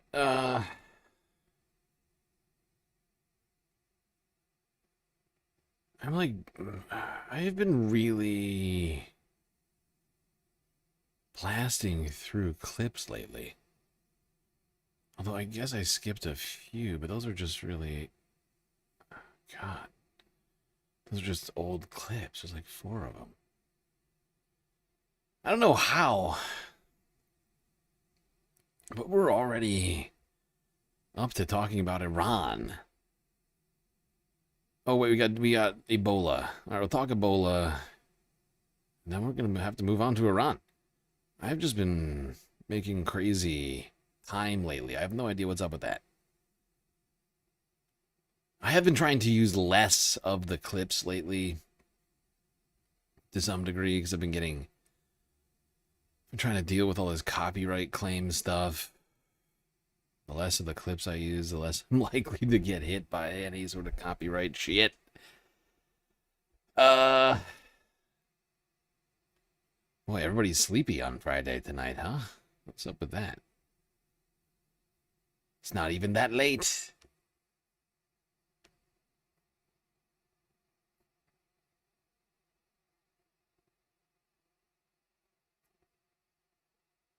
Oh, sorry, Layla. I didn't notice your stream streak earlier. 3 stream streak. Great job. Great job. Great job with the stream streak. Alrighty. Let's go down to the DRC, where they are continuing to seek help in fighting the Ebola outbreak there. In lieu of help from the United States, DRC is having some serious difficulties with combating this deadly outbreak. This is the DRC's 17th Ebola outbreak, and it's proven difficult to contain, largely because it involves the Bundi-Bugyo strain, for which there is currently no approved vaccine. If we don't stop this outbreak very soon, it will be even worse than what we had in. Oh, also, thank you for the 5 bones on PayPal. Thanks for the stream. Thank you. No, thank you. Just a reminder, everybody, if you want me to shout you out, you got to put your name in the message itself. Otherwise, I'm going to think you want to be anonymous. So, to the anonymous individual, thank you for the 5 bones. Keeping the Galactic News Network alive. And is eastern part of the DRC. The lack of a vaccine and mistrust within communities are major obstacles to controlling the spread of the disease. We have significant problems. The contact tracing is one of them. First of all, it's not because the community don't want to be traced, it's because they are moving. They are moving for their daily life. But also we have those that don't want also to follow this contact tracing. Even so, health officials say the rise in cases could partly reflect improved detection and response efforts. We have made significant progress so far for having clinical management in place. So far, we have almost around 500 beds available for the Ebola response. We have more than 6 laboratories decentralized. Surveillance is also working. Reason why now we are having more cases. Well, if you notice here on her shirt, she's got this on this vest here, this World Health Organization, this WHO insignia, and WHO in Africa used to be mostly funded. Majority of the funding came from USAID program. That's been dismantled. And so the WHO has been having to find money in other places, like raise money from other sources, and then try and put together on the ground what what USAID used to be funding. Stuff that should already be set up but isn't because of that. And so they're just making up for this lack of help from the United States. And this is in post. Like, this shit should have already been in place, but it was dismantled. And people were forced to leave because paychecks stopped flowing to doctors and nurses and other sorts of aid workers, right? And, aid stopped flowing. So people had to go other places, right? Like, even though they're non-profit, NGOs, whatever else, doctors still technically have to eat and pay bills, probably back home in most cases, right? A lot of the doctors, in some cases, doctors are from the countries that they're working in, but not always. And oftentimes there's doctors on the ground in these countries, or used to be, at least before USAID was dismantled.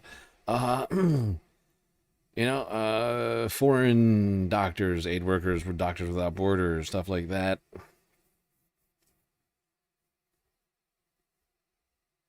You're still at work, give you a half hour, you'll open a beer and it won't shut you up. Okay, great. I just noticed a bunch of people say that they were sleepy. It's Friday night. Bars are barely closed in some places. In some places, bars are very much open. I guess people could be at the bars. I guess we're really the alternate option to things like that. C'est la vie. It is summer after all. All right, let's move it along. Now, the WHO is warning that this Ebola outbreak could be the very worst in recorded history. All thanks to the lackadaisical, sort of laissez-faire position of the United States.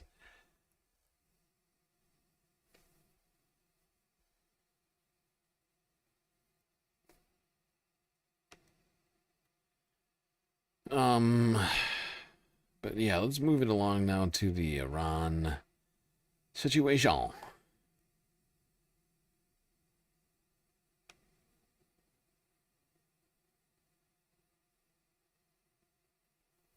In the last 24 hours, since we last talked about this, a lot of shit has happened. And I'm almost tempted to double check the news right now just to make sure that everything hasn't been completely undone between now and then. Since the stream started.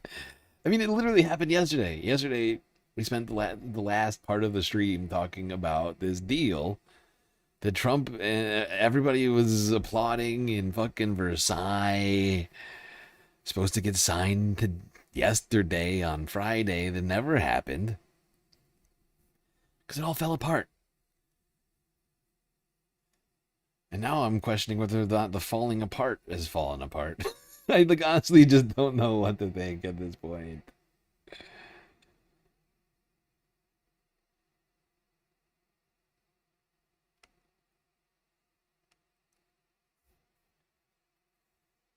Yeah, all these guys are out here saying everything was great. The catastrophe had been averted.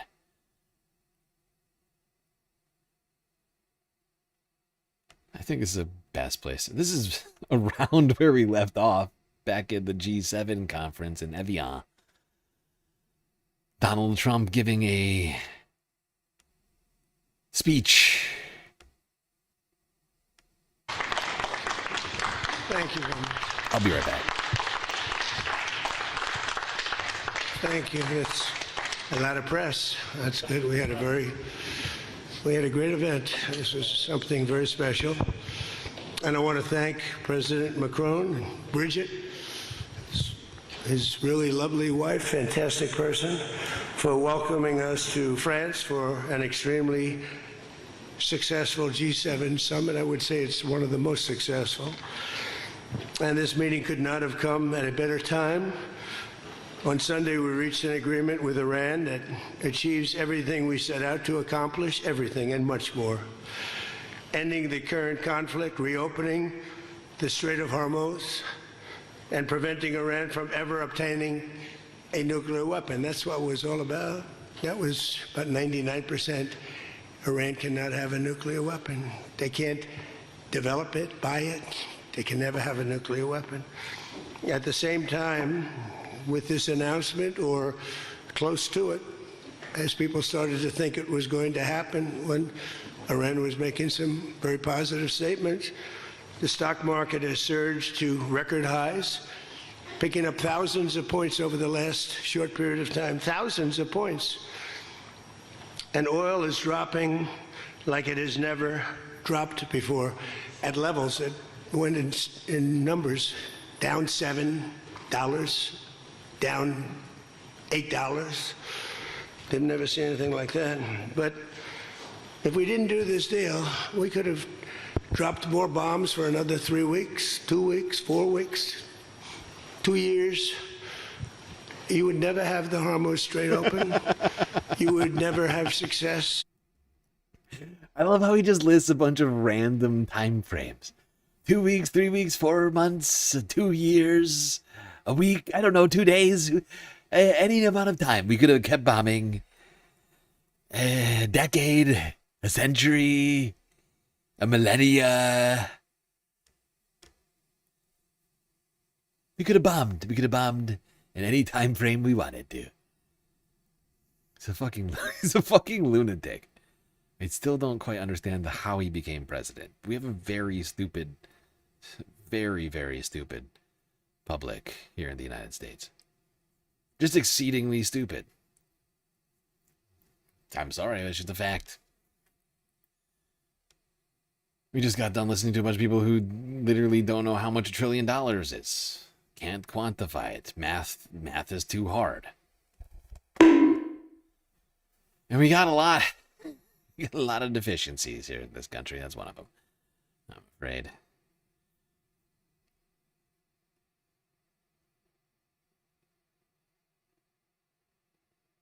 I wonder if anybody ever solved the math equation that he said he aced on his cognitive exam.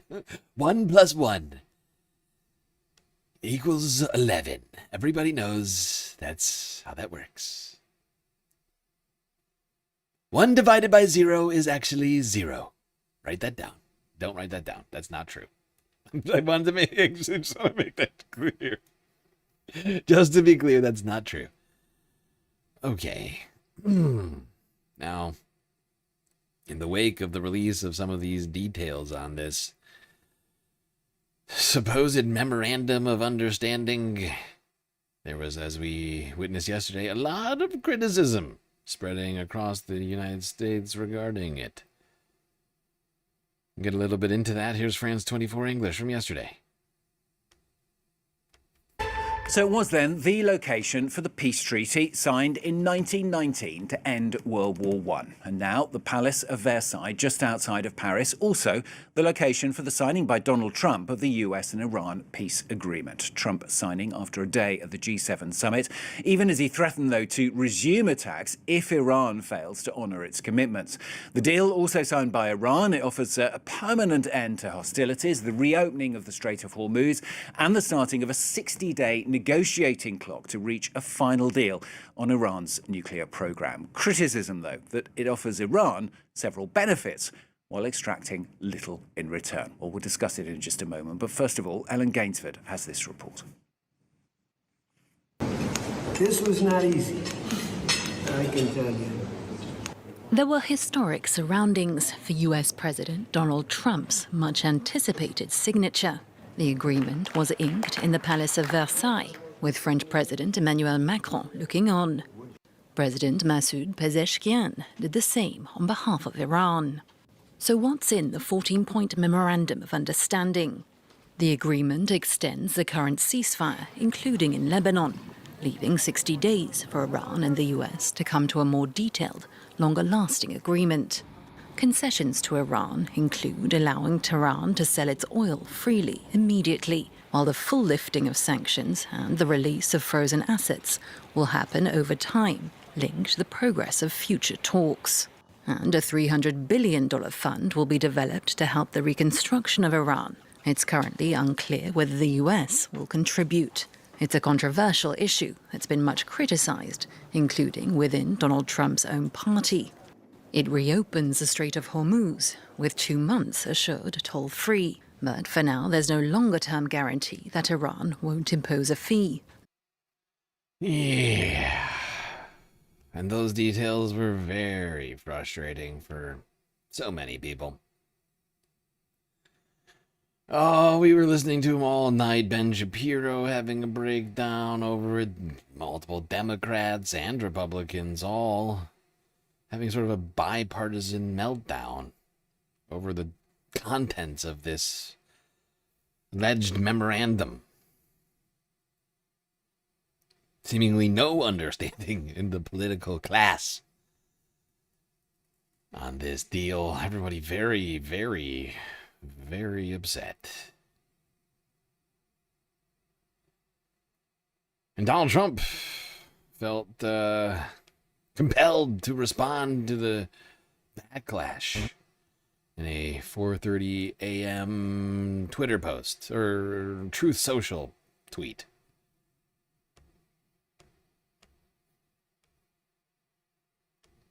Withering criticism of the agreement the president signed with Iran, and a lot of it is coming from members of his own party. And this morning, before dawn, the president indicated he does not like these comments one bit. Now, the concerns raised include the pause in sanctions allowing Iran to sell oil immediately, the lack of specifics on curbing Iran's nuclear program, the opening for Iran to ultimately charge fees for ships to transit the Strait of Hormuz, and beyond the text of the plan, criticisms of the new comments that the president himself made suggesting Iran should be allowed to have missiles, even though one of the stated goals of the whole war was to destroy their missiles. I thought that was one of the funniest aspects of this, was Trump coming out and being like, actually, why shouldn't Iran and Hezbollah be allowed to have missiles?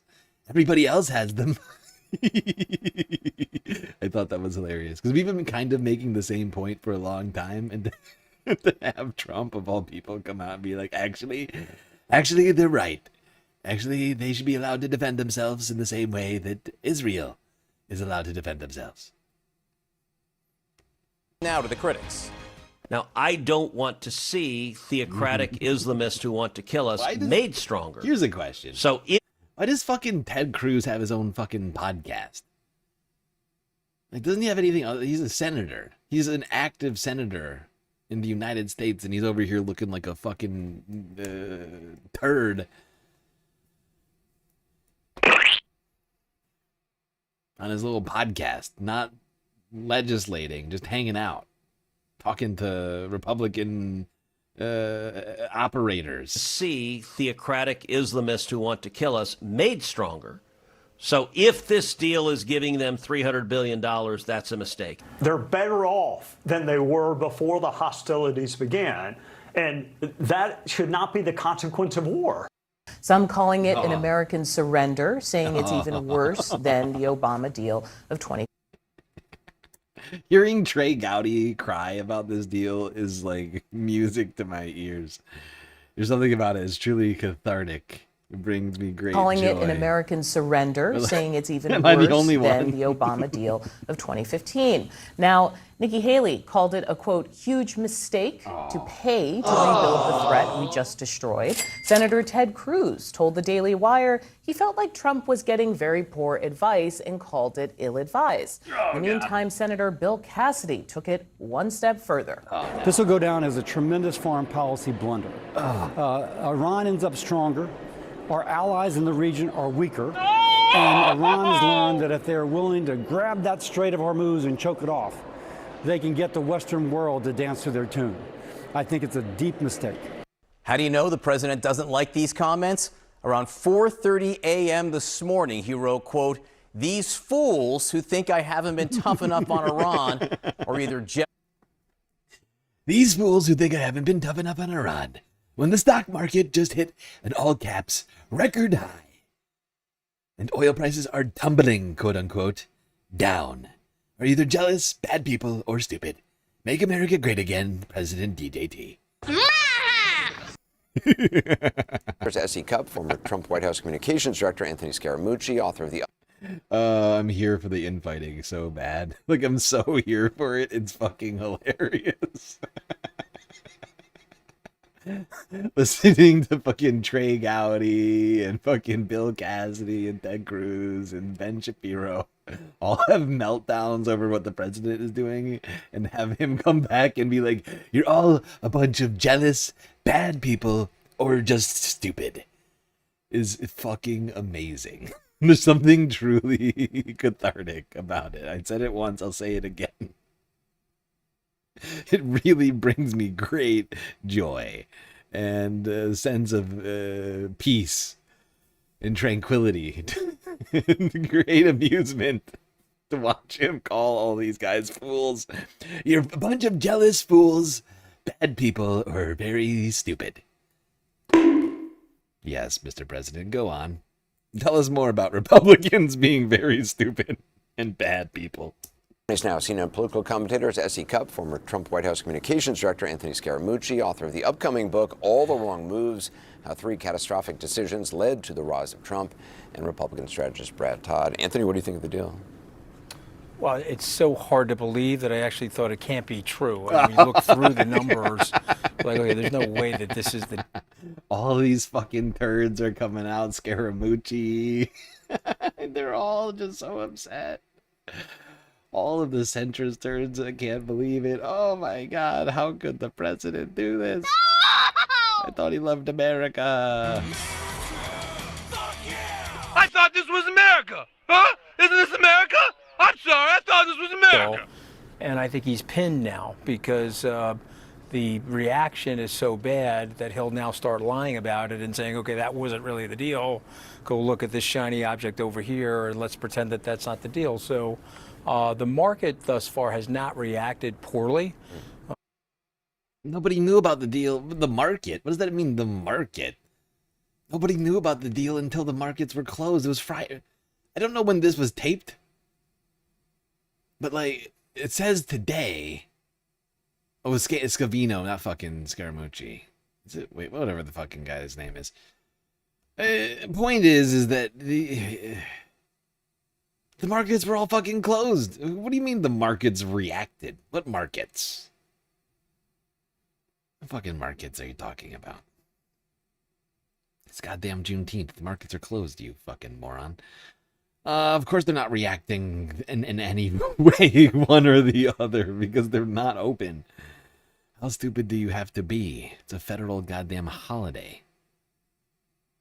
It's a question some might ask. Unfortunately, though, for all of us, normal human beings who did want an end to the war, shortly after that 4:30 a.m. post, Lebanon was the recipient of more Israeli strikes. Dozens dying. Latest number I heard was at least 50 dead as a result of these latest Israeli strikes. Something that, as we all know, was part of this deal. And as we were saying yesterday, right before I ended the stream, Israel might still be able to scuttle this deal by doing things that are forbidden under this new deal. Israel's military said Friday its forces struck targets throughout southern Lebanon overnight as Hezbollah reported intense fighting in the area, threatening the nascent agreement between Iran and the United States to end their war. Israeli airstrikes killed at least 16 people. The Israeli army announced that 4 of its soldiers have been killed in southern Lebanon. The military said it attacked Hezbollah after repeated violations of the ceasefire. Hezbollah has not been violating the ceasefire. We've seen zero evidence of that. Israel keeps saying that, while they're the ones who are violating every ceasefire currently in existence in the Middle East. Like, it's fucking nonsense is what it is.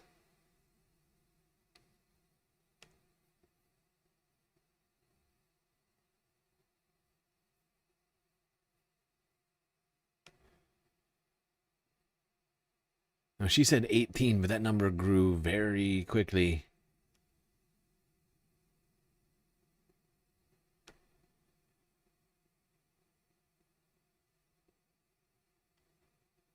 I'll keep going through these stories chronologically. Here's France 24 from 21 hours ago. U.S.-Iran peace negotiations abruptly called off amid growing criticism. Now, for more on this story, let's bring in our international affairs editor, Douglas Herbert. Hi, Doug. How are you? Hour by hour, it seems these talks are starting to kind of prove more difficult. Yeah. More difficult than what? By the hour. The deal was already... Just more difficult by the hour. More difficult, certainly, than President Trump has made them out to be. I know that much. But the thing about all this is that there seems to be competing narratives right now as to what led to the end of the proposal, right? What is it that was the catalyst to stop this deal in its tracks? Was it A, criticism coming from within the U.S. government and Trump's base? Or B, was it Israel's attacks on Lebanon? Because we're hearing one thing, I'm hearing two different things. Right? Like, as I've been going through these things today, is that it was like some people seem to think that this is a result of the criticism that Trump's been receiving. But other people seem to think that this is because Israel did the attack on Lebanon, like killed like 50 fucking people in Lebanon, and Iran said, well, we're not coming anymore. So, I mean, it could be both. I guess they could have happened simultaneously. But I feel like the latter is almost more likely, because Trump wants out of this real bad. But Iran's been fairly adamant about Lebanon. Sharp criticism. What can we expect? Are these talks going to happen at all? Yeah, I'll go a little bit further than you can. I'll say the deal's unraveling. Let's call it what it is. First of all, the deal has never really been a deal, right? It was a memo of understanding in the diplomatic parlance. It was really a euphemism. It was more a memo of misunderstanding, because as the hours go by, we are seeing more and more how differing, how divergent the interpretations between the U.S. and Iranian side of what this so-called memo of understanding, which I'm calling the memo of misunderstanding, really is about. I'm saying this not glibly. I'm saying this because based on the evidence, we're seeing that as a rising chorus of critics have been denouncing this memo itself, this preliminary deal supposed to pave the way for a longer-term 60-day negotiation that would, seal a peace agreement. A rising chorus of critics see the entire war as a spectacular failure. They see Trump right now essentially cutting and running from a war that he started, was unable to stop, and has signed a deal which, perhaps predictably, given past precedent with Donald Trump, he is now claiming as a thumping victory, when the evidence on the ground, the facts on the ground, the record itself shows anything but. And now the talks that are supposed to seal. I love that the situation has become so incredulous and so farcical that you even have fucking France 24 anchors just openly laughing at the absurdity. Oh my God. What a time to be alive. The deal, the supposed deal, are also proving not just logistically difficult, as the White House gave as the reason that J.D. Vance abruptly called off his visit at the last minute, his trip to Switzerland. It's almost it's almost insurmountable. It's not just that the White House, called off Vance's trip. It's also, let's not forget, the Iranian negotiators basically said, no, we're not going. And the reason that they're not going, according to one Arabic language media outlet, which is affiliated with Hezbollah, the Iranian-backed proxy group, they basically said that as long as Israel continues its military operations against Hezbollah in Lebanon, there is no deal. Yeah, and they were quite, as I mentioned before, adamant, quite clear about that being an intrinsic element of this whole thing. And yet, as was somewhat predicted earlier, Israel seemingly decided that was unacceptable and scuttled the deal unilaterally. That's the one that I believe. I don't think Trump. I think Trump was actually, I mean, you can see it. Like, he was trying to do what he always does with Republican dissenters, which is to shame them, threaten them, like with being primaried or whatever else, right? He was just going to go right ahead and sign this thing because he knows how toxic this is for him right now to continue this war. And I don't think that any amount of fucking, Ted Cruz complaining on his fucking podcast is going to do it. But Israel still, as we have been saying, had this card to play. That since Lebanon and Hezbollah and the conflicts in the Middle East that they were actively engaged in up until this point, being a linchpin to the deal, had the ability to just end all peace discussions by re-engaging. It's exactly what they did. That is exactly what happened. It was here in Switzerland where an official signing ceremony was supposed to take place this Friday for the Memorandum of Understanding between the United States and Iran. That was supposed to happen at the mountaintop resort above the city of Lucerne. Now, this is a document that, strictly speaking, doesn't need to be signed again because it already has been signed by Iran and Tehran. That's a good point. It already has been signed, but does that matter if it's already been violated? Because that's part of the confusion, I think, for everyone, is that it's been signed, but it's already been violated before the actual signing ceremony was supposed to happen. That might be unprecedented in history. I'm not sure. We'd have to go back. But it's quite a speedy undoing of this memorandum of understanding.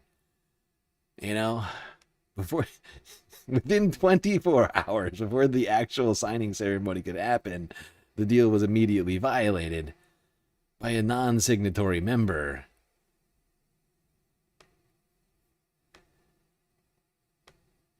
Might be historical. I'm not sure. Historic, I mean, it's certainly historical, but it might be. Well, it was supposed to be. It might be the first time in history. I don't know for sure.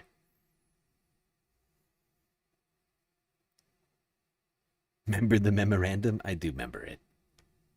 I do remember that. Let's keep talking about these scuttled peace talks. What was supposed to be day one of this new 60-day negotiating period between the United States and Iran has turned into day nothing.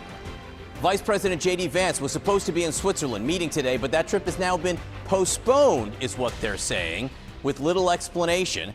A diplomat tells CNN that Iran is seeking guarantees that hostilities in Lebanon will end before it resumes talks with the U.S. And there was new violence overnight. Israel says 4 soldiers were killed in Lebanon when a Hezbollah explosive device struck a tank. Israel hit back, launching airstrikes that killed at least 18 people. That's according to Lebanon's health ministry. Hey, John, where is that tank? Where was the tank that got struck?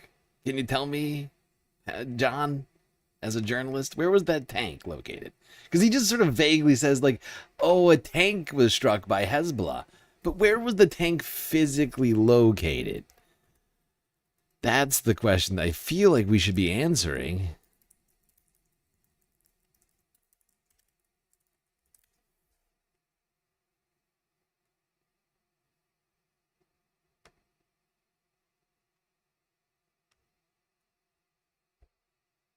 Oh! Oh, there we go. 4-person IDF tank, including battalion chief, killed by Hezbollah in South Lebanon, where they're not supposed to be. Wah, wah. Thanks, John, for the great journalism. So who broke the ceasefire, really? Israel or Lebanon? Hezbollah or the IDF? The guys who are occupying a territory they're not supposed to be in? Or the guys defending that territory? Who's more in violation of the ceasefire? I want to get right to CNN's Nick Robertson on the shores of lovely Lake Lucerne in Switzerland. Nick, it's a nice picture there, but not nice results, at least in terms of what the U.S. and Iran were hoping. Yeah, John, look, if you wanted a venue that speaks peace and tranquility, where two sides, the United States and Iran, can get away from the sort of domestic pressures of, is this a good MOU, is it a bad MOU, and just sit down and try to talk through and find the details and commonality that's going to bring a final result if it's achievable, this would be the location. That hotel on the top of the mountain there behind me was the venue. James Bond movies have been done around here. Goldfinger, I believe, was one of them. But right now, the thing that is missing here are the two sides. And as you say there, the Iranians are pointing to Lebanon and saying that that is part of the deal, that the first part of the memorandum of understanding is a ceasefire in all areas, including Lebanon. And part of that first line, first paragraph in the memorandum of understanding is that all sides should respect the sovereignty and territorial integrity of Lebanon. But at the same time, Hezbollah is attacking Israeli troops who are inside of Lebanon. The Israeli Prime Minister says that is an abrogation of the ceasefire agreement. The Iranians are saying they're not coming until it's sorted out. So where do we realistically stand right now? These talks have been beset and fraught by the issue of Lebanon from the get-go 2 months ago. Was it or was it not included? It's definitively in the agreement, but that is the trickiest and hardest thing to pin down. Is it the trickiest and hardest thing to pin down? Because what, Israel refuses to follow the rules? Right? I mean, that's why it's the most difficult thing to pin down, because Israel refuses to end its territorial aggression against its neighbors. Right? And it's expansionist policy. That's the part that's hard. But it's really not that hard when you think about it, because they're doing it all with U.S. weapons and funds. Right? And if we just stop giving them the tens of billions of dollars a year that we do, well, then they would not be able to wage these wars. So really, it could just end. We could just end it, But for President Trump, and this is going to be the question, I think, where the pressure lands from President Trump towards the Israeli Prime Minister. Can he bring down the temperature of the hostilities there enough to bring the Iranians to the table, the talks table up here? We've seen this before, the ups and downs over the past few months of these talks. Diplomats are working behind the scenes here to try to get the two sides to the table. And until they are, that MOU is just words on a piece of paper. It's not a reality, and that's the difficulty where we stand today. Yes, the memorandum is just a bunch of words. I mean, really, all ceasefire agreements are just a bunch of words when you really think about it.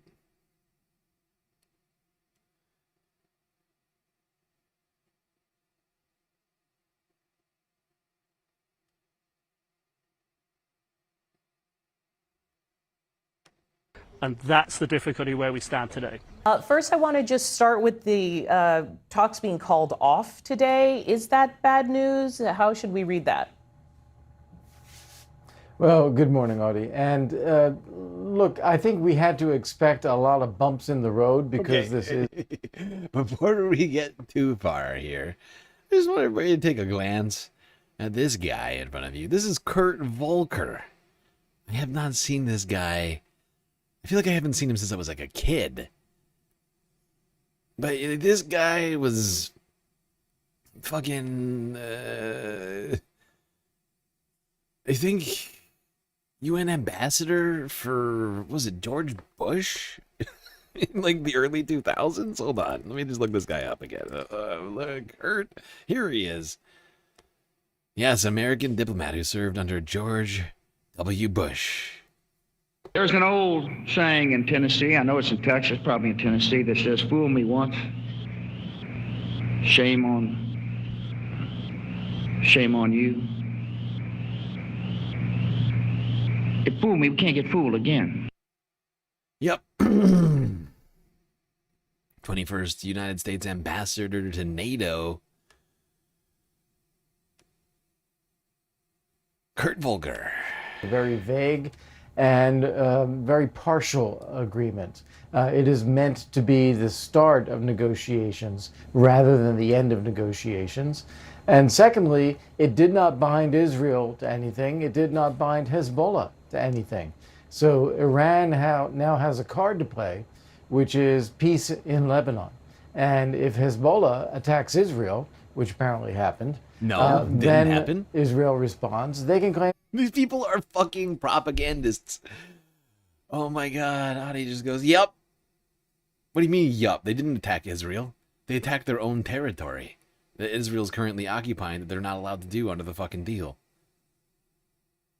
And Kurt seems to think that Iran is somehow like orchestrating this to keep the war going. It's fucking insanity. Israel, which apparently happened, then Israel responds. They can claim, okay, there's no peace, so we don't have to do anything. So there's a lot to play out here.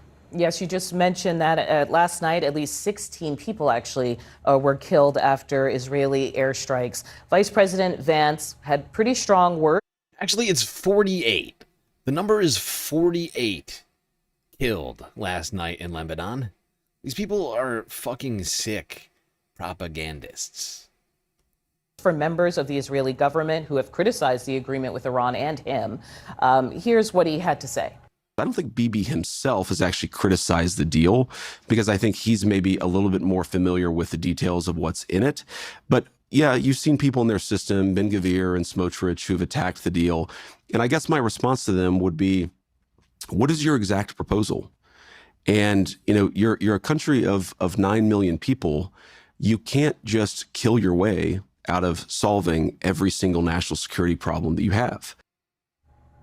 As a diplomat, how do you hear how he's defending this? Well, there are several things that come to mind. Number one is that it is an Iranian objective to sow divisions between the United States and Israel. And hearing that kind of comment from the vice president about Israel is fulfilling that Iranian objective of sowing those kinds of divisions. Secondly, if you're Israel, you're living in a very dangerous neighborhood, and what you... Dude, CNN is just doing full-on Israeli propaganda now. Just like full-on. Now that they've been subsumed by Ellison Media, like they are just full-on Israeli propaganda. They get fucking Kurt Volker in here to talk about how actually Israel's in a dangerous neighborhood that they didn't literally put themselves in and then alienate themselves from literally every single person in the region by waging war against them. It's like, actually, it's Iran, says Kurt Volker. Not Israel, who is the belligerent actor in the Middle East.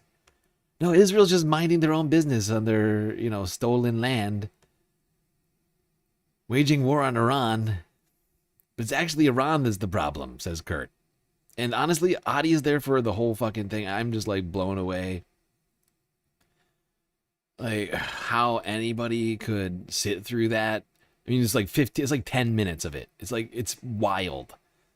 And this guy just goes deeper and deeper down this fucking insane fever dream rabbit hole of his.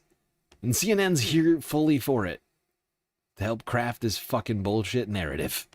This sounds like what the president said, unconditional surrender by Iran. Well, I know that's what he wants to say, but the Iranian regime is still in place. They are setting terms over the Strait of Hormuz. They are setting terms for future negotiations about nuclear weapons. And as we saw today, they're also insisting on demands about Lebanon that is mentioned in the agreement but has no binding effect on Israel or Hezbollah.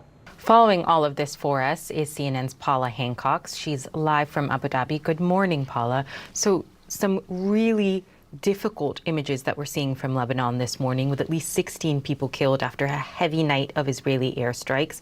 Israel also saying that it's had its deadliest incident for IDF troops since the beginning of this 3-month conflict.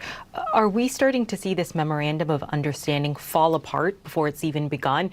And what can the United States do to contain this conflict on the Lebanon front when Israel is not party to the deal?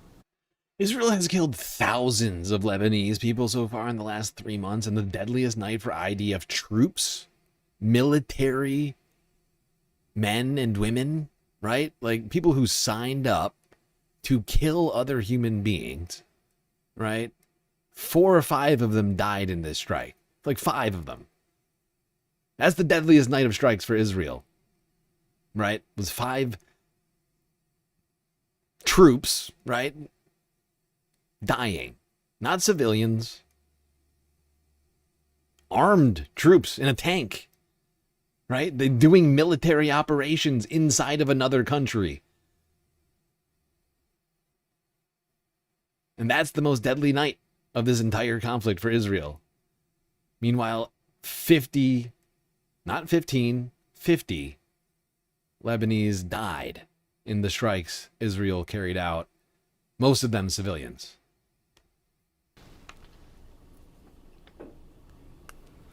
Well, Sam, we've long been talking about this issue, the issue of Israel and Hezbollah being potentially the break when it comes to this memorandum. It could become the spoiler, as we know that the Israeli Prime Minister Benjamin Netanyahu does not feel contained or restrained by this deal when it comes to fighting against Hezbollah. We did hear him on Thursday saying that his priority is to make sure that residents in the north of Israel are protected, that his military will remain in southern Lebanon, where they have seen these increased hostilities overnight, these deadly hostilities, as long as is necessary in order to protect the security of Israel. What we've heard, though, from Iran is that there will be a harsh response. Yep, Israel has completely ruined the deal that we were supposed to have. Now, BBC with an update at the actual fucking numbers in Lebanon. This is from 10 hours ago.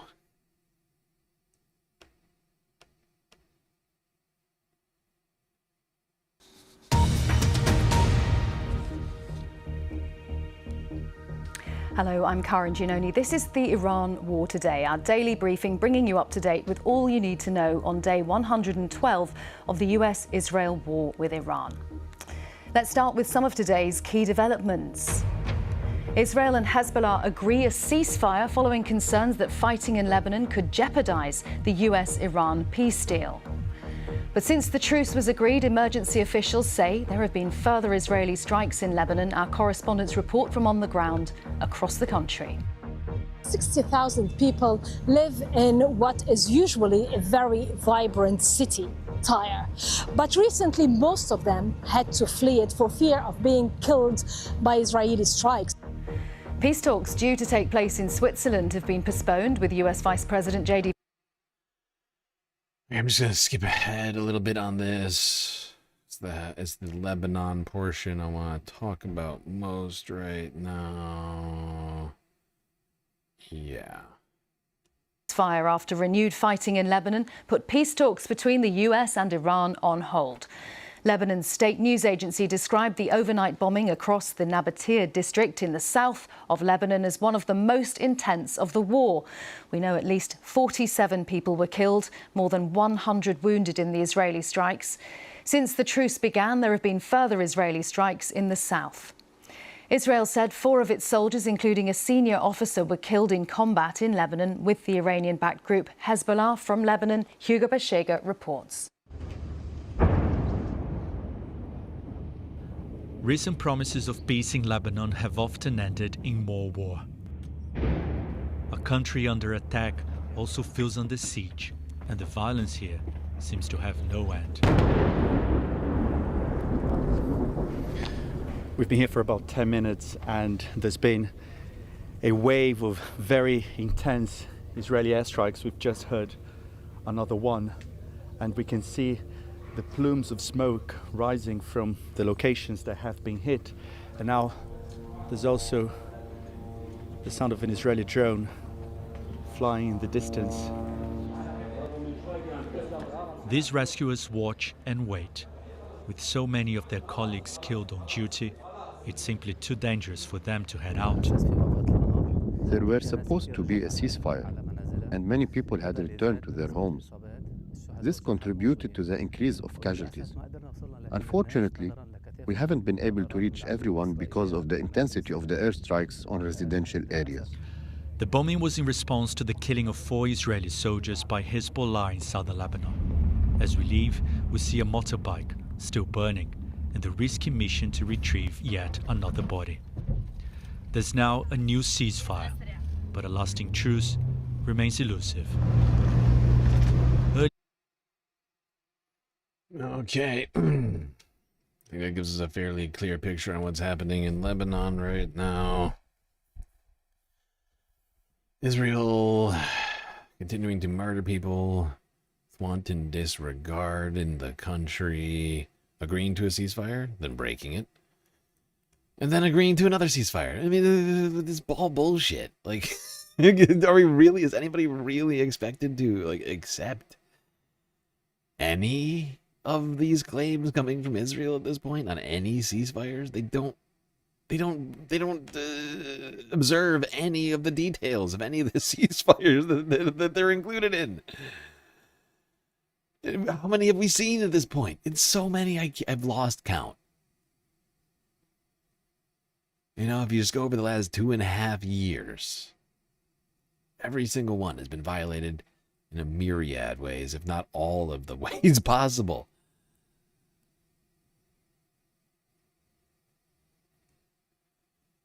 Yeah. Which is why the United States needs to cut off funding to Israel, something we've been saying around here for at least 2 years. At least 2.5 years. How long have we been going now? About 2.5 years, actually. Almost to the day. Or wait, no. February 20th? I guess it'd be July? It'd be July 20th, where it's 2.5 years. We've been going for so long. Space fams.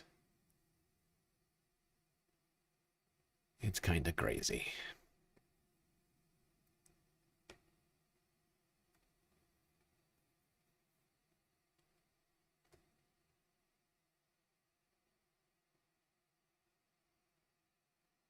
Hey.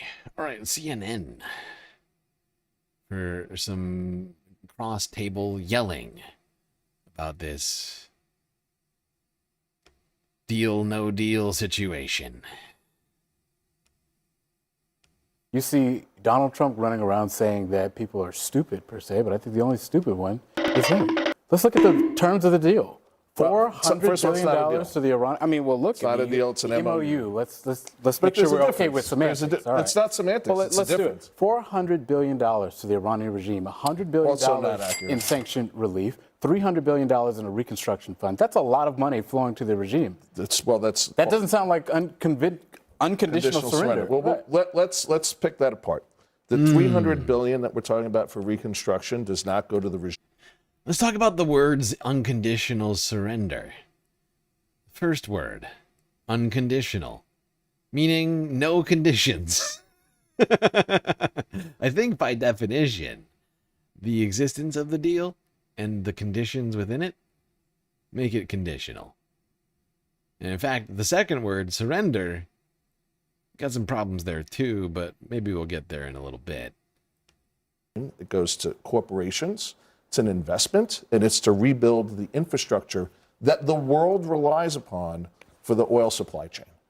And it's going to be paid for primarily by the Gulf states. Who's going to get the revenue from the oil sales? No, I understand that. So if you're going to commit to rebuilding Iranian infrastructure, who gets the revenue from that? You just lifted sanctions on Iranian oil. There will be, as part of the program in the plan, there will be IMF oversight over those funds. They will not be allowed to run Iranians. They will not be allowed to. They will not be allowed to run. None of that has been finalized. Said That's right. by the administration. And look, we bombed them. The Iranians have been clear they want reparations for that.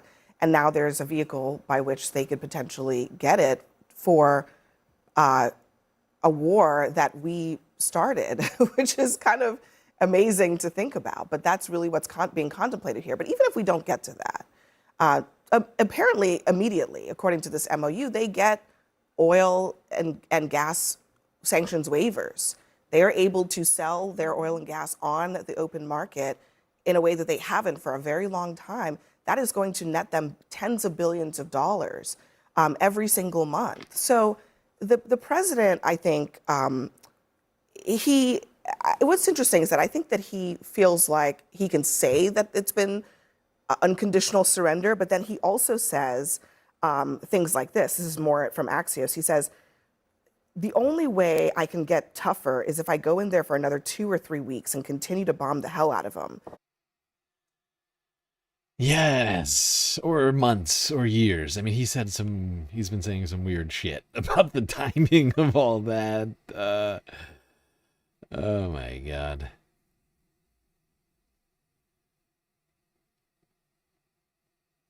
But everybody agrees that this is apparently a bad deal. I think it's a perfectly fine deal.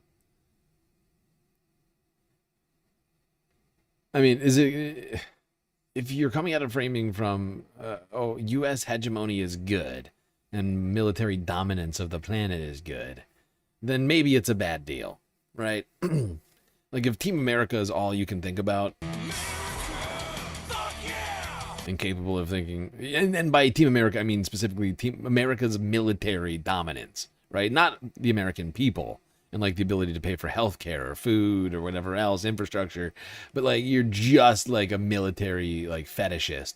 Like, okay, I can see how this is not good, but like we are fucking just dumping money into the ocean right now, continuing to conduct this war and not addressing this through diplomatic means, which we were literally about to do until the beginning of this whole thing, right?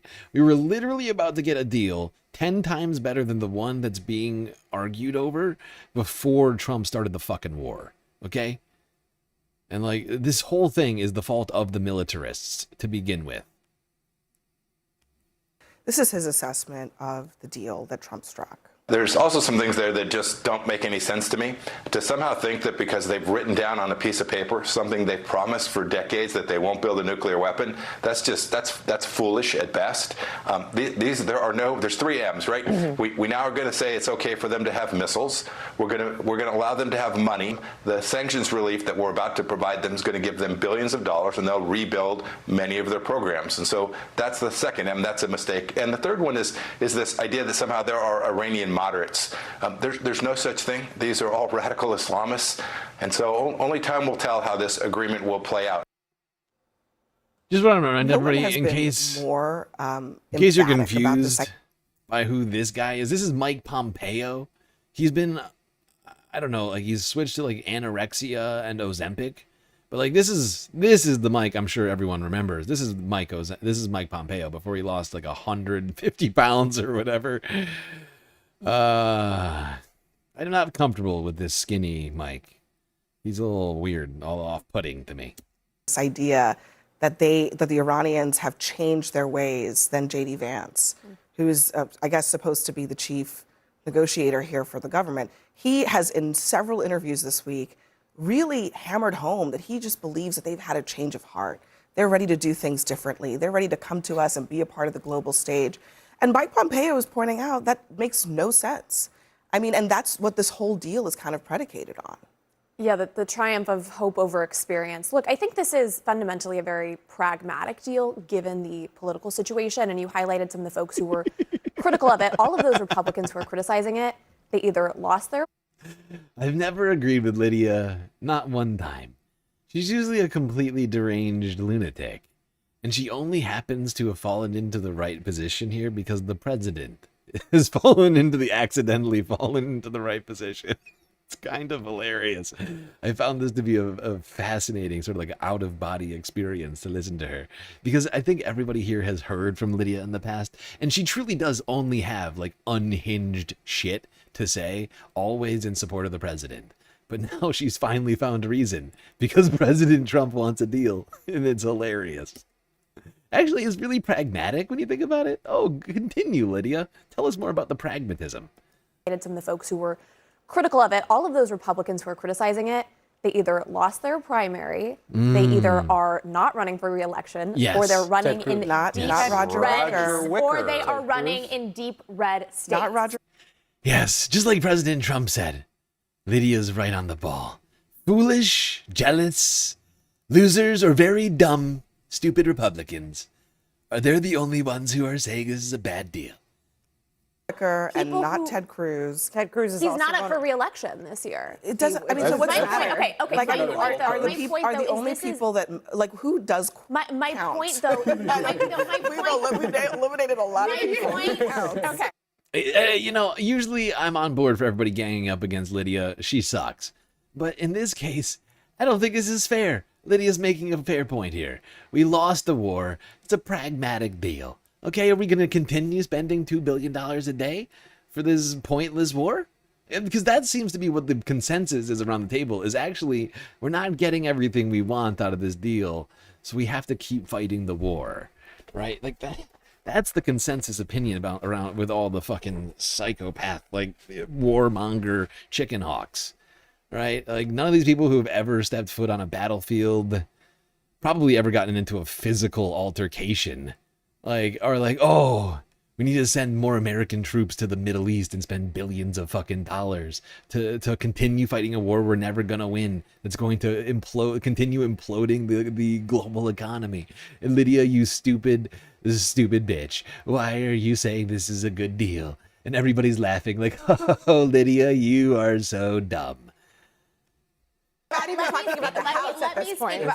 My point is that this is a pragmatic deal, and a lot of Republicans actually have been thrilled to see this as the outcome. But how is it alarmed? They were alarmed. Can I speak for like more than 2 seconds? I just want to know how it's pragmatic. They were alarmed heading into the midterms that there were some documents to suggest we would have $7 gas prices. So I think Republicans are glad to see that now gas prices are down below $4 a gallon on average nationally. We're going to see inflation come down. They are glad and relieved to see that Iran is going to be on the back burner and they can focus on domestic issues Lydia, how can and you radical say that they're going to be socialist candidates. And so again, there's many Republicans who are glad to have some sort of relief valve because there was a concern. It's not going to be on the back burner. Okay, first of all. You see what I mean? The entire table thinks it's insane to suggest that it's okay for the United States to get into this deal. Everybody's like smiling about it, like thinking, oh, you're so fucking stupid, Lydia. How could you think that ending the war is good? I mean, that's the vibes around here. Everybody's like, oh, you doe-eyed idiot. You naive moron. How dare you suggest that ending a war is a good idea? These terms are terrible. We have to keep fighting, don't you know? And that is the only piece that CNN will not go to, right? Because that's the next logical step in this argument that all these fuckbags are making over here, right? Like the next logical step in the argument that is being made by basically everyone around the fucking table, like who are all, circle jerking each other over this, like, which is a failure of Donald Trump's, but it doesn't matter. It doesn't matter. Like harping on this is the wrong fucking tact if you actually are like anti-war or, you know, like, but that's not what it's about for them. It's just this fucking political baseball game to them. And they don't see how this is fucking horrible for the American people for the war to continue, right? But they are arguing for the war to continue. They're just unwilling to say that last piece. They're unwilling to say, look, Lydia, these terms are so bad, we just have to keep doing the war until we can get better terms. But there's no path to that place. It doesn't even exist. It's a fantasy. Like when? At what point will Iran be willing to fucking agree to better terms? Somebody tell me. Please lay it out for me because I don't see it. Is it a massive failure for the Trump administration based upon the stated goals? Fuck yeah. But it's not time to sit around right now. And I hate to be that guy, but it's not time to sit around and gloat and like try and goad the president, play fucking Taco Tuesday with President Trump over this, right? Like, but that's literally what all these fucking psychopaths are doing, right? Like, I stopped doing the taco thing because I realized actually that's the exact opposite. Trump should chicken out of all of his worst policies, out of the tariffs, out of the wars, out of, you know, everything that he does, right? We should be encouraging that. Not making fun of him for chicking out. Honestly, like, when he backs off of his worst fucking plans, we should applaud, right? We should applaud and give him fucking medals for it, right? Great job, sir. Your brain's working today. You know, like, everybody here knows I fucking hate Donald Trump. But the reason I hate Donald Trump is because of what he does and what he represents, right? Like, it's either, you know what I mean? Like, it's the horrible things that he says and does that are why I hate him, right? And if we can get him to stop doing some of those horrible things, we should actually be happy about that. Not like just, you know, be like, oh, you didn't do the thing you said you were going to do. It's like, good. What are you talking about? We should be glad he's not doing that thing.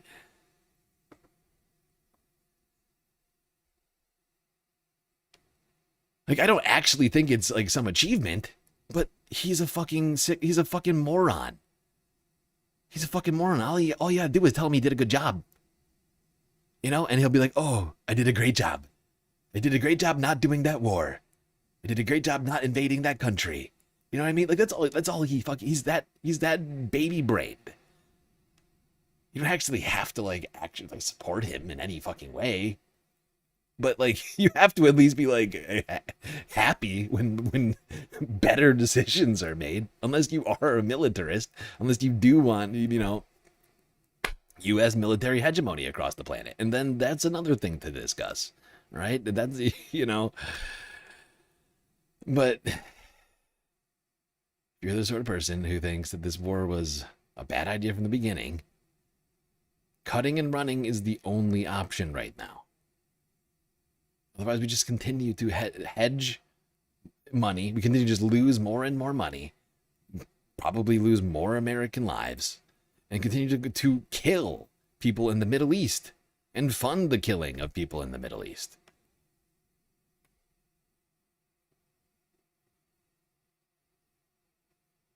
Exactly. Just take the L. Just let him take the L.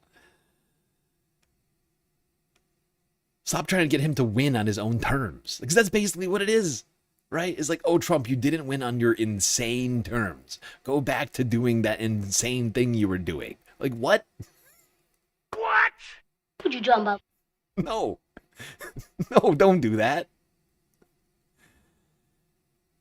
Of course, the mainstream media and much of Congress actually like this war. That's the problem, right? CNN loves the war. All these people fucking love this war. Trump was just the idiot who decided to actually start a war with Iran.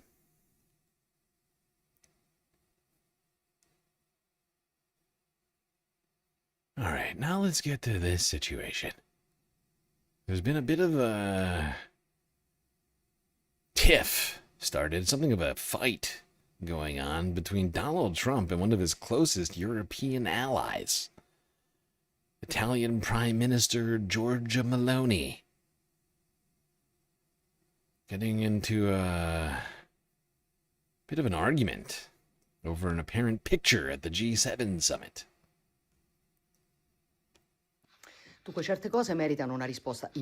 certain things merit an explanation. Wait, hold on. Sorry. Wait. God damn it. So certain things merit an immediate reply. Donald Trump's declarations are completely fabricated. I am frankly stunned. I don't know why the President of the United States behaves this way towards his own allies. After all, this isn't the first time that this has happened. I can only say that it's a shame he doesn't show the same resolve towards the enemies of the West and towards the enemies of the United States, towards leaders with whom he, on the other hand, is much more accommodating. And there's one thing he must remember. Italy and I do not beg. Oh boy. Wow. One of the most right-wing leaders in Europe. All of a sudden coming at Donald Trump hard over claims that she begged him for a picture at the G7 summit, clapping back and saying, I would never beg. I would never beg. Neither would Italy, says Giorgia Meloni. Ooh. All right, here now to the Rational National. David Dole.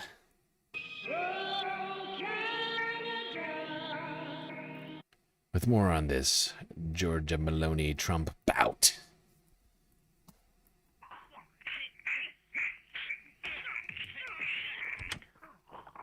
I am frankly stunned. I don't know why the President of the United States behaves this way with his own allies. I love to end the week on some guilt-free drama. So Italian Prime Minister Giorgia Meloni is not very happy with Donald Trump, as she is claiming that he completely made up an interaction that they had, which... Are you sure? Donald Trump lying about an interaction he had with somebody? No way. Can't be. So first, let's just acknowledge this. Okay, hold on. I'll be right back.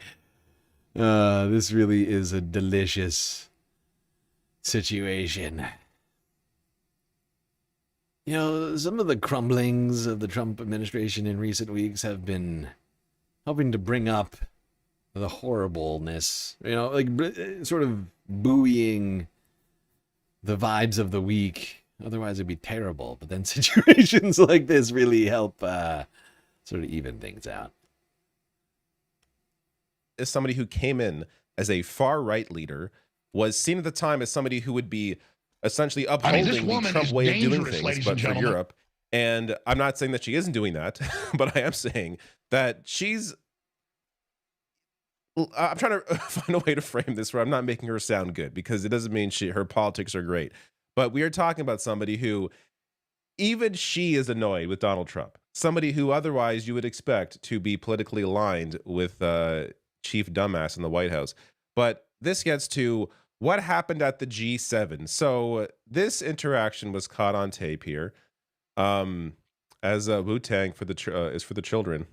Great name.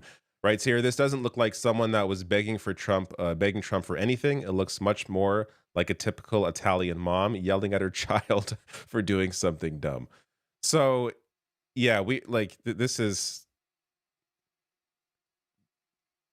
It doesn't look like she's happy. But Trump was apparently asked about their conversation, what they talked about, and here is what he said. This was to the Italian press, which has been dubbed over. I guess the original version is not publicly available, but as The Guardian writes here, referring to Meloni during a brief interview with Italian's LA7, a dubbed version of which was broadcast by the Italian TV network on Friday, Trump said, quote, "She's probably happy I talked to her.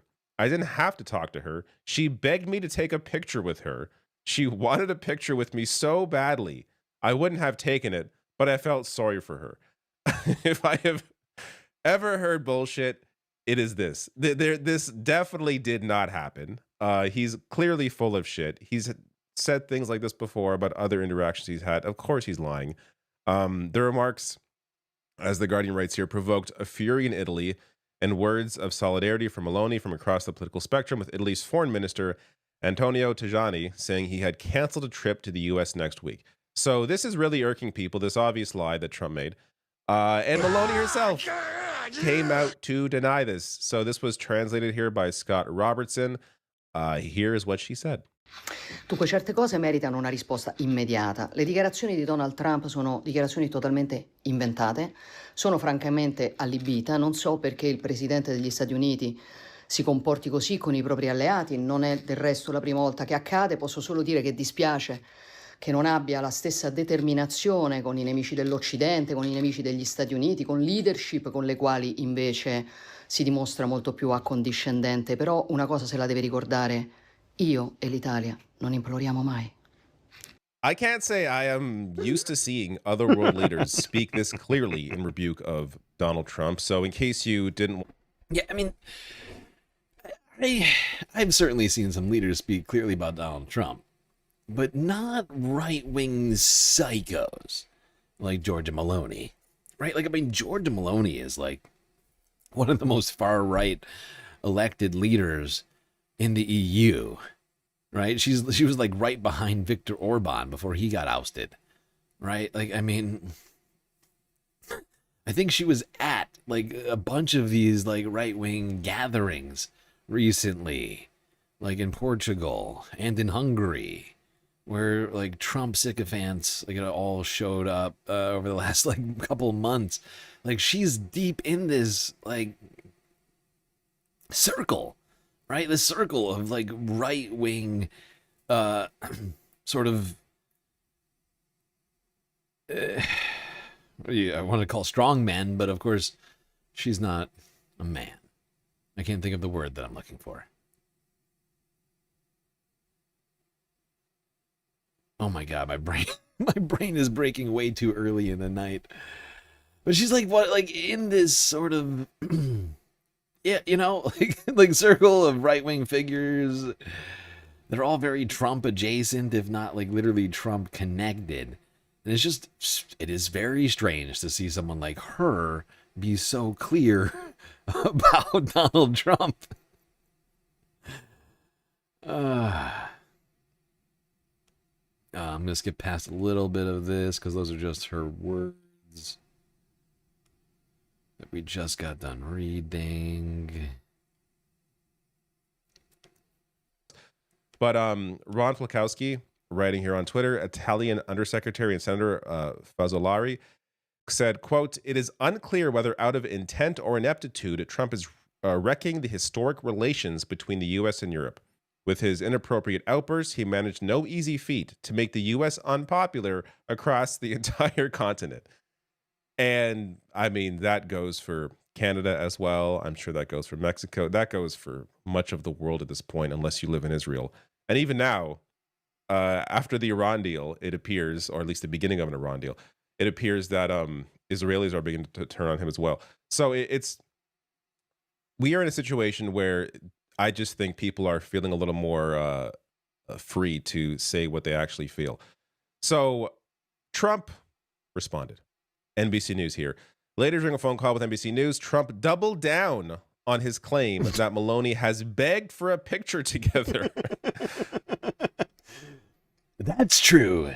She wasn't there for us. She was a big fan, but I don't want her as a fan because she was not there, along with the rest of the NATO group having to do with the Strait. What a fucking deranged idiot. Look, I'm fine with it, actually, because she wasn't there for us.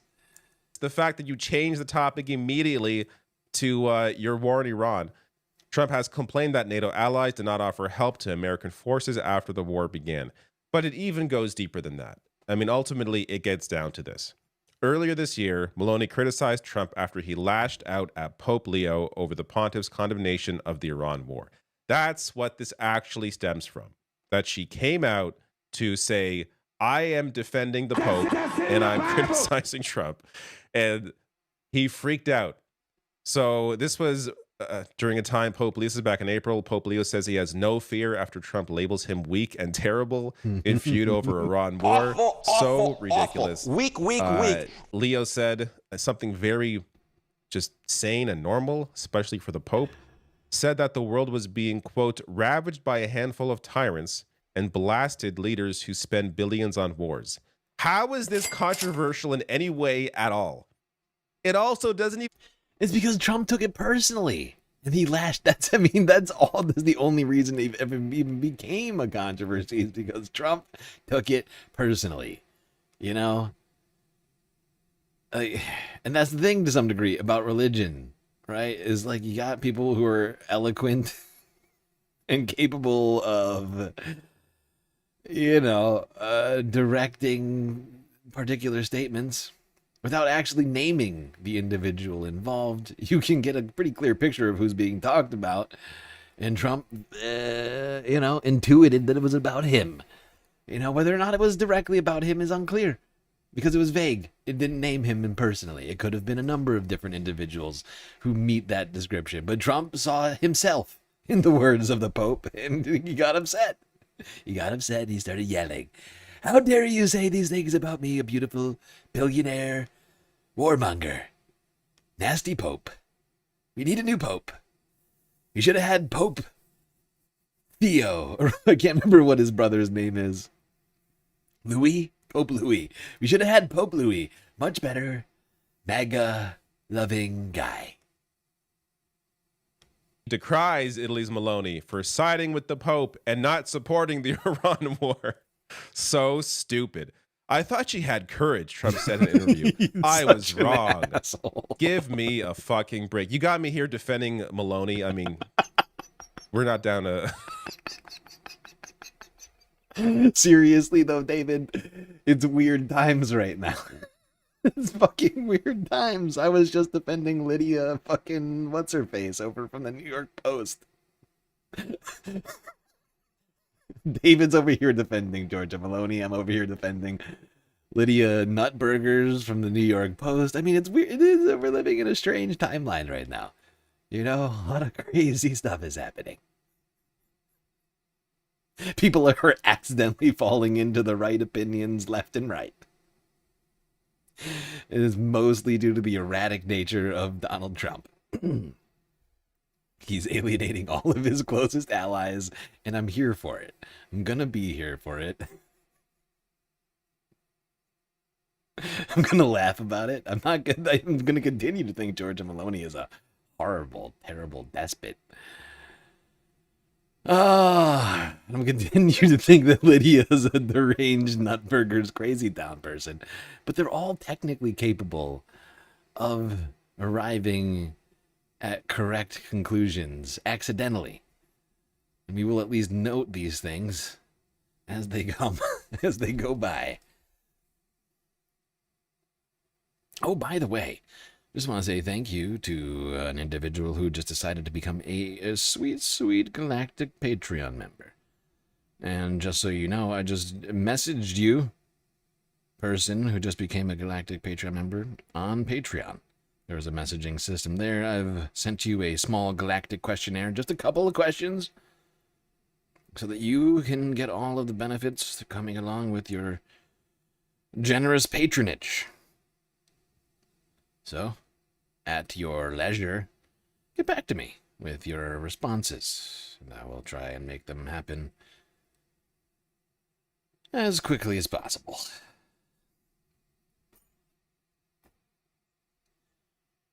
Okay. Let's get back to that deal that everybody is so... Actually, wait. No, I take it back. We're not there yet. I forgot. I forgot.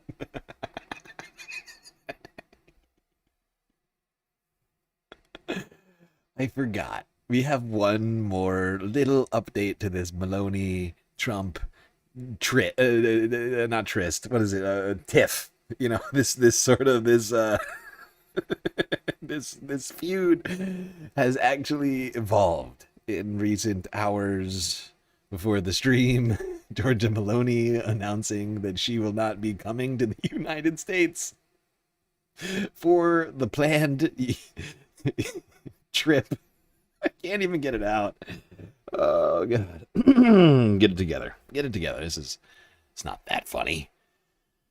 Oh, Italian Prime Minister Georgia Meloni has canceled her U.S. trip after Donald Trump's claims about that G7 photo. Aww. President Trump has stirred up a diplomatic spat today after testing the patience of a key U.S. ally, not Israel. In this case, it's Italy's top diplomat there abruptly canceling a planned trip to the U.S., except for this weekend, after a back and forth between Mr. Trump and the Italian Prime Minister, Giorgia Meloni. Now, the two were together at the G7 summit in France this week, where the president claimed in an interview with Italian TV that Meloni, quote, begged him for a photo and that he felt sorry for her. Meloni responded in a video on X, calling his account totally fabricated and saying Italy and I never beg.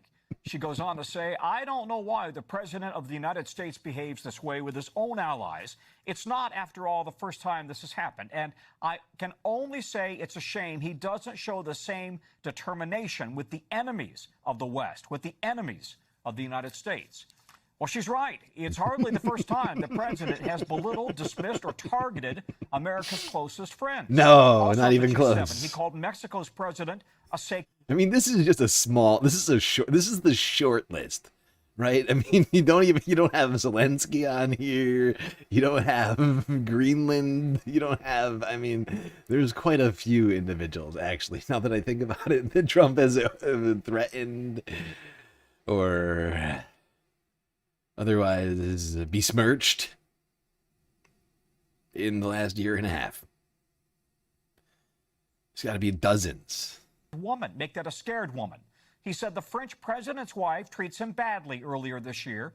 He said that Germany's chancellor was doing a terrible job. He mocked the Canadian prime minister as the future governor of Canada. And of course, he threatened Denmark by suggesting he would take Greenland one way or the other. Greenland, of course, is Danish territory. NBC's Gabe Gutierrez is at the White House. True. Gabe, All right, that's a good. Okay, right. Minister Okay, who that's true. That's Denmark. I couldn't see the flag because their head's covering the center line or the you see what I'm saying here, like the vertical line. So I couldn't tell them. That's my bad. That's my bad. I didn't pick up on that. territory. NBC's Gabe Gutierrez is at the White House. Gabe, the Italian foreign minister who canceled his visit over Trump's comments, called them, quote, serious and offensive toward Meloni and all of Italy. How dangerous is this? How serious is the damage with the Italian government? And I got to ask you this as the guy who stands there every day. Why does the president regularly target America's allies and treat them like this? Well, Tom, this is, as you know, nothing new from President Trump. He has been escalating his rhetoric against European allies, really throughout his second term, especially, to say nothing of his first term. But really, he has felt emboldened during this term to really go after European allies for what he sees as not doing enough. Especially recently, he has been frustrated with multiple European allies for, in his view, not doing enough to help reopen the Strait of Hormuz for not. Which is one of the craziest things he's upset about. I mean, the NATO thing makes technically more sense. Like, you could make an argument on the NATO situation. But when it comes to the Strait of Hormuz, none of these people have any obligation to come and open it because we are the ones who we started the war without coming to any of them. Right? We didn't come to any of them. It's also a NATO a NATO member state starting a war does not trigger Article 5, right? I mean, we've tried to play that in the past, and I guess technically we managed to pull that off in the Middle East before, but those times we gave people a lot more lead time, right? Like, I'm not saying it was better, but just in terms of logistics, right? Like, when it comes to, like, the war in Iraq, like, the Bush administration spent how long, like, selling it, not just to the United States, but, like, at the United Nations and, like, to NATO allies. Very different tactics that have been taken here, and we're seeing the results, I think, quite clearly. Trump doesn't quite understand that, though. And the fact that he's still lashing out at people over that is kind of hilarious to me, because I had almost forgotten. Like, I had genuinely almost forgotten about the fact that he had been, because he went back and forth. Like, first he was like, I don't know why you guys aren't opening the strait. And then, like, a day later, actually, we don't even need you. Like, I mean, what are people even supposed to do with that?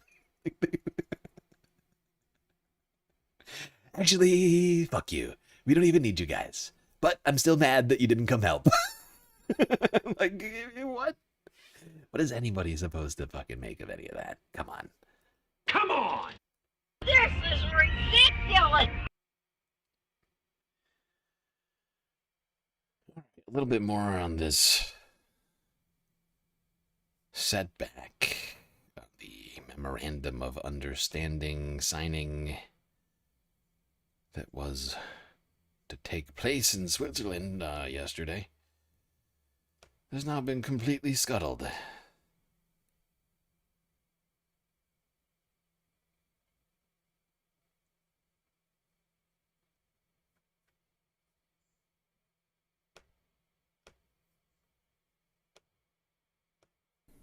Talks between the U.S. and Iran may already be deteriorating, leaving a memorandum of understanding's future in the air.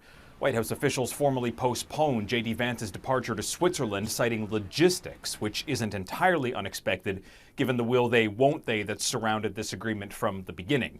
Even without the formal signing, though, some aspects of the MOU are playing out, including Logistics. What is that?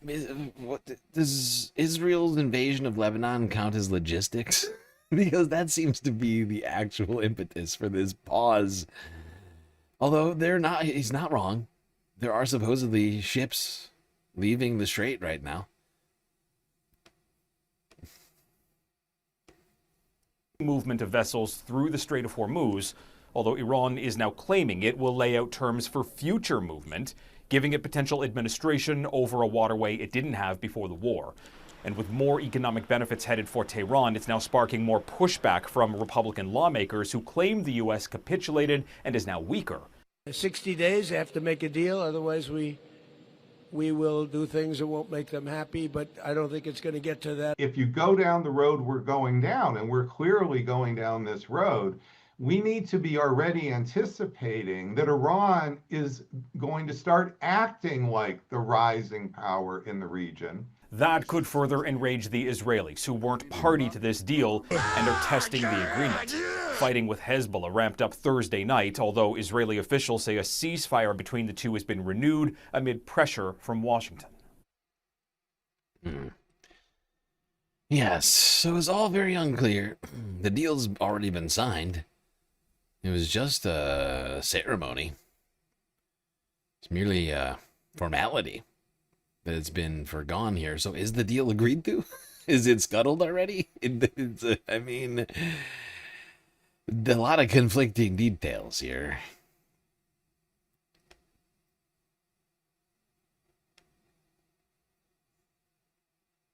A lot of conflicting details. Really not all that new for this situation we've been dealing with for the last 115 days or however long it's been.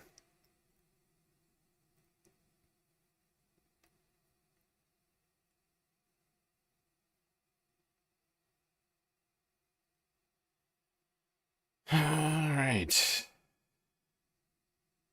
Let's go back to that new Air Force One Qatari jet unveiling, where Trump had this to say.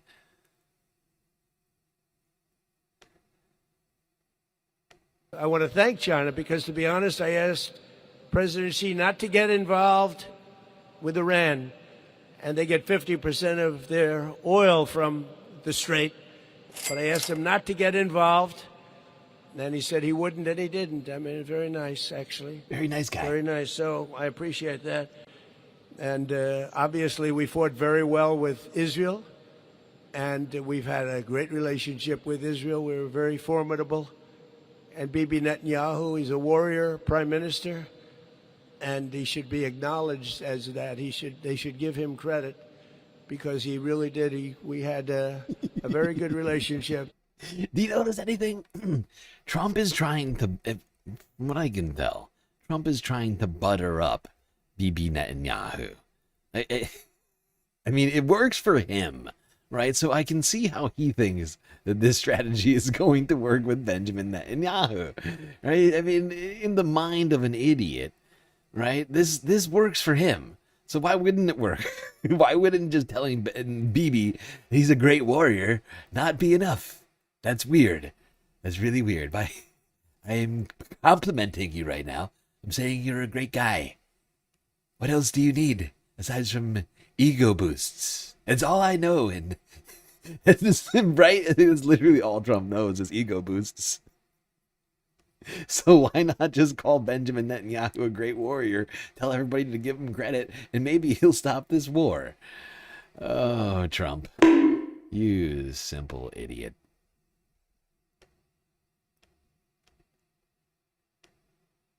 He's too dumb to understand that Bibi is not doing this war for ego. He is too dumb to realize that this is like a project, like a multi-generational fucking project. He is personally taken on, but is not necessarily about his own, about like feeding his ego. It's about the disturbing vision that he fucking has. But Trump is too dumb to realize that.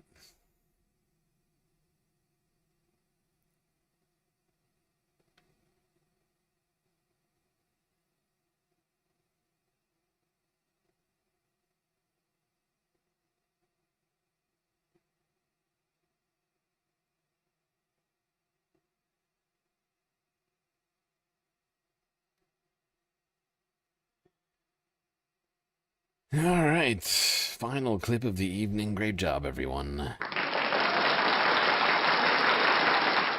Great job, everyone, for making it this far. CNN, 6 hours ago. President Trump putting Iran on notice as he tries to salvage his deal to end the war, now 112 days in. It's 60 days. They have to make a deal. Otherwise, we will do things that won't make them happy. But I don't think it's going to get to that. Those discussions, though, have not yet started. In fact, they were supposed to be taking place right now, but Iran backed out after one of the deadliest days since the start of the war. Vice President J.D. Vance also scrapping his plans to attend the talks. And now countries across the region are scrambling to get the negotiations back on track. Meantime, at home, Republicans are not letting up their criticism of the deal. Just listen to Senator Ted Cruz today. I think if the Ayatollah gets $300 billion, that money will be used to fund terrorism and to murder Americans. Now, Trump claims that $300 billion fund is not coming from the U.S., but money to Iran is still money to Iran. And importantly, that money is an important part of what helps seal this deal, even as Trump continues to attack former President Obama for using similar incentives. Remember this. If I don't terminate the JCPOA, remember, that was a road to a nuclear weapon, legally. It says right there. It says it right and there. And Obama thought he could pay them off. He gave them billions and billions of dollars, 1.7. It was a road. It said it in the deal. It said this is a road to a missile, to a nuclear weapon. Just so everybody understands. No, the JCPOA did not say verbatim, this is a road to a nuclear weapon. And in fact, it didn't even kind of say that.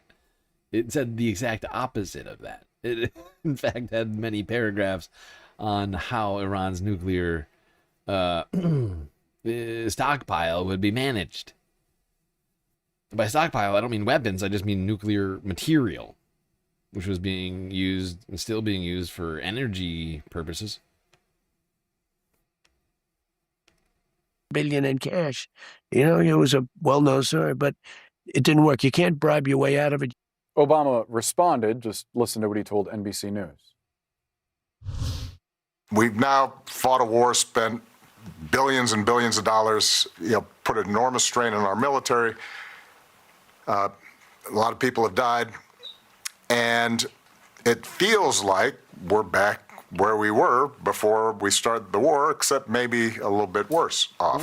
Kevin Liptak is out front live outside the White House. Kevin, where do negotiations stand tonight?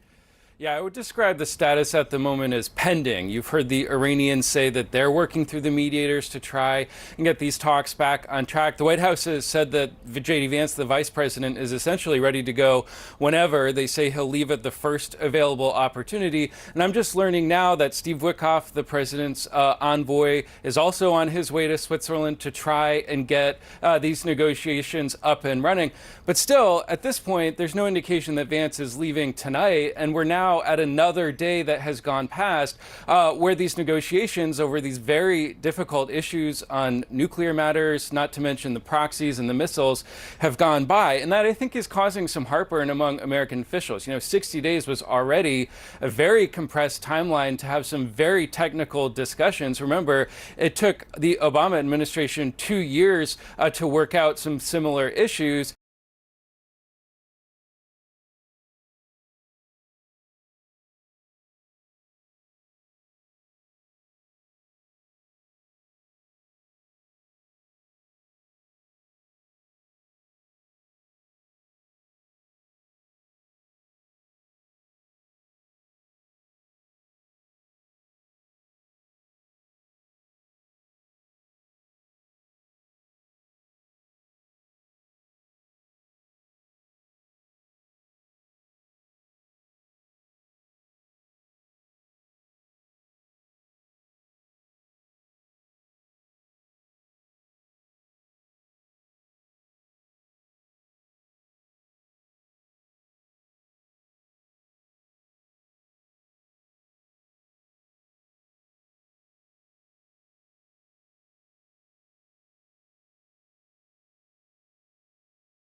I made a huge, tiny mistake.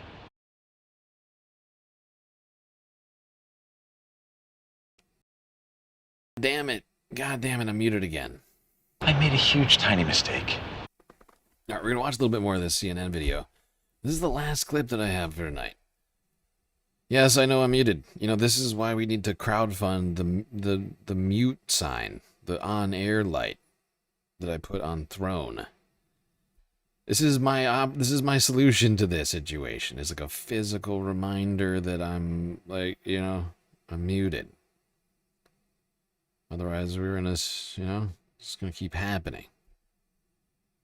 Put one up on Throne, $19. Something like that.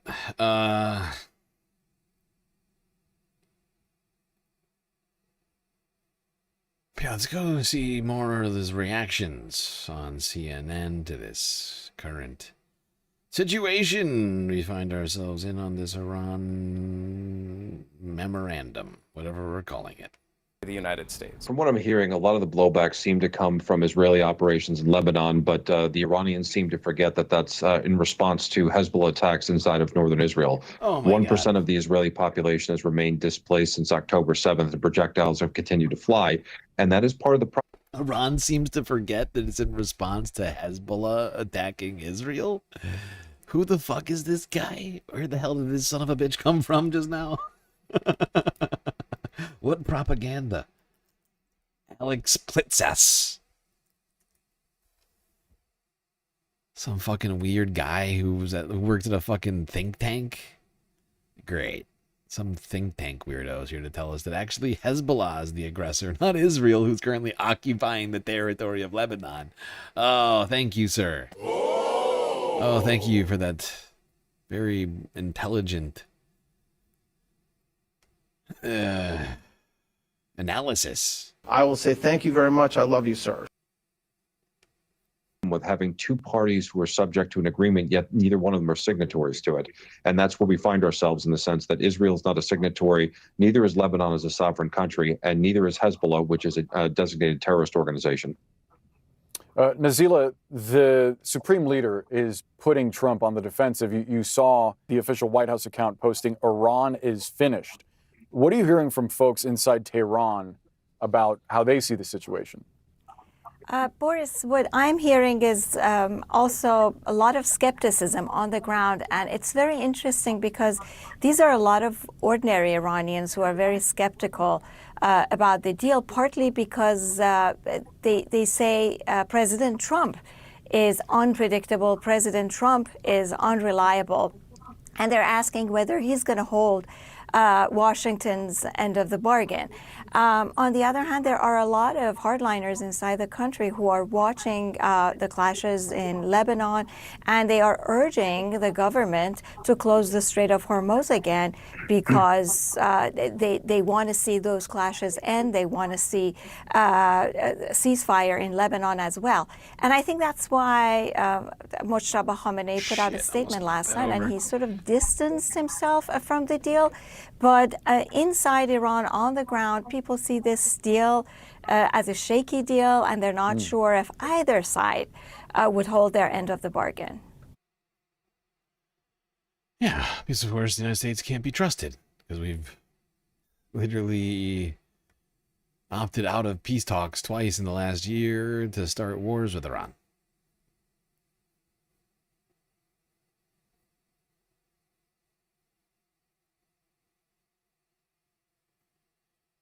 Well, Space Fam, that's going to conclude tonight's stream. I know it's a little early. I'll try and make it up on the Saturday and or Sunday stream, which I still am planning to do. It's going to be 8 streams, or 7 streams in 8 days, or something like that. Oh, boy.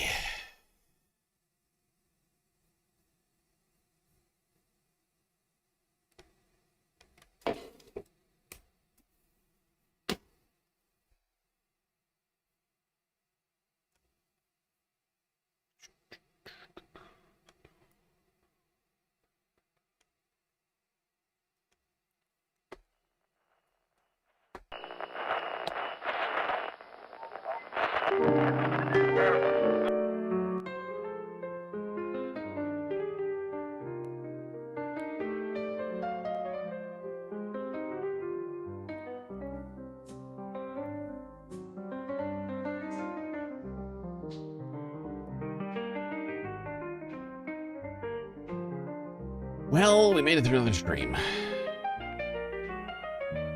And thankfully, we had each other to get through it. Till I see you next. You stay classy, Galactic Stream Nation.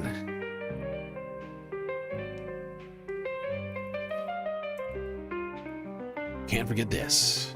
These are your galactic patrons.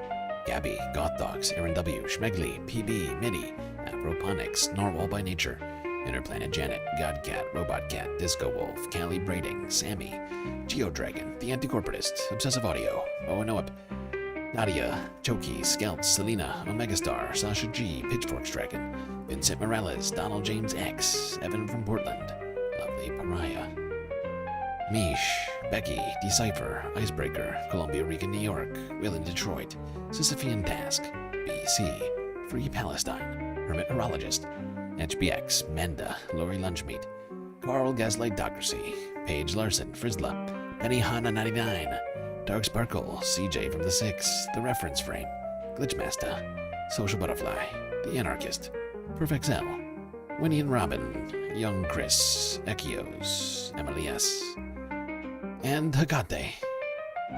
That's right, all these people here have helped produce the show which your eyes and ears just got done enjoying. You can too, for just a few US dollars a month on Patreon.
Lady Doctors just cheered 100 bits.